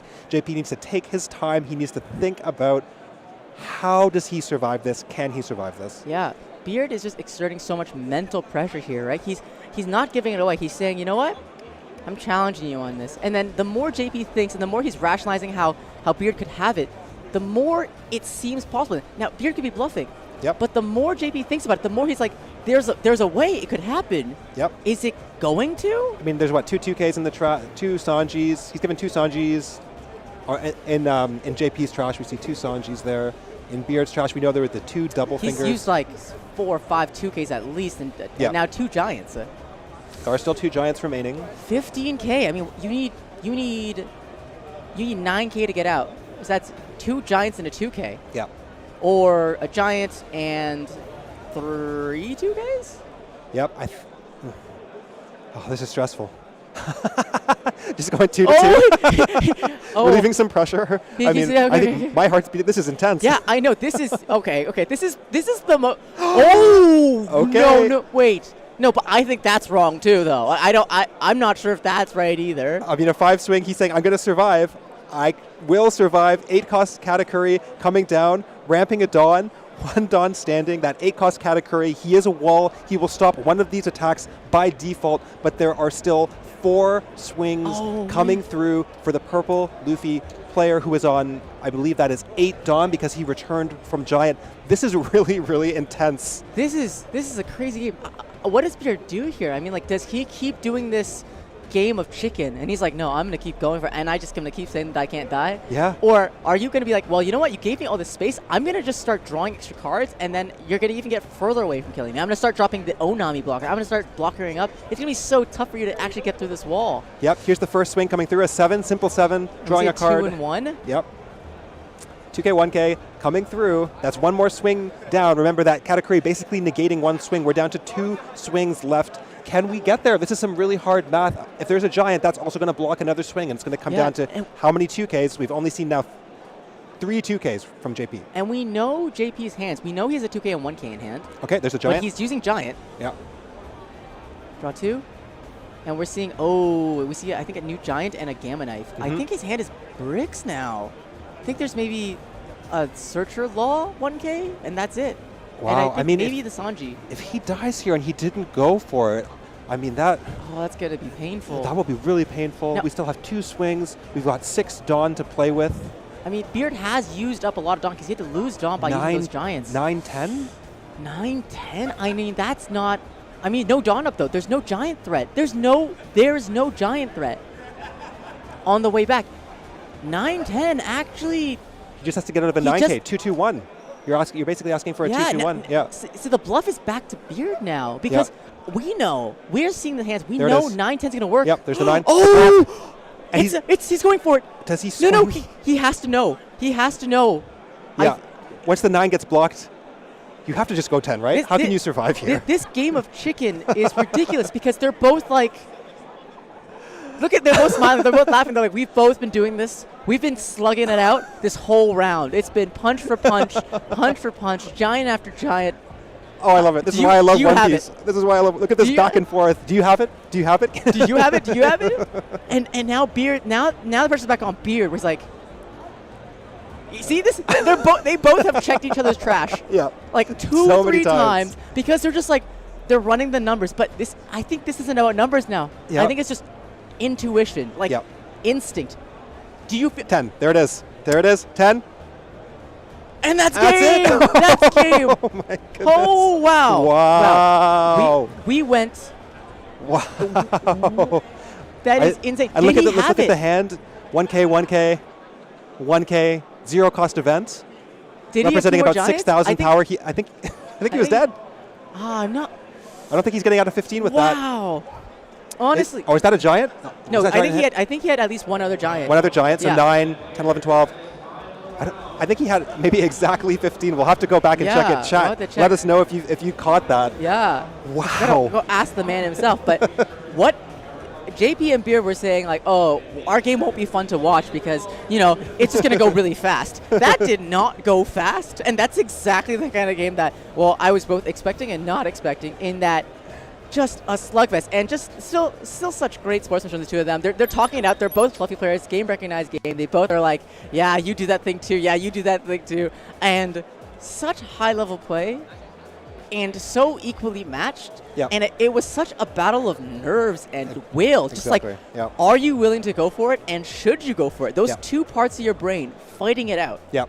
Yeah, and I mean, that's another one. I keep saying this for most games, but I really want to go back and I really want to watch that game because what was being weighed there was essentially a battle of like 2Ks, right? Like how many 2Ks can I find? How many 2Ks does my opponent have? And they're going back and forth. They're constantly counting 2Ks and they're calculating, okay, what's the probability or what's the chance of my opponent having another 2K, right? What's the probability of if I giant here, I'll get 2 2Ks, right? That's what's going back and forth. And that's kind of what you have to weigh in these really, really tight situations when there's a lot of giants going around. Both players have giants. You really want to figure out, okay, how many 2Ks does he have? How many 2Ks have I seen? What's the best line statistically for me? Because especially in a game like this, I don't think you could get much information from either player's face. No. They were poker faced the whole time. They were just complete poker face. Even I didn't know what was going on. I was like, what? How much counter? Does he have 10,000? Does he have a 20,000 counter in hand? I don't know. But that's what makes this game so intense. And like, it's the possibility that he could counter out was just this huge pressure just in the back of your mind. Like, you're like, technically, I play Fluffy too. I know it's possible. Yeah. Is it probable? I don't know. Yeah. Oh, that was such an amazing match. I can't wait to talk to JP and Beard about this and get their thoughts too. Yeah. But just amazing slugfest. Yep. Right. We will be going into our round 9 after this. But in the meantime, we'll pass you off to some interviews and some other stuff. But Patrick, anything else you want to say about that? Other than that, was wild. Nope. I mean, things are winding down here in the hall. These are the moments that really, really count for so many players in the room. These are the games where the pressure is on, and the pressure is on after you've been playing all day. So, well, we're having a blast here, and we hope you are too. But we're going to catch you in round 9, but stick around for the interview. And yeah, take care, guys. See you soon. Hey guys, welcome back to another segment of The Sweats, where the only thing sweatier than the players and the plays is the room that we're in. But I am joined with Ethan Gandhi. Multiple. How many points on Limitless now? Come on. At least 120. I don't know for sure, but a lot of them were from the first year I played, so I'm definitely a little bit washed. So tomorrow is gonna be a little scary for me. Yeah, I still remember you were saying like when you topped with something that's not Whitebeard, it's like not Whitebeard. Just say it. Yeah, I know that everyone said I was carried by Whitebeard, and then I think honestly winning that tournament with Sakazuki was so important for me because I really did feel like I was just carried by like easy decks and like I guess I didn't think I was actually as good as maybe I really was. So that was a big like moment for just like self-realization to be like, okay, like I do know how to play the game really well. It's not like I'm just swinging 6 every turn. Dude, I could feel. I remember, well, you know, for those who don't know, Ethan and I, we casted a game together, and I could definitely like feel this kind of like from you and Patrick, like the skill level you guys had on Sakazuki and the thoughtfulness in each play. But no, it's obvious. I mean, like, just check out his Limitless, guys, if you want to. If you want to know. Right. But let's talk about like this current meta, and I think the question in everyone's mind is like, and there's probably many ways to answer this, but like, what is just the best deck right now? Yeah, that's a great question. I mean, the best deck is definitely Luffy. So, I mean, I would say it's Luffy, but between all of the different Luffy leaders, that's where it gets a little trickier. And yeah, I was gonna say you're gonna have to be more specific. Luffy is now a loaded term. Yeah, right. Even purple Luffy is still like which one? Which purple Luffy? Which purple Luffy? I'm personally gonna be playing blue purple Luffy tomorrow, and the last time I did play, I played green purple, which did not go well. I like switched to it the day before, and I kept forgetting I was a 6K leader, so it's like. Very bad idea. Never switch before the tournament night before. Did you, tell me honestly, did you fall for the 5K skill check? I didn't fall for the 5K skill check, so I'm proud of that, but they would keep going, 7, I give them 2 cards. And I was like, fuck. I was like, or, I don't know, we'll cut it out. But yeah, I thought that green purple was actually really good, and to be honest, I'll get to why, but I think it is probably the best pick for Toronto. Or I guess the meta. I guess we'll see what ends up being the best pick for Toronto. Yep. But I ended up switching to blue-purple because I actually don't own cards, like a lot of cards right now. So my friend has blue-purple and green-purple builds, and he told me he was playing green-purple. So 1+1, guys. Looks like I'm on blue-purple. Yeah. I mean, it's crazy because like I know a lot of players who are so good who are still, you know, who borrow decks and pieces from there. But it really goes to show this game. But it shows that the game is accessible too. Where like, you know, if you just borrow some cards, you start playing, who knows where you'll go, right? And it's funny you say this because Jeremy used to actually lend cards to me. Like I think it was like 1 a.m. before my first serial. I like hit Jeremy up and was like, I need Red Hawks right now. Like, can I pick them up? And he's like, okay, I'll leave them in my mailbox. And then literally like 12 hours later, I was in the finals. I was like, holy shit! Like, I still have the Whip Your Leader you use because it's like a good luck card. It's like no, this got like sentimental type of thing, and when maybe you'll have to sign it and whatnot, which will make it unplayable. But yeah, but back to talking about like you said like green purple Luffy, and I know that one of the talking about how good it is, even though that you're playing blue purple, is that the skill level is really high. I noticed like of the Luffys, it has the most intricate actions. 100% agree. Like, what do you think? Like, now that you're playing blue purple, what do you think is the card that scares you the most when you're facing a green purple Luffy? Like, what is the thing you're like, oh, I really hope they don't have this? Yeah, honestly, I mean, it depends on the part of the game, but I'd say the match as a whole, it's actually stage. Because if they don't have stage, like you're steamrolling them, like you're god threading every Sanji, or like you're 9-momming everything. Like they actually just can't play the game. So that's if they have stage, like they need stage to make it a fight basically. And then after stage, it's I think it's definitely Sanji Pudding, because I mean it's always drawing a card. Even if they play it on their 5-Dawn turn, you probably ram, so immediately gets that +1 hand advantage. And just the Dawn is super important because if they go low on Dawn, they can't touch you. So it's really important for them to maintain that Dawn by playing cards like Frankie or Chopper, or just having Sanji Pudding, of course. Yeah, that makes sense. It reminds me, like, I think a lot of people have likened GP Luffy to actually like RG Law back then, which is against 6K leaders. I think like even like at the time, like some people were trying to play Whitebeard. If they minus Dawn too quickly, they just didn't have a way to swing anymore against such a large leader. So that makes a lot of sense. So going into tomorrow, like what is the matchup that you think is going to be the toughest for you to face? Which leader do you think is going to be toughest for you to face as blue purple? Okay, I'm gonna. This might be a little controversial, but 100% like a good Blackbeard. Ooh, I have not beat. Like I was playing with Yonas, and obviously Yonas is a really good player, and like every game wasn't close. Like if he saw Van Augur and in their deck they have 1,000 searchers, like just nothing I could do. Like it was insane. And he is playing like or he's not going to be playing Blackbeard anymore, but his list was very defensive heavy. So I don't know if that makes it worse in other matchups, and maybe that's just very tech for blue purple. But if I play like a defense-heavy Blackbeard, I'm gonna, Yeah. I may be praying to Jesus or something. Yeah. Or like, I mean, if you face Yonas, True. If you're praying somewhere. You're praying somewhere. If I'm playing Yonas, I'm already praying. So that's a good point. Yeah. No. And I guess I kind of answered the next question, but I thought I'd ask it anyway. Now, obviously, like, who do you think is a player to really watch out for tomorrow at Toronto Regional? Someone that you think is like really putting in the reps, really trying to solve this meta right now, and you think, is to watch out for? Someone to watch out for. That's a good question.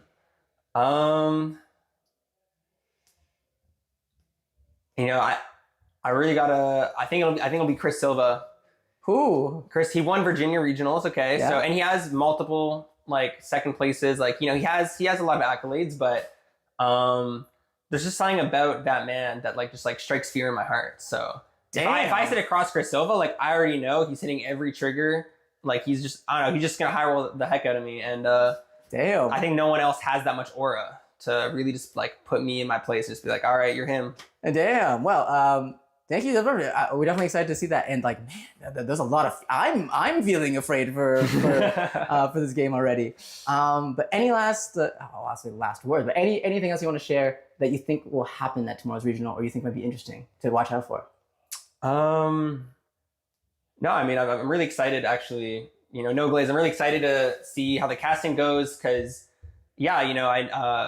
there has been a pain point, I guess, in casting where just there hasn't been a lot of top level, I guess, commentary. So Patrick especially is just a really smart man all around inside the game and out. And I'm really excited to see what he brings to the casting community and also just the quality like you guys have all put in. Like I'm really looking forward to see that and see how the community appreciates. And lastly, I'm just excited to just play an event in my city. I'm from Toronto. I forgot to mention that. So yeah, I'm just super excited just to play a regional in my city. Yeah.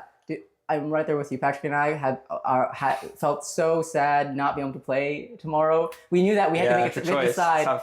We're either going to and we love casting. We love bringing this game to people, and we were choosing between bringing this game to people and playing the game we love. And it's such a, and we are currently single serial holders. We're not, but we were like, this is a good chance to get the second one. But no, we really are happy doing this. Not just because we're happy doing it, but we want to exemplify this the amazing plays that you guys make as these players who love this game, and we want to show exactly the thoughtfulness in each action you guys are taking, so everyone at home can see it too. If you end up casting like table 500, like I can't wait to see how you commentate my games tomorrow. So yes, we will catch Ethan tomorrow, hopefully. Okay. But yeah, that's it for the sweat. Catch you guys in the next round. Welcome back, One Piece card game players. We're in round 9, and I am feeling it. There is electricity in the room. Everyone in these top 8 tables right now are all thinking the same thing, even in the next 8 tables, which is what happens here in the next 2 rounds decides if I get a shot at the top 32 that will happen tomorrow. Yep. And the serial and all the things it entails. All the glory. All the glory. And that electricity, you can feel it. And I'm going to feel it for the next game, too. We got such an exciting one coming up. You guys already know I love to see GY Law. And we have an undefeated GY Law here at the top tables. And we're going to go into that game now. It's versus the enemy, the number 1 enemy, that second format. Blue, purple, Luffy, coming to you now. And like you said, you could feel the electricity in the room. It's so quiet in here. Like it's been pretty loud all day, but you can see a lot of players have gone home. They've dropped out of the tournament, and what we have left are a series of players who are all playing for something on the line. If you're already XO or X1, you're just trying to maintain that, trying to get a good seed going into tomorrow. But if you're on the cusp, it really, really matters. These games are the ones that really matter. These are the games that you remember for a long, long, long time. I still remember when I was playing at this high level, like I could remember every game, every play, because I was so locked in. I was having such a blast. Like that's the real treasure. I still go through them. I'm still lying in bed at night thinking about plays I made a year ago in exactly these rounds. Yeah. So it looks like starting up this game, I believe Adam on Blue Purple Luffy has actually won dice roll and chosen to go first against Law, which is an interesting line. I mean, Law going second has a lot of really powerful plays. So does he know something about this matchup, or is it that he's thinking I just want to be comfortable on first. I want to get the first swing down. We're gonna see how this plays out. I mean, first this is the moment. Law's already going. He's looking for that 2-down play. Does he have it? Does he have Kid Killer? boom, there it is, the first search. This is already going to plan. Like, what is he going to find here? I mean, finding that Bonney blocker immediately lets you do, set something up and play it. If he already has the Bonney blocker, this Cavendish is the great first 5 cost play he can shambles out. Yep, just seeing the curve, the pieces of it starting to come together here, and we see from our PLuffy player, again, taking first, choosing to play his own game, choosing to choose the stronger curve for himself, swinging a 6 into the Law takes it, there's no trigger, and then playing down the Zoro Juro. That's what you want to see on 3. That's your ramper, that's what gets you going off to the races. Yeah, now here, we're going to go into a pretty complex turn from Law, and he's starting out with the 6th lead. It's a sign that with that 1 Dawn, he has shambles available. It's like, you do this because I have a way to plant a life and play something out. So I'm going to do this very confidently. Now, if he wasn't confident, he wouldn't have done this first. So he has a shambles. Now, what's it going to be? I mean, look at that hat. He's got to be confident. Yeah. I mean, he's Law. He is Law. We have Law here. Here comes down the Bonney, allowing you to take that top or bottom card, add a Supernova's character. He adds the Cavendish that he just searched out, bringing back Kid Killer to hand, playing Cavendish, re-standing 2 Dawn, and this is exactly what you want to see as a Law player here. And you bounce that Kid Killer, and then you can even play it again, or this Beige to protect your board. And obviously, you want to protect yourself from that God Thread. You want to make sure that this Cavendish is going to stick for another turn, give you that extra Dawn. I mean, Eric just like the absolute clinic on how GY Law works. Just saying, this is how you care about, this is how you play, this is how you just make the most of this Dawn. He obviously has been practicing these combos, so let's see how Adam reacts to this, because this is a really proactive start. Yeah, as you said, the Beige comes out right on the God Thread turn, right? God Thread, you tap 5 Dawn, tap 5 Dawn, KO a 5 cost, ramp a Dawn, and that would be ideal here. However, that's going to be prevented by the Beige. We're swinging with the Zoro Juro, just a 5 swing. That's going to put some pressure down on the opponent and allow us to gain an active Dawn. So we're right back with 5 Dawn to play with here as the PLuffy. And what is Adam thinking here? What is the play he can make on this turn? Do we play another ramper? Do we just keep accelerating? Do we try and just remove the Beige so that we don't have to deal with it later? That will open up more lines in the future. Things like Raging Tiger, Gravity Blade, getting rid of 2 bodies. Okay, we are tapping 5, and we are opting for the Gone Thread on the Beige. So there we go. Just saying, I need to get rid of this roadblock to my game plan. Yeah, and I think the question here is Luffy going to swing 6 or 7? I think it actually matters here because, I mean, Law doesn't want to drop in life too quickly either, right? You want to make sure you can keep swapping out those lives and bringing something else out. I'm not seeing 7 cost Law won't be coming out for another turn or 2. Yep. Oh, and the 6 is taken. It's take. Yeah. So Eric is feeling confident going to this low life though. He's saying, I can take this hit. It can say a lot of things. It could be, I have a 7-drop Law. I'm ready to play it next turn. It could be, I actually think I can kill you in 2 turns. It won't matter. Yep. Swinging the blocker here, clearing the Zoro Juro. That's just really good board maintenance. You don't want that Zoro Juro to give them the option of just restanding Dawn when they return Dawn for things like Giant, for playing 9 Mom. So people were like, why would you swing that blocker? That's so bad. It's because bounce Law. You can just pick it back up, play it back down again, and then once again just starting this shambles loop. Yep. And what do we see coming down? Another blocker Law. I'm just so happy to see this card back. One of my favorite cards from the first set. And we see that 6K swing get countered out with the Mr. 2. And we see another 6. Interesting that Adam left up a Dawn. So it seems like he does want to play an event here, maybe like a Gear 2. But opting not to use it, opting to take the life instead. Here comes the Bonney Searcher, searching top 5, looking for a Supernova's card. Another kind of important piece of the Law puzzle. What is he missing? What does he need here in a very commanding position? Yeah, and this turn is just insane because he can now shambles that Bonney back to hand, protect it, bring out the blocker Law, and then use the bounce ability. Does he want to, if he wants to protect one of these characters and play something else out, he can. I mean, just so many ETP effects or on plays happening right now, and just this board is getting pretty tanky. I mean, you got 3 blockers at the end of this turn. Yeah, and the Bonney there searching that Capone bed, just a 2K, but it also allows the Law player to add the top or bottom life to his hand and then add a Supernova's character to life. So just a very flexible choice, allowing him to make a play or just counter, which is the most likely use of the card at this point. And now it's back on our PLuffy player. How does he want to play out this pivotal turn? He's at 9 Dawn. Interesting. Eric actually opts not to shambles? Okay, and there is the Raging Tiger Gravity Blade. He made way for that with the God Thread, right? So on the 5 turn, we see the God Thread clearing the Beige. Here comes the Raging Tiger Gravity Blade, just completely wiping out the board. Yeah, and he has to play it on that turn, right? I mean, every turn, that Eric isn't presenting a beige to protect his board, I mean, you have to do it because you might not get a chance to later.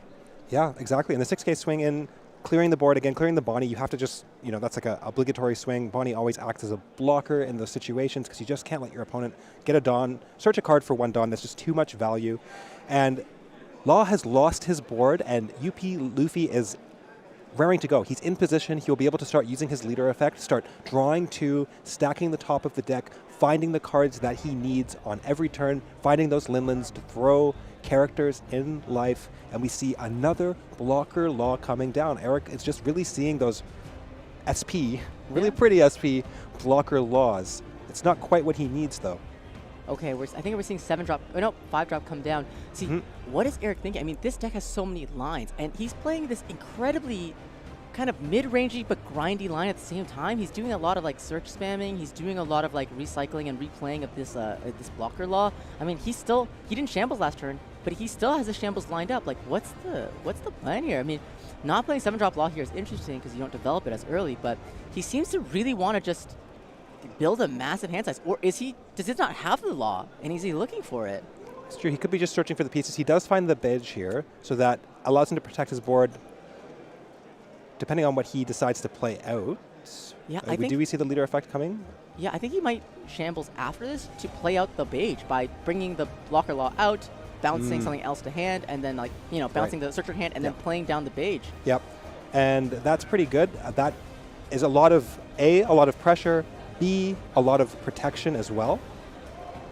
Yeah, and it's so tanky. It's going to be like, once again, 3 or 4 blockers out. Yeah. And also drawing an extra card, too, every turn. Like, say what you will about, blue-purple drawing another card. At the same time, GY Law also just draws an extra card every turn through this leader ability. I mean, not only are you picking up that card by using the shambles and grabbing something, you have a bunch of cards that are just going to recycle their effects and constantly get you those extra cards in hand. To the point where, almost playing yourself into pudding range, right? For those who know the fear of that pudding.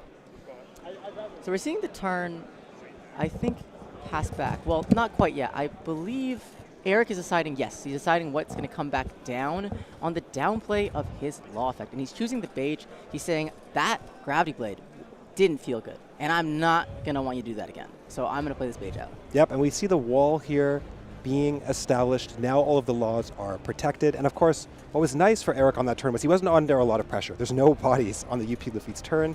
PLuffy prefers to just play a slow game. He wants to remove your board, get set up, and now we really start to see that engine coming into action here for the PLuffy player. Yeah, and let's be honest, PLuffy doesn't have a perfume femur or a Diablo Jambe, so you got to deal with these blockers the old-fashioned way. That's true. You got to get through them one at a time, slowly and grindingly, or see another 7-cost event, put them back in life, and deal with them later. Yeah. Okay, so taking the Sanji here with our leader ability, and now the next question is, where does the stack go? Does it go to the top or the bottom? This is something to always be watching for when you're playing against a PLuffy player. That gives you a read on the quality of what they're going to draw, leaving it on the top. Okay, so he was happy with that stack. He saw some of the pieces that he needed. Now, does he have the Sanji? That is the next question. Can he play out the Sanji into something like the Linlin, gaining another life, potentially putting one of those Laws back in life? You might say, well, why would you want to give your opponent a Law back in life? But that is completely fine. It slows down the pace of the game. And we're seeing 8 Dawn, it looks like, so that could be a category blocker, allowing you to keep up 2 Dawn. And the nice thing about category is it sets you up for future turns to play down the Linlin, allowing you to minus a Dawn for the Linlin effect, going to 9 Dawn, and then getting it back so that when you use your Gum Gum Giant, you can still use your leader ability. Yeah, really good setup turn from Adam. I mean, not seeing this Sanji, though, not seeing like a huge Sanji into category, definitely painful. But yeah, that's the highest roll you can get.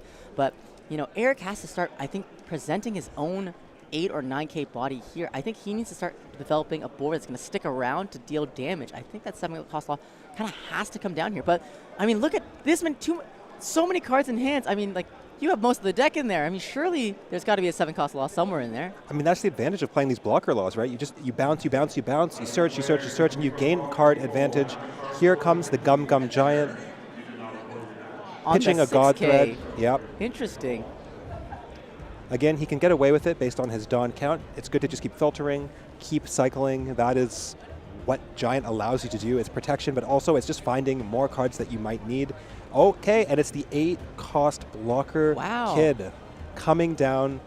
You must now swing into this 8,000 power body. Yeah, and that's why, you know, Eric feels okay swinging with that blocker law. He's like, you know, I actually don't need this blocker law because the truth is, like, you're not going to be able to swing into it next turn. You have to deal with this other thing that's going on. And this is what we're saying, like, you know, in order to deal with Luffy, you got to start developing your own 8 or 9 Ks, because if you don't, you're never going to overcome that, like, extra card per turn hump. Yeah, and I mean, I think what I saw there was the Eustace kid played out the Kid and Killer, searched, and then he used leader ability to just pop it right back in hand, allowing him to either replay that on a future turn or use it for counter. Very heads-up play from our law player.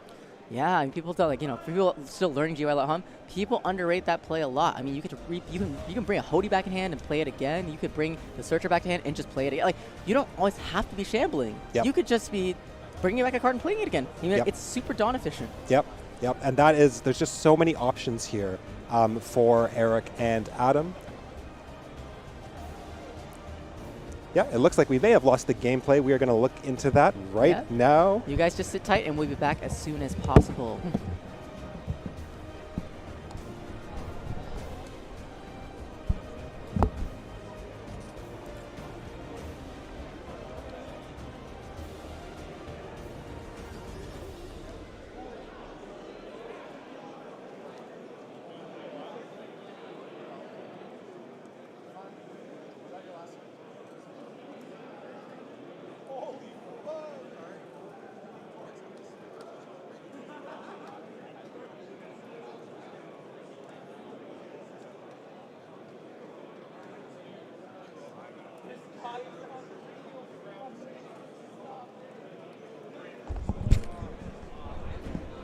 Thank you, everyone, for rating. We're just trying to fix the camera. We've got the signal back. Just give us a few moments, and we will be back with your live feed.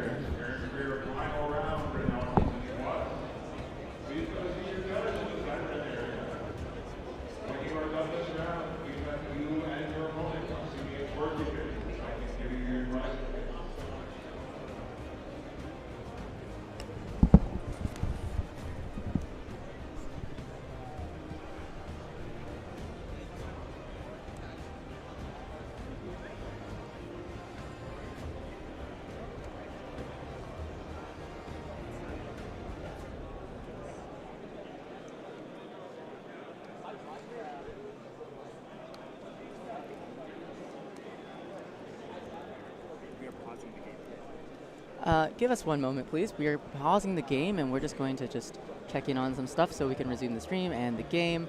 So just give us a moment. Thank you so much for being patient. We're having such a great day of One Piece card game. These things are bound to happen. Thanks for bearing with us. We're still having a great time, and I believe our game can resume. Just give us a moment.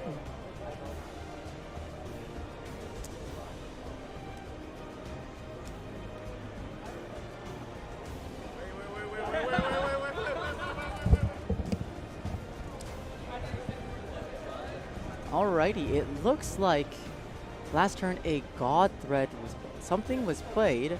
I believe the God Thread was used to clear a beige potentially. But somehow or another, Adam has cleared the 8-cost kid. Yep, and the Luffy coming in, just searching, trying to find more of the pieces that he needs. Finds another 2K beige. And we still have 3 potential swings that can come down, a lot of Dawn to play with. We can still put on a lot of pressure. Adam with 3 Dawn open. Ooh.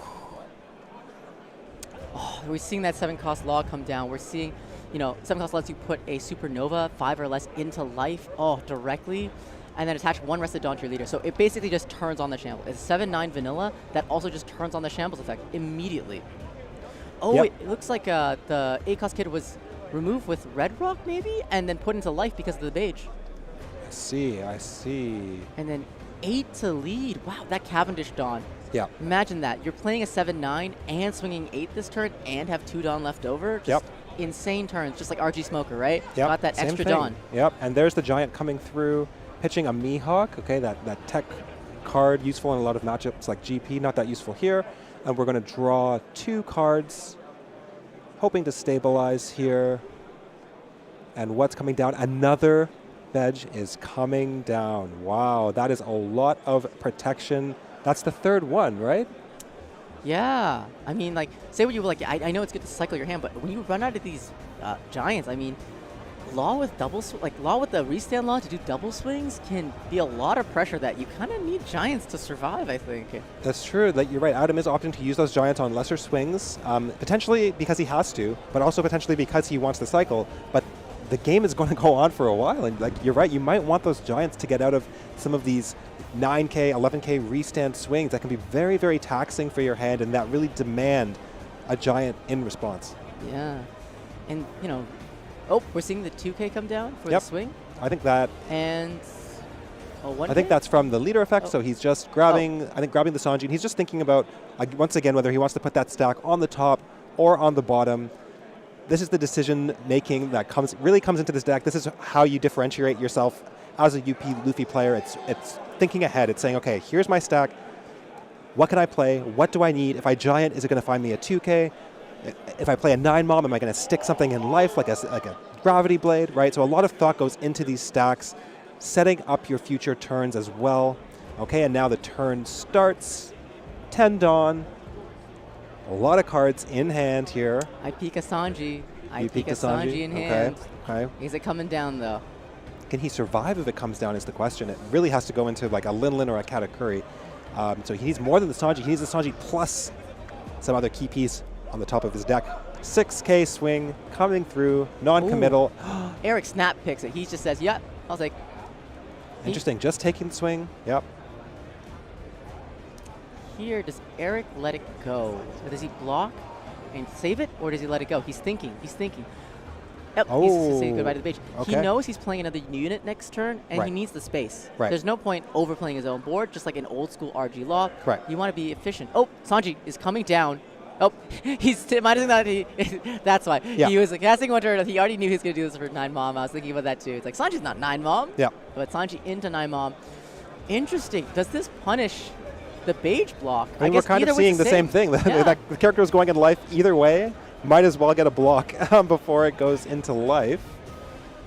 Restanding the Katakuri, gaining a Dawn. That's the power of that 8-cost Katakuri, allowing you to play this Lin and still go back to 10 Dawn next turn after a giant. And now our Law player taking a look at the trash. Does he smell blood? Does he want to see how many 2Ks, how many giants have I seen before? And the question is, and that he's certainly asking himself, is how much longer can I hold on? This is the scary point of the game. This is when PLuffy just starts slamming down big bodies. You have 3 big bodies on the board, and guess what? It's not getting any better for you. Next turn, he can establish more bodies, or he can block her up behind this. He can play out the Nami blocker, the 5-drop. He can just sit back with a ton of Dawn up. Bogwas, Gear 2. All right, and so it looks like our Law player has started off the turn. He's tapping a Dawn, doing some searches, and it's another 8. It's the same one? It's the same one. Right. It's the one that got sent to the life. It's Right. back. And now I'm seeing why Eric was so confident in taking that hit. Just like with the RG Smoker game, like, you know what? If you're going to give me all these cards in hand, well, this 8-cost kid is about to be a menace. Yeah, I guess that's a read we should always have. When they just snap take these kid players, you know, when they just snap take, we say, okay, we know that 8-cost kid is coming down. There's an 8K swing, or there's the block. Sorry, yeah, the block coming through. The play from Cavendish, so shambles the Cavendish into play by returning the Searcher Luffy to hand. Yep. And then a 6K swing to lead. Okay, 6K going to leader, demanding 1 card from hand. Adam faced with a decision here. What does he pitch? I mean, clearly there's some cards in hand that he wants to keep. If he's thinking about it so much, it might be a Nami that he's thinking about. Okay, it's a 2K that he has to give here. And then a 10K swing coming through, once again, asking for a giant, saying, give me a giant and then give me 1 other card. Yeah. You don't have a 1K, so 10 is really good because you're going to have to give the giant plus another 2K or maybe a 1K that you didn't want to give, like the Nami. Yeah. I mean, where's this swing going? Is it to life or the category? I think it's probably to life, but I guess we'll see based on... Okay, and pitching the Gear 2 now. I think, was that to Kata? We'll know in a second if he has to drop another card. I would imagine that it still is to life. I'm not sure if the Law player wants to play that slowly. to attempt to clear the I board. guess it must be to life, yeah, because he's thinking about what card to give. Yeah, and again, that's really heads up. Once you get that 2K, you know you can go in for 10, right? That's a really, really great number. You're saying, okay, give me another 2K. And we know that PLuffy just does not run that many 2Ks. There's only 8 typically played in the deck, sometimes 9, and every 2K is a very, very useful resource for them. I wonder if he has a Nami that he's thinking to pitch. That would make a lot of sense to me. If you're thinking about it this much, or some sort of blocker, or something that could just allow you, because if you have the Nami next turn, you can just kind of sit behind that with a lot of Dawn. And he's really, really thinking about this. Whatever he drops, it's going to be painful for him. Yeah, no. Adam's really going in the tank in this one. He's not just mapping out this turn, he's trying to map out like the next 2, because he needs, I think he needs maybe 1.5 or 2 more turns to actually win the game. Yeah. Because this ACOS kid is a menace. Oh, and he's just taking it. Oh. He did not find the 1K. I'm guessing because he thought so long about it that he did find something that he was not willing to give up. Yeah, it makes me wonder, like, what card does he need this badly in this matchup to not give up? So that's a lot of pressure. So Law has to be feeling pretty good. Eric feeling good here. He drops down the Bonney, the blocker, that allows him to kind of wall up with, now, hiding behind 2 blockers and the kid, so you have to get through quite a bit. You got to get through a Bonney, you got to get through a Law before you can even lay hands on the kid. And we see that Zoro Juro getting taken here from the leader effect. That is not the grab you always want to see. Usually when you see a Zoro Juro get picked up, it's like, oh, this is the only 1K in the entire row of cards I'm seeing. Exactly, yeah. And I believe he left it on the top. I didn't see that, which means he could also be hiding another good card. So, like, for example, if you see a Zoro Juro and a Giant, you'll usually opt to take the Zoro Juro and then draw the Giant just to keep that information away from your opponent. Yeah. And I believe the stack was bottomed. Was it bottomed? Okay, it was bottomed. Okay. So that's a tell. So blue, purple, Luffy, amazing. Another red rock. Ooh, and this time it is going away. It is not going to the life. That's a lot of Dawn spent on removal. I mean, do you have enough to still survive? Because obviously, there are signs that you don't have the counter. Yeah. But Eric still has to survive this turn before you can even begin thinking about swinging back. He does, and I'm guessing that our UP is just going to represent maybe 4 Dawn, 3 Dawn, play out Giants, stay alive, and can he survive these swings without giving his blocker? There's a lot of thought that Eric has to put into this. I'm sure he's happy to give away the Bonney, and there it goes. Okay, and now there's going to be another 9 coming through. How much counter do you have in hand? That's the question. Okay, 2, 1. 1, okay. Okay, now there's still an 8. AK and a 6 and 4 Dawn, technically. 4 Dawn, yeah, so it could be another 9. Yep. A 6 and a 9 would be good. 7 and 8 is good. It really depends on how much Dawn Adam wants to leave up here. He has to think about that restand Law as well coming down. There's a few things he has to map out on this turn. Putting a lot of thought into this turn. Yeah, I mean, has Adam asked to see Eric's grave yet? I mean, like, by not doing that, I almost feel like it's telegraphing that he's not trying to go for lethal, and he's just trying to poke. There's but, like, maybe he should be. Another 2 2Ks. There's all those pages that we saw searched earlier, right? Hopefully Adam was keeping track. He should know that should be it for the Beige 2Ks in hand. And now we have 1 swing remaining, and Adam has to think, is it even worth attaching Dawn here? It's going to get probably blocked and countered out of. But does he have the read? Does Eric have it?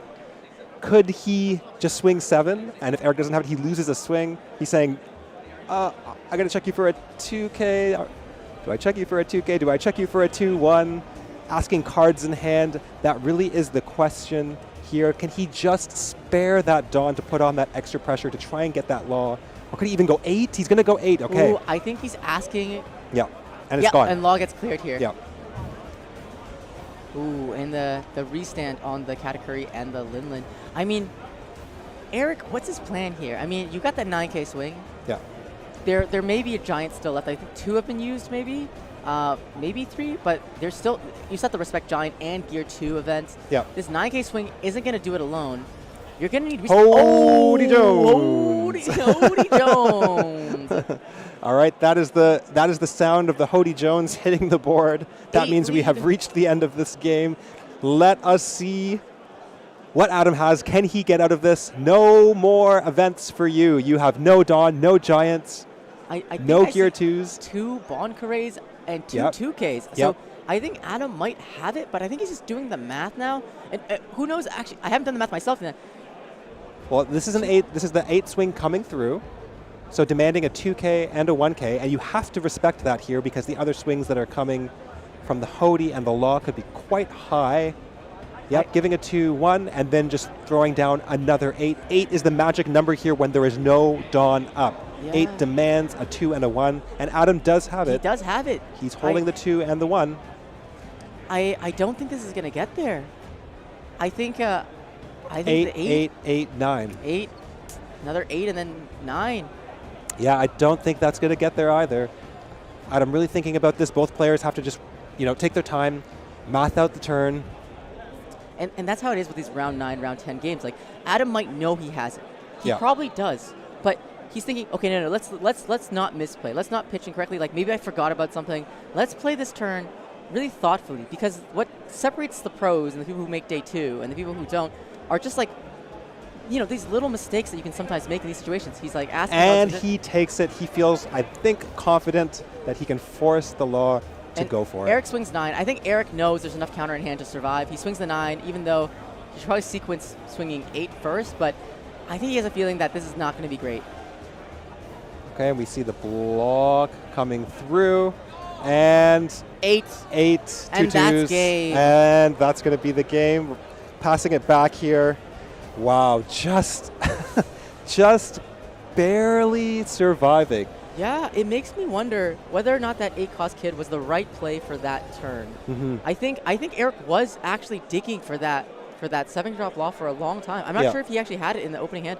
I mean, if he had it on that turn, he would have played it so early. But and Adam takes the game. There's the big swing to close it out. And smiles and laughs all around still. I love that about this game is that no matter what level you're playing at, no matter what's on the line, no matter how intense your game is back and forth, there is still just laughs and smiles all around because there's just so much respect that goes on between two players that are playing at this level. Yeah, and I believe both players should be making it to day 2 anyways, so this game really should have just been for seeding. Yep.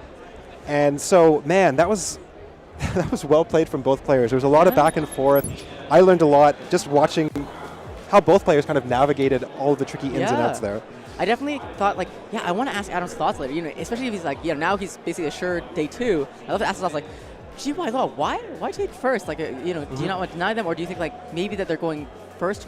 If Chewwii Law wants first in this curve to deny things by playing the Bonney and other stuff.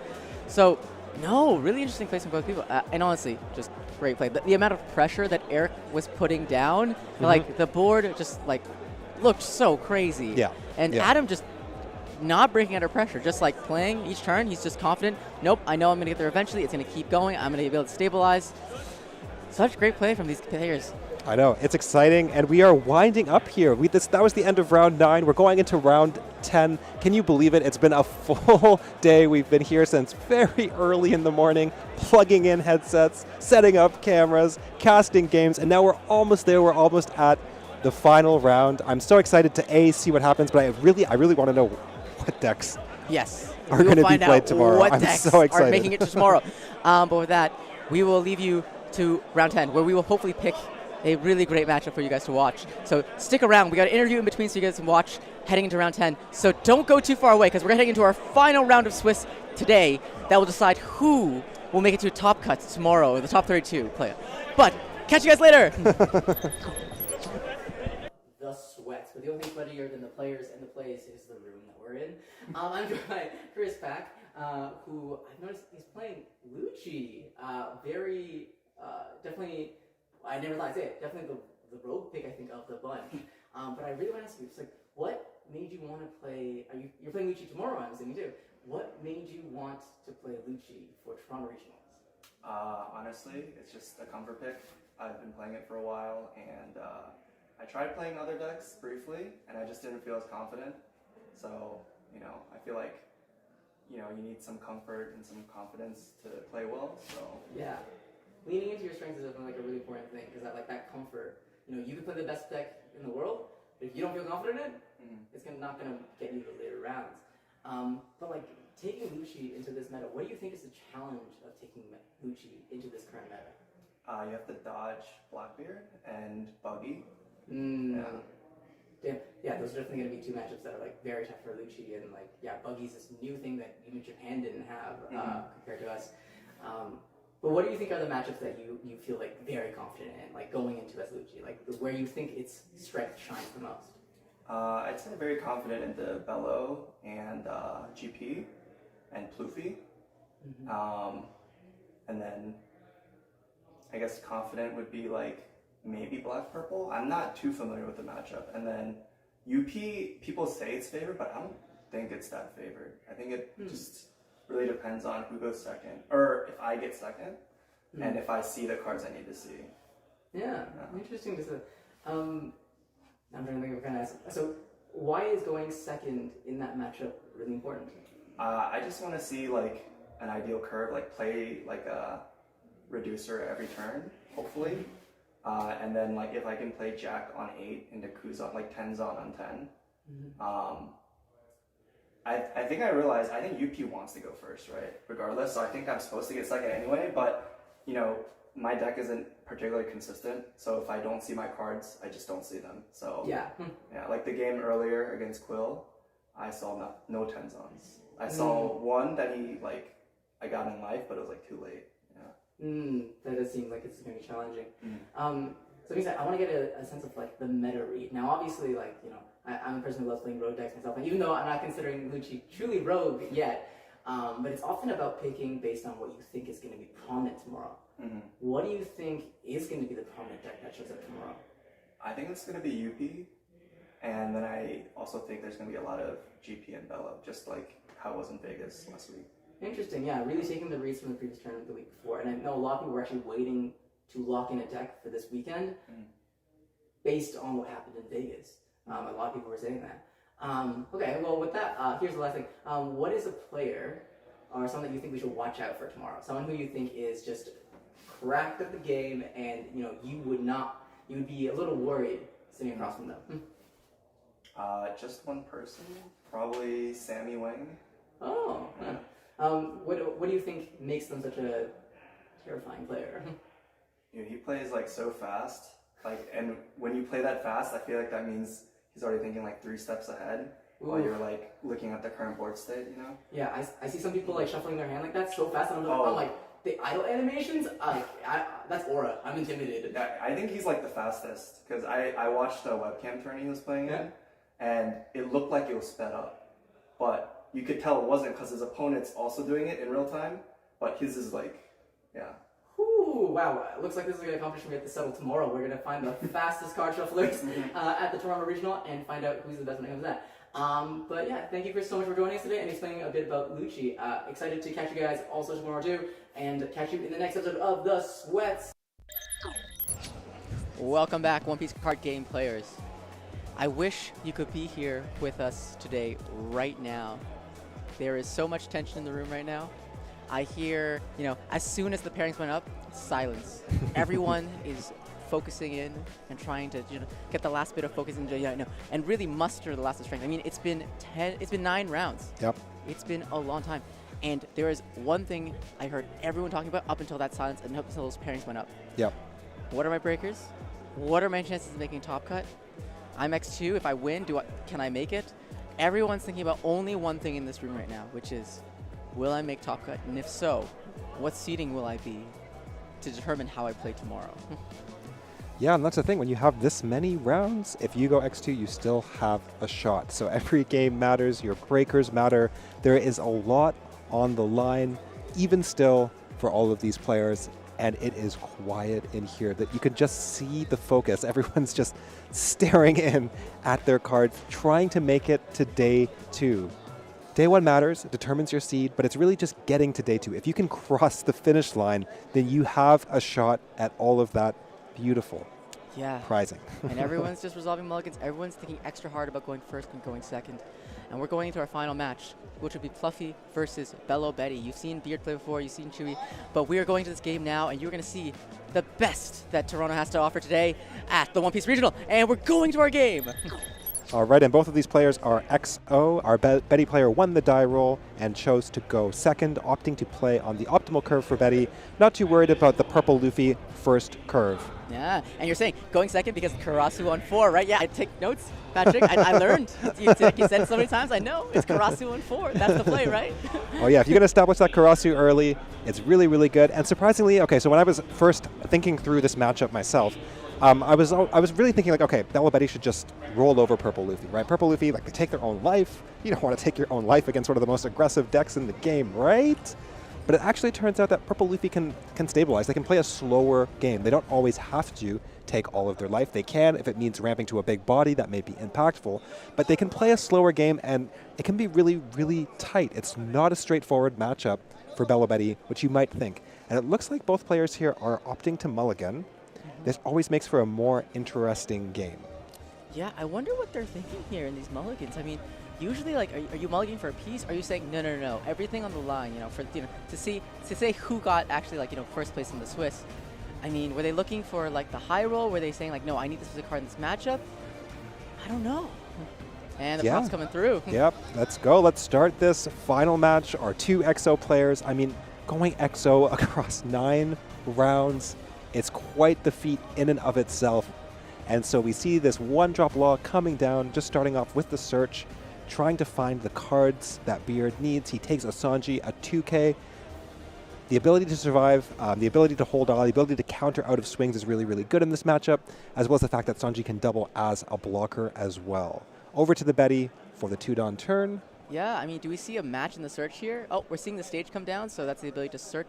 So once per turn, you can pitch a card in order to look at the top 3 of your deck and grab a Revolution Army card and add it to your hand. So you're really getting that filtering every turn. It's like, okay, how do I keep looking for the pieces I'm looking for?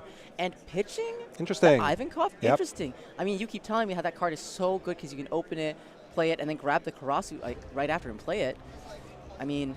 Ooh. I mean, that usually suggests to me that Betty has another one. We're seeing the Karasu here. I think that might just be a snap take from this Betty search. And finding that one-cost Betty is really, really nice here. You always want to find your Betty searcher, and that's because of your leader effect, you can pitch a card, you can make that Betty 5,000 power, and there it is, just grabbing the Karasu, setting up for later, being able to turn that purple Luffy into a 4,000 power leader. I would say that this is a very, very strong start from our Belo Betty. Now let's see, can purple Luffy match? Yeah, and here we see the standard ramp from Purple Luffy. I mean, going first is definitely your favorite curve because you can be ramp to 4, play 0-0, ramp to 7, play out Luffy Taro if you're running it. And I think we've seen Beard's list is running Luffy Taros and opting for that kind of old school build. And we're seeing that standard curve out. I mean, is Beard's plan to say, you know what? You might be fast. I'm going to go just as fast as you. Yeah, I mean, if you can keep up the pace, you can keep up the pressure on Betty. Because they have to pitch cards for their leader ability, their hand size tends to be small, and they always have to be worried about just straight up dying. And very often when you go for game against the Betty, it's just perfect math because they have to pitch so many cards. You could usually go 7, 9, 11 and just end the game. All right, and that was a Uso Hachi, another 2K. That's really, really good for the Purple Luffy. Lots of 2Ks in hand. The ability to stay healthy is really important because Purple Luffy already has the advantage of playing with more Dawn, right? You've already ramped, you can get out those big bodies, you can establish threats that can contest the board while being safe and hiding behind those 2K blockers. Yeah, here we're seeing that play we talked about. I mean, Beard has to see this coming, right? There was already an Ivankov pitch to the grave, so, there must be read either that, well, being at the XO table, there's no way you would pitch it unless you knew what you were doing. He has this, and he has the Karasu in hand. I mean, this is the curve out. This is literally, we're seeing the 2 decks do their perfect curve outs, and we're going to see which high roll is stronger. Yeah, not the greatest search there from the Rev Army HQ, just finding the 5-cost Ivankov, and then which he pitched. And so finding the card he pitched and now pitching it again for leader effect. Whew. That is a 5K swing coming through at a 4,000 power leader because, of course, that Karasu came down, giving minus 1,000 to the Purple Luffy, taxing those 2Ks that Betty knows the Purple Luffy has already searched out. Beard should be countering with the cards that he took, and he is. There's the Sanji. There's the Uso Hachi. And passing over the turn. And now, what does our Purple Luffy do? Can he answer the Ivankov? Can he answer the Karasu? Which one do you choose, right? That's always the question. The Ivankov cheats out a body. The Karasu lowers your leader. Usually you want to take out the Karasu here, especially when you know your opponent didn't really get a good search off with the stage. But it's really up to this purple Luffy player. What can Beard do? Yeah, I'm feeling you want to try to threaten these bodies, right? But there's no really way to threaten them unless we're playing 7-cost Sanji. I mean, yes. I mean, you got to get that Karasu off the board ASAP, but how? Yeah, I mean, you can take a life, you can play the 7-cost Sanji, you can swing like 3 big swings at the Karasu. It's probably going down.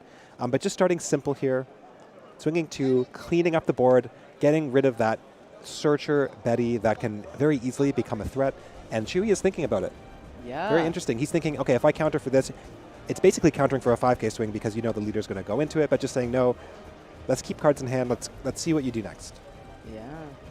Just rationalizing, you know what, even if you counter out, you clear it again. And I actually kind of want you to swing out life, maybe. Maybe Chewwie's saying, yeah, give me cards. Yeah. Yep. See? Snap pick up on the 5k.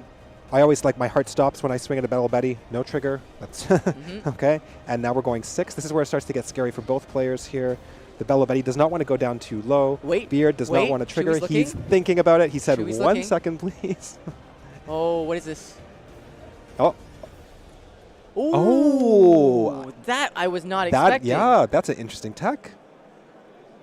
It lets you clear a body, lets you replenish your hand size. Beard is not expecting this play. I was not expecting that play. I've never seen this Nami in the Betty. That is a very, very cool tech card. Love to see it. Got to try it out myself. I think Beard even exclaiming, wow. Yeah, Beard's so stunned he forgot to put the Zoro in what he thinks is his trash. But yeah. And we're seeing on the way back, I mean, not on the way back, that's a trigger. It's Beard's turn. I mean, yeah. Oh, and that's got to be painful. I mean, you were expecting the Zoro to be around at least to help you clear the board, but now it's not. I mean, this Bonkeray is not going to stick around. I mean, Bonkeray gets popped by a lot of things on Belo Betty's side that I don't know how Beard's going to be able to come back. Oh, and taking a life, ramping it on, always very scary against a Belo Betty, and he drops another Mr. 2. He's saying, okay, well, you can remove 1 Mr. 2 potentially, but can you remove 2 Mr. 2s? Wow, very interesting turn, and that, of course, ramps him up so much Dawn. He's going to have all the Dawn in the world to play with here. And how does our Betty respond? Does Chewwii here opt to clear the board? Does he opt to just go boom at life, making the purple Luffy a 4,000 power and just swinging it out? I'm very curious how he opts to do this turn. Of course, he has the stage. He can search, kind of find some more pieces. Yeah, I like Beard's play here. I think similar to the kind of Raul did against like Stefan's Blackbeard, which is like, let me present enough bodies on board that you have to worry a bit, at least a tiny bit, about dying. That's true. We've seen a lot of Mr. 2s coming out to be very threatening yeah. at times that you don't expect them. I always think of Mr. 2 as like a card I play to ramp and then I use it for counter, but no, we're seeing the Mr. 2 coming down to really just be this threatening, flexible character that he is, just able to make his power whatever his opponent's characters is, whatever his opponent's highest character is. Yeah. So like, let's say like that 7-cost Sabo comes down or the 6-cost Koala comes down. You're getting these as 4/6s, right? They're vanillas. Yeah. And we're seeing the search come down. It was Karasu. Karasu. Oh, this is about to get really painful for Beard. Double Karasu turns are, you're a 3k leader. Yep. You're basically taking every hit that comes across at that point. Yes, but what the Betty has to weigh here is the crackback, right? Pitching a card in hand would mean Chewwii is at only 4 cards. That should be enough to survive lethal, but you still have to do the math. You still have to check it. You have to say, okay, if I go face here, can I survive? Or do I just play a little bit slower? I don't quite have to go I don't have to go so fast. I have the Karasu ready to go when I need it. And what does he opt to do here? Really putting some thought into the turn. He pitches another Nami. Yep. So he's running multiple copies. This is such an interesting tech choice. He's pitching the Nami. He's buffing his 3 units. Yep. So a 5k and 2 8k swings represented here. Heavy. And of course, the Ivankov can cheat out the other Karasu, making the leader minus 1,000 power. And of course, the Betty actually can't swing. He played that this turn, right? So it's just, right now we're representing the leader swing, the Karasu swing, and the Ivankov swing. Oh. Wait, another card was, it looks like the first pitch was to leader ability. The second one is the stage. Did he not restand his stage? Maybe forgetting to restand the stage, or just thinking about it here. And then another search coming through. Very interesting. What is he looking for? And he's looking for probably an answer to the Bonkeray. It is the Kuma. And does he play it? that would really just, allow him to feel a little bit more comfortable going into his next turn. Oh, Okay. and the bonkers. So now Beard doesn't have a clean lethal line, right? There's no clean way to swing in. Yeah. And wow, Chewwii with this really removal heavy Belo Betty list. Yeah. I mean, that Nami tech, you can see there's this game really depends on 5-drops right now. Almost every deck is running a critical one. That ability to remove a 5-drop and then to draw another card is just so powerful here. And here it comes, that next Karasu that he searched. Your leader is 3,000 power, sir. Ooh. 8 into 3. 8K into 3,000 power. That's a hit. There's no way. Yeah. All right. Does he take it? All right. Looks like we have just a little bit of a pause here. A pause going on for both players. It looks like, did Chewwii pitch too many cards by accident? No, I don't believe so. Okay. 8K swing. The 8K swing is taken. Looks like we've resumed play. Here comes 7 into 3. 7 into 3. 5K counter to get out. I mean, I think all 3 of these are just connecting. I don't think if there's one to counter, it's got to be this one. I mean, the next swing is an 8. This is the lowest swing that you're going to get hit with. Opting to take this hit too. And we've just got some discussion going on between our judges, our production, and the players. Okay, and there is another 8,000 swing into 3. Beard opting to take, and the turn is passed. Now Beard will be going to 10 Dawn, allowing him, maybe if he has a 9 Mom, he could play out the 9 Mom, gain a life, hide behind a giant. But let me tell you, this is very, very scary. Yeah, I mean, such an intense game right now. I mean, if you're in Beard's position here, are you thinking about there being a next turn even? Right. Like, yeah. But you also, can you really go for it? I Yeah. mean, you technically do have 3 bodies. You have a Law, you have the Bonkery, and you have your leader, and Chewwii has 2 cards in hand. Yep. But, I mean, what's the swing line? I mean, Beard, he's doing what he was doing in that other game, which is this mental battle where Chewie's saying, are you going to go for it? And Beard's saying, do I have to? Can he live? He's rationalizing it out right now. Yeah, I mean, that's the whole idea of these purple decks. You're supposed to be able to live through impossible things. So let's see. We've got a 5K swing coming through. That looked like it was to the Karasu, not to life, so potentially not taking a lethal line, giving a 2K counter there to counter out of the 5K swing. 1 card left in hand. I'm guessing you're going to turn the Mr. 2 sideways next. Of course, he can only swing 5 because the Betty doesn't even have any big bodies out. It's just these Karasus doing work alongside the Ivankov. Oh, this is a tough turn for Beard. Yeah, I wonder if he's rationalizing, swinging this Bonkery in, clearing this Karasu, and then tucking the other one with the 9 Mom. If he's able to do that, he might stabilize in an okay way, be able to giant out and live. But, I mean, it's looking kind of slim. I'm not sure if trying to live another turn is the way, it's tough. Yeah, I mean, because you just got to do the math, right? That's what One Piece is. You've got to figure out, can you survive? Lots of cards in hand, lots of options here. And it's been a long day. It's it's the 10th round. You have to really, it takes some mental power to decide how much to swing, what do I do, and saying, I've got some Dawn to play with. I'm going to make sure one of your Karasus dies, but that takes 9 Mom off the table. Yep. He copies Cross's power and swings 7 into it, and he has to let it go. I mean, Chewwii has 1 card in hand. He can't Okay. Oh. It's the Rush Sanji, returning a Dawn, tapping the other Karasu, and now he can also swing 7, of course, with 1 card in hand. There's no stopping that swing. I'm guessing he will pass turn here with 1 Dawn up for Giant. Wow. Beard is playing, he's got what? 4, 5, 7 cards in hand. Yep. And he's looking down the barrel of 4 swings potentially. Yes, and I believe he's at 8 Dawn, and it will be very easy to make these 2,000 power bodies, 5,000 power bodies. Pitchings, we've got 5, 5, 8 plus a leader swing, plus 8 Dawn. Another Karasu. Oh my I think that's game. goodness. I think Chewwii just saw, he saw these Karasus. He was cycling this whole time for it though, like stage, just doing work every single turn. Yeah. I mean, let's see. Does it connect? I mean, 8 into 4. It's got to be 5K counter Oh, spending. man. And look at so much Dawn still to play with. Yeah, and that Karasu's played for free, by the way, off of this Ivankov. So he's got all basically 8 Dawn to work with this turn. There's the zero-cost event pitching the Luffy Taro, a brick for plus 3,000, plus the Sanji, that's plus 5,000. That gets him out of the swing, and here we see another 8K swing 4,000. coming into 4, saying, give me a giant. Another zero-cost event coming through. Same thing, pitching a break, another 2K.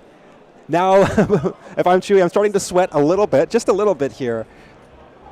Chewie's, I think, kind of wondering whether it's better to what numbers he should swing to make this as awkward as possible. Yep, we're seeing 6 into 4. He demands the giant. Yep, 6 into 4. He's demanding the giant. Good and game. Whoa. Chewwii just, honestly, Chewwii played so well there, but these Karasus were just. Yeah, it's too much pressure. They were showing up. They were coming. And honestly, the Nami trigger is huge, and having such interesting tech. Yeah, I mean that Nami, that taking out the Zoro Juro is just so powerful. That would have been a 6,000 swing every turn, coming at life, coming at body. Imagine if that Zoro was still there on the board. That would have that would have given him the ability to go for lethal, right? But losing that body so early in the game, you lose your board, you lose your tempo, and you're really on the back foot. And then it's like Karasu, Karasu, Karasu. How can you survive? Yeah, I feel for Beer because I think he was actually ready to counter out and live if there wasn't a Karasu. But it showed up, it got played out, and it happened. And honestly, Beer was still locked in that whole time. And they said it would be a quick match, but that really felt like it was like one of those like fast, like one person get knocked out within the one round. It's just gonna happen. And it was so intense. I think Beard had the counter. I'm realizing the way Beard plays now, his hand is just like flush with counter the whole time, and you're like, wow, I really should not go for it ever. But when you see that many Karasus, man, it's hard not to. Yes, and you know what that means. It means a Belo Betty here is XO on day 1 here in Toronto. Belo Betty, best deck in the format. It's been cleaning up. In Toronto, at the very least. But that being said, just so you guys know, surely, yes, Swiss, undefeated in Swiss. Huge accomplishment to Chewwii. Congrats to him. I mean, I think it might be his first time getting XO at Swiss in a 10-24 tournament, by the way, which is huge accomplishment. Like nothing, and going to as first seed in our 32-person top cut. But there is still another set of games tomorrow to actually decide the true rankings of these 32 players. And Chewwii may have, passed the first gauntlet, the first step, and gets them a huge pedestal up tomorrow. But there's still a lot of games to play. But I saw Chewie's deck for the first time just now. I was like, maybe he's cooking. Yeah. Yeah. Yeah, I mean, people will know his deck list tomorrow, so he might not be able to get away with the secret sauce quite as much. But that is what day 2 is. Day 2 is a whole other beast. These are best of 3 games. You have time to establish your own meta with another player with 3 games. You have time to really get the read on your opponent. You have time to really think, to take risks, because you can lose the game, but you've also got this additional time pressure. It's just a whole different game of One Piece. One Piece changes on day 2, and we're really going to have to see if these players are up for Top Cut. Yeah, we're going to see some awakenings happening. But, also want to give a big shout out to Beard, too. Beard playing PLuffy of all things. Yep. And making this undefeated table. We saw his game earlier. He played phenomenally in this boxing match against another PLuffy. And just I think he was ready to duke it out. I mean, I'm excited to see him play day 2. I mean, I think Beard is assured to be in day 2 as well, of course, as the other undefeated up until the final round. And let's see if this rematch happens. I want to see. I think Beard's thinking to himself, hey, if you didn't see 3 Karasus, I would have got there. If you didn't get the Nami off life trigger, he could have got there. Yep. Well, and what a day it's been. I can't believe it's been 10 rounds. It just went by in a flash. Did we cast 10 rounds? Yeah, and we're going to do it again tomorrow? No. No, sorry. No, But yeah, this has been such a privilege. Thank you so much for tuning in, for joining us here for the Toronto Regionals live stream. This is our first time really doing something like this, and we're so thankful to be here, to be doing this, and we're so thankful for all of you for tuning in. Please tune in tomorrow. If you want to say good job, message us. If you want to say bad job, message us. We don't care. We want to make the stream the best we can for all of you tomorrow. Yeah, and make sure to check out Chewwii. Give him some congrats too. He got to this point. And once again, I want to echo what Patrick's saying, and Guys, it's been a blast. I am having one of the best days ever just being here with you guys, casting these games, watching this amazing One Piece card game. And we get to do it again tomorrow. You guys have to join us again for it tomorrow. So, like, yeah, come back. We're going to have such a great time. And we're going to have a lot of fun. But, yeah, I guess that's... Is that see you tomorrow, Pirates? So soon? Yep. I'm almost, like, sad to say goodbye. Like, but you'll be back, right? But seriously, guys, thank you so much. You've been watching the Toronto Offline Regional Championship 2025 at the Metro Toronto Convention Center, hosted by Unsung Events. Thank you so much for joining us. Thank you so much for being our audience. And please have a wonderful evening and see you tomorrow. See you tomorrow.